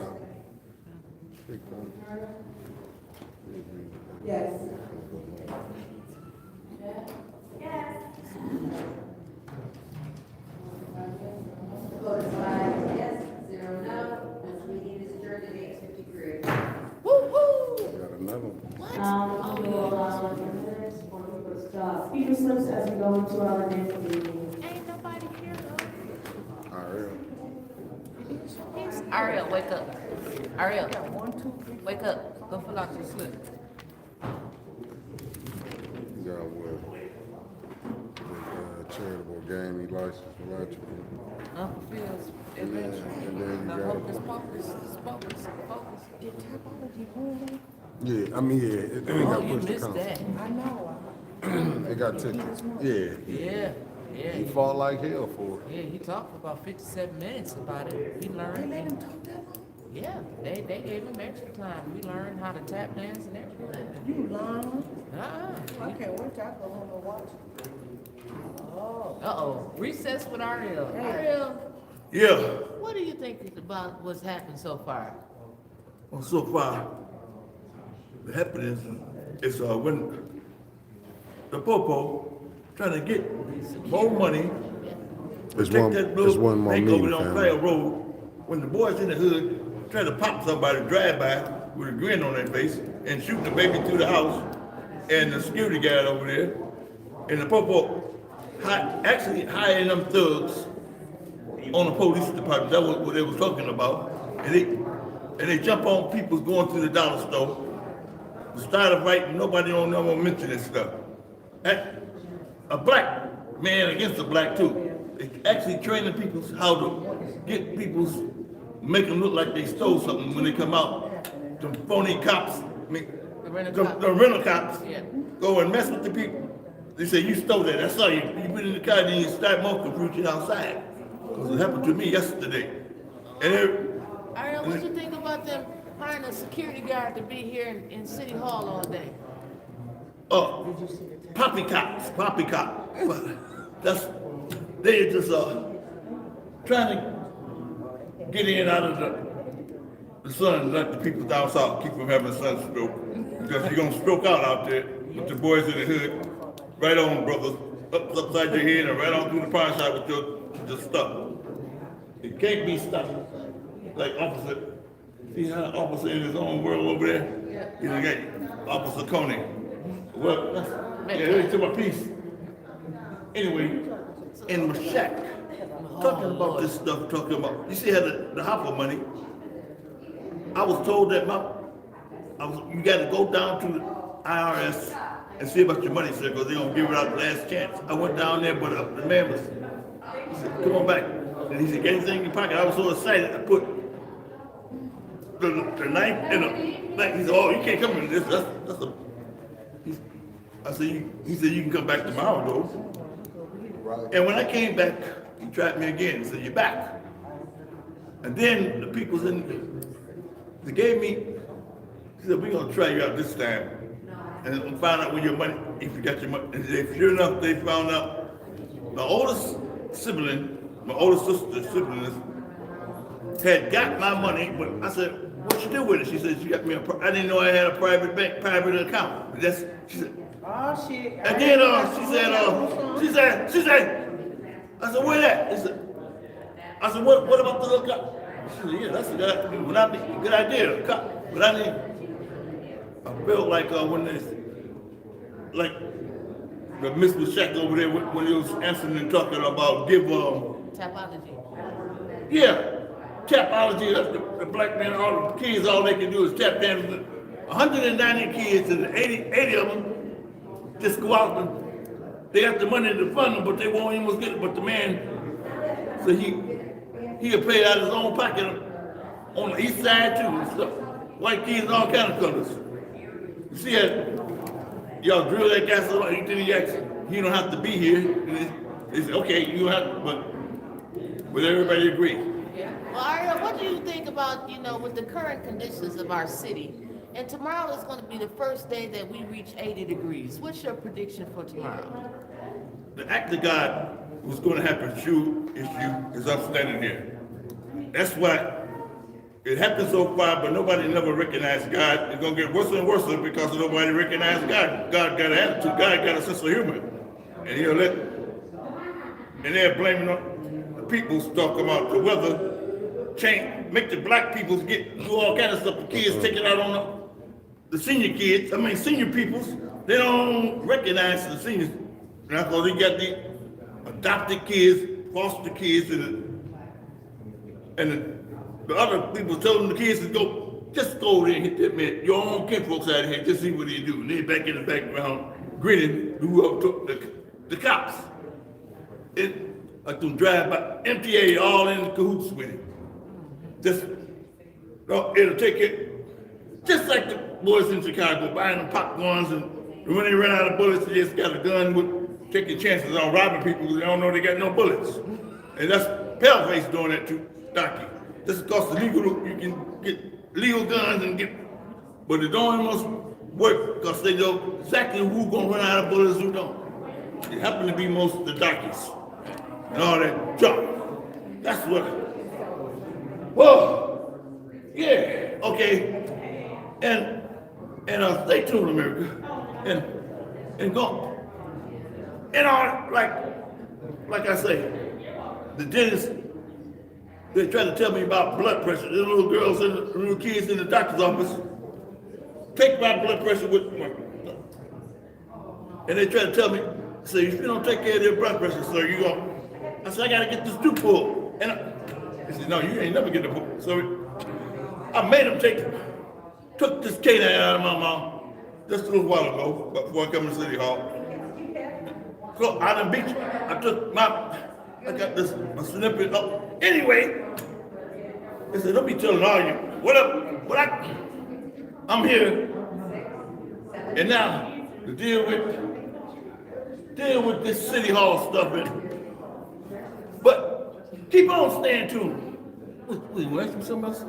Yes, I do have another question for you, Ariel. Okay, what is it? Okay, so the next question, let me see what I want to ask you about right here. Hold on, just give me 1 minute. Okay. Let's talk about the budget. So, May said, and may he rest in peace, that the mayor has yet to present a balanced budget since he's been mayor. Well, the mayor says that all of his budgets have been balanced. Do you think that this budget, which clearly we see tonight that they don't have enough money to do nothing in the city of Flint, do you think that this council will pass this budget knowing that we broke? No, they won't pass it because Candace Mashak, she always gonna put a monkey wrench in there. And then they make it go on and hope to put a time limit on the money where they can just say, we're gonna get rid of all these people getting up, Mr. Mike, give me all the, because we the people living on them handouts. See what I mean? That's it. Thank you, Ari. Okay, all right, thank you. I call this Governmental Operations Committee meeting to order. That was Roll Ariel call.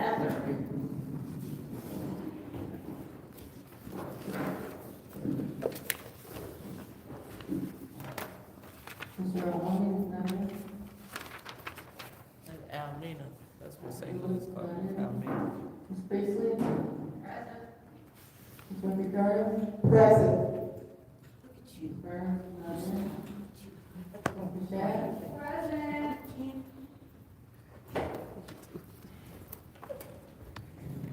Mr. Pfeiffer?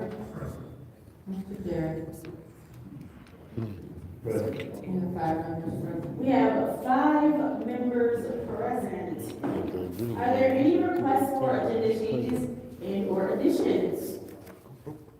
Seeing how there are no requests, it is now time for public comment. Members of the public who wish to address the city council or its committees must register before the meeting begins. A box was placed at the entrance to the council chambers for collection of registrations. No additional speakers or slips will be accepted after the meeting begins. Members of the public shall have no more than 3 minutes per speaker during public comment, with only 1 speaking opportunity per speaker. First public speaker, Madam Clerk. First speaker is our initial. And then we are still, just for the record, we are still doing the timer off the screen. Thank you very much. Mr. Mitchell? What do you got to do with me? Right. Oh, my bad. My name is Aaron Mitchell. I thought, and I want to speak on the situation about you, Mr. Jack, about the stimulus money. When you came out and said said anybody got a problem with the stimulus money, come up here right now. And you take care of it with the woman with the roosters and people in the neighborhood. But I was trying to get your attention, you see me, but you walked off. That's when I appalled, whatever appalled means, to your decision, because you just talked about the chief of police. You know everything about that, but you see what you want to talk about, you want to get the action, you should get. My money is, I want you to at least attempt to get my money in my own hands. And talking about these kids ain't got no jobs and stuff. I'm a grown man and but they told me my sister got my stimulus money. Oh my goodness. But they ain't. You gonna put the business? But I ain't got nothing to get from it. And you made it possible to get my stimulus money, but you just went back to your seat and you're not transparent. But you were transparent, just got out your feet, right over there and talked about. So I want you to at least attempt to check my sister on Rankin Street, Joanne Evans. That's her name. It's in the 400 block. I got my own sister's address. That's all that COVID situation come up, and then I done got used to it. People care about go and our people. And I want you to make name was Mitchell. You know when we get married, my brother-in-law was Evans, Grant Evans, and I want you to, would you do that for me, Miss Jackson? Tell us about R.L. Mitchell money, because the IRS told me what's happening. Amen. When they down on 2nd Street, the 11 Kingdom, right in front of the Halifax. And the IRS people's gonna play. They don't lie either, I can tell, but they want, it's up to me and people like you to get to the point where people, they can treat people like they civilized in this town, instead of letting the kids like they grown up into the grandparents. Like me, father, I got some grandkids, but they come to me in the farmer's market, they ain't know that. That's how I'm 14 years old. And let me know, I'm the great, anyway. Thank you. Next public speaker, Madam Clerk.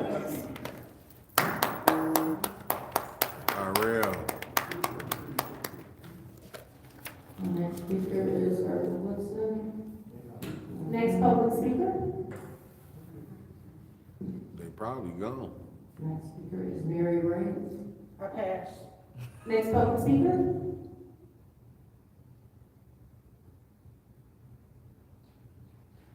Next speaker is Claire Clinton. Gone. Next public speaker.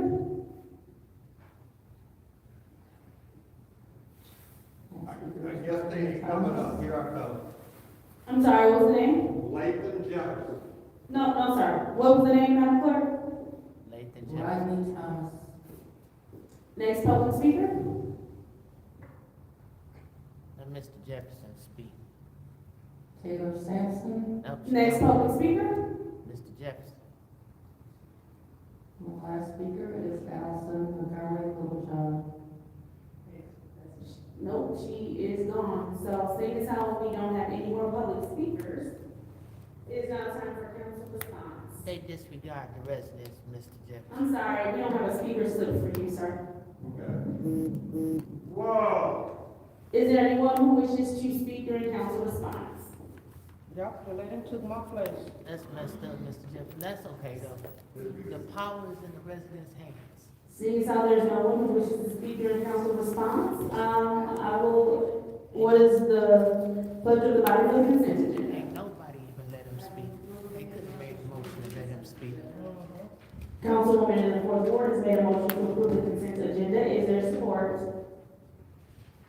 It's been moved and properly supported by the councilperson in the seventh ward. Are there any separations? I like Mr. It's been completely separated by the councilman in the eighth ward. Moving on to resolution 250118-T, charitable gaming license of fulfills adventures in philanthropy. What is the pleasure of the body? Madam Chair. Councilwoman in the fourth ward. Move to council. Cause they ain't here. Okay, Senator Ariel. I'll make a motion to create, keep it in open. He done already had the damn fundraiser. Support. Roll call, Madam Clerk. Oh, this is gonna be He quick. done already had the fundraiser. Just pass the damn thing. Oh, this is gonna be a quick one. I'll tell you. Man, that was the point. Mr. Allen, not in. Dr. Wolf, not in. Ms. Priestley? Yes. Mr. Carter? Yes. Yeah, Uncle Phil gonna have his next fundraiser next year before this gets passed. Yes. Mr. Pfeiffer? Yes. Mr. Jarrett? Yes. The vote is 5 yes, 0 no. What is they keeping? I'm sorry, please repeat that. The vote is 5 yes, 0 no. Thank you. The vote is 5 yes, 0 no. That resolution 250118-T, charitable gaming license, Uncle Phil's Adventure and Philanthropy stays in committee. Moving on to appointments. Appointment 250061-T, which is the reappointment to the Hurley Board of Hospital Managers, Charlotte Edwards. What is the pleasure of the body? Silence. It's, the councilman in the eighth ward would like to keep it in finance. Is there support? Support, I'm sorry. I said finance, I'm sorry, government ops. Thank you very much. To keep it in government ops, it's been properly supported by the councilwoman in the fourth ward. Roll call, Madam Clerk. The appointment? Yeah. Oh, shit. This one is the first one. I voted up and voted down. Shit. Yes. Mr. Carter? So we gonna be over quick then. Yep. Yes. Ms. Burns, not in. Ms. Bass? Yes. Why she so damn loud? Mr. Pfeiffer?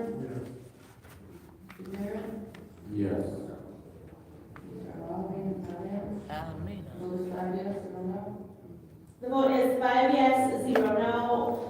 Appointment 250061, reappointment to the Hurley Board of Hospital Managers, Charlotte Edwards stays in governmental operations. Moving on to resolution 250096-T, which is the reappointment to the Hurley Board of Hospital Managers, Leandra Larkin. What is the pleasure of the body?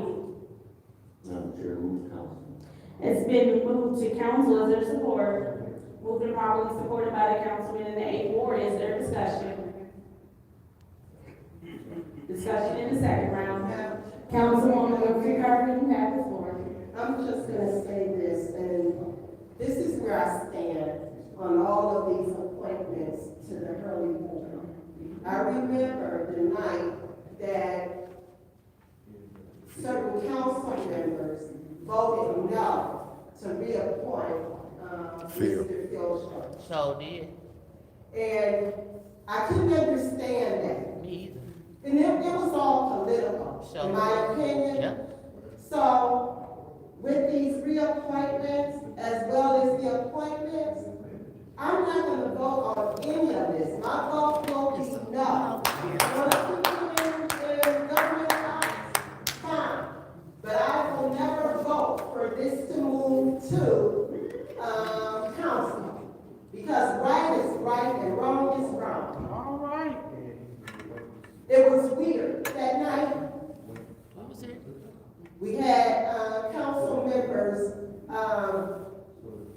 I don't know who got up. They got up and they, kind of disappeared into the back of the, chamber. That was the first ward. And didn't vote. And couldn't even say why they didn't want to vote for him. So I will not vote. And it's not y'all think that any of these people would be good people to serve on this board. But I'm not gonna vote on this until we can vote Mr. Phil Sharps to be reappointed to this board as well. All right. Thank you. Anybody else in the second round of discussion? All right, thanks, how there's no one else, I will take my time. I want us to be clear, this is a little bit of revisionist history happening, and I don't think that is purposely being done. If you recall the night that Mr. Schultz was on the agenda for Curly Board, there was also Mr. Jaleel, I can't remember his last name right now, I'm trying to remember my heart. He was on there as well, and I moved to have that move to council, and I did not get support. I could not understand at that point in time why I didn't have lack of support, at which point I ended up getting a personal phone call, and I had to go to the back. Ms.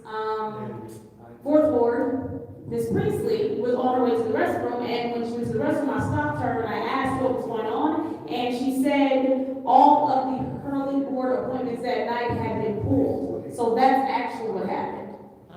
So that's why the votes went the way that they went, because if you recall, you go back and watch the tape, just in case you feel like there's a discrepancy in my story, which there is not. I tried to move Mr. Carter, it died for lack of support, so I had no idea at that point that all of those appointments had been pulled. And so once I learned that they had all been pulled, which at that point I was already in the back, and so you all had continued with the meeting, you all were already voting. So it wasn't a political move on my end or Ms. Priestley's end or whatever the inference is there, that they had just simply been pulled already, and I was not aware of that, and so I was trying to move everything that was on that agenda that night, because they were all appointments, and they were all appointments to the Hurley Board, and we know the Hurley Board needed the appointments.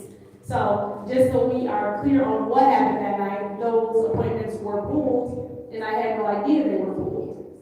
So if anybody would like to make a substitute motion, because Ms. Carter has made it clear that this will fail if we do not. All right, there's a substitute motion by the councilman in the 8th Ward to leave this appointment 250096-T, the reappointment to the Hurley Board of Hospital Managers, Deandra Larkin, here in Government House. Is there support? It has been moved and properly supported by the councilwoman in the 4th Ward. Roll call, Madam Clerk. Candace, she about to flip off. Ms. Priestley? Yes. Mr. Carter? Yes. They don't leave it in here. Yes. She's on some. Yes.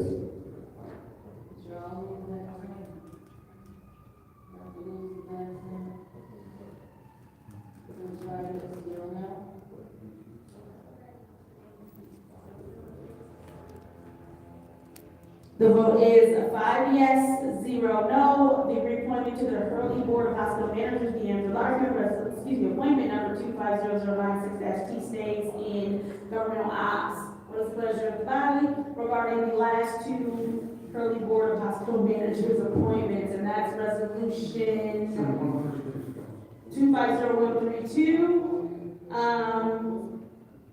And that is for Mr. Robert J. F. Wiggin, and it has been moved to council. Is there support? How did he get on there? How did the CO? It's been properly supported by the councilman in the 9th Ward. Is there discussion? Councilman in the 8th Ward. So, I'm moving it to council so I can vote this down. There is no way in hell that we're gonna allow this guy who came before us every single meeting to lie to us, and then he left us in financial shambles that we're still paying change orders to Raymond for. So did. And we're gonna give him position as on the board of hospital managers? Right. Hell no. No, I Right. don't think so. There you I go. don't think so. He left us high and dry, lied to us every single night. And then we still paying $100,000 in change over to the revenue. So, it's a hell no. Hell no. All right, is there any more discussion in the first round of discussion? That should be enough. Councilwoman in the fourth ward. I'm not gonna blame the $100,000 in change orders on Mr. Whittigan. He left well before. I blame it on The finance the director. circumstances that occurred after that. So I have no, That's a yes vote. I have no love for Mr. Whittigan. Mm. But I'm not gonna blame him for the mess in the audit for that year since he left so early. However, Who the the finance previous year director? was a shambles.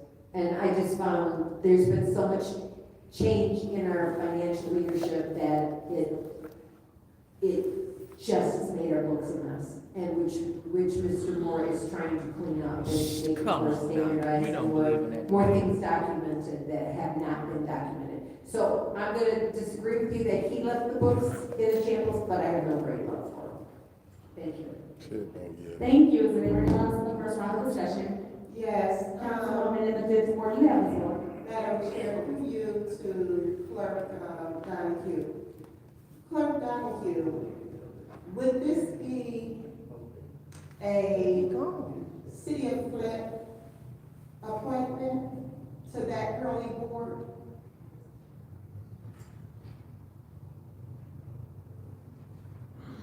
Ain't nobody back there. You know what I'm saying? Don't really stay out of state. I mean, not out of state, out of the city. What are the guidelines, as far as? Do he stay in the city of Flint?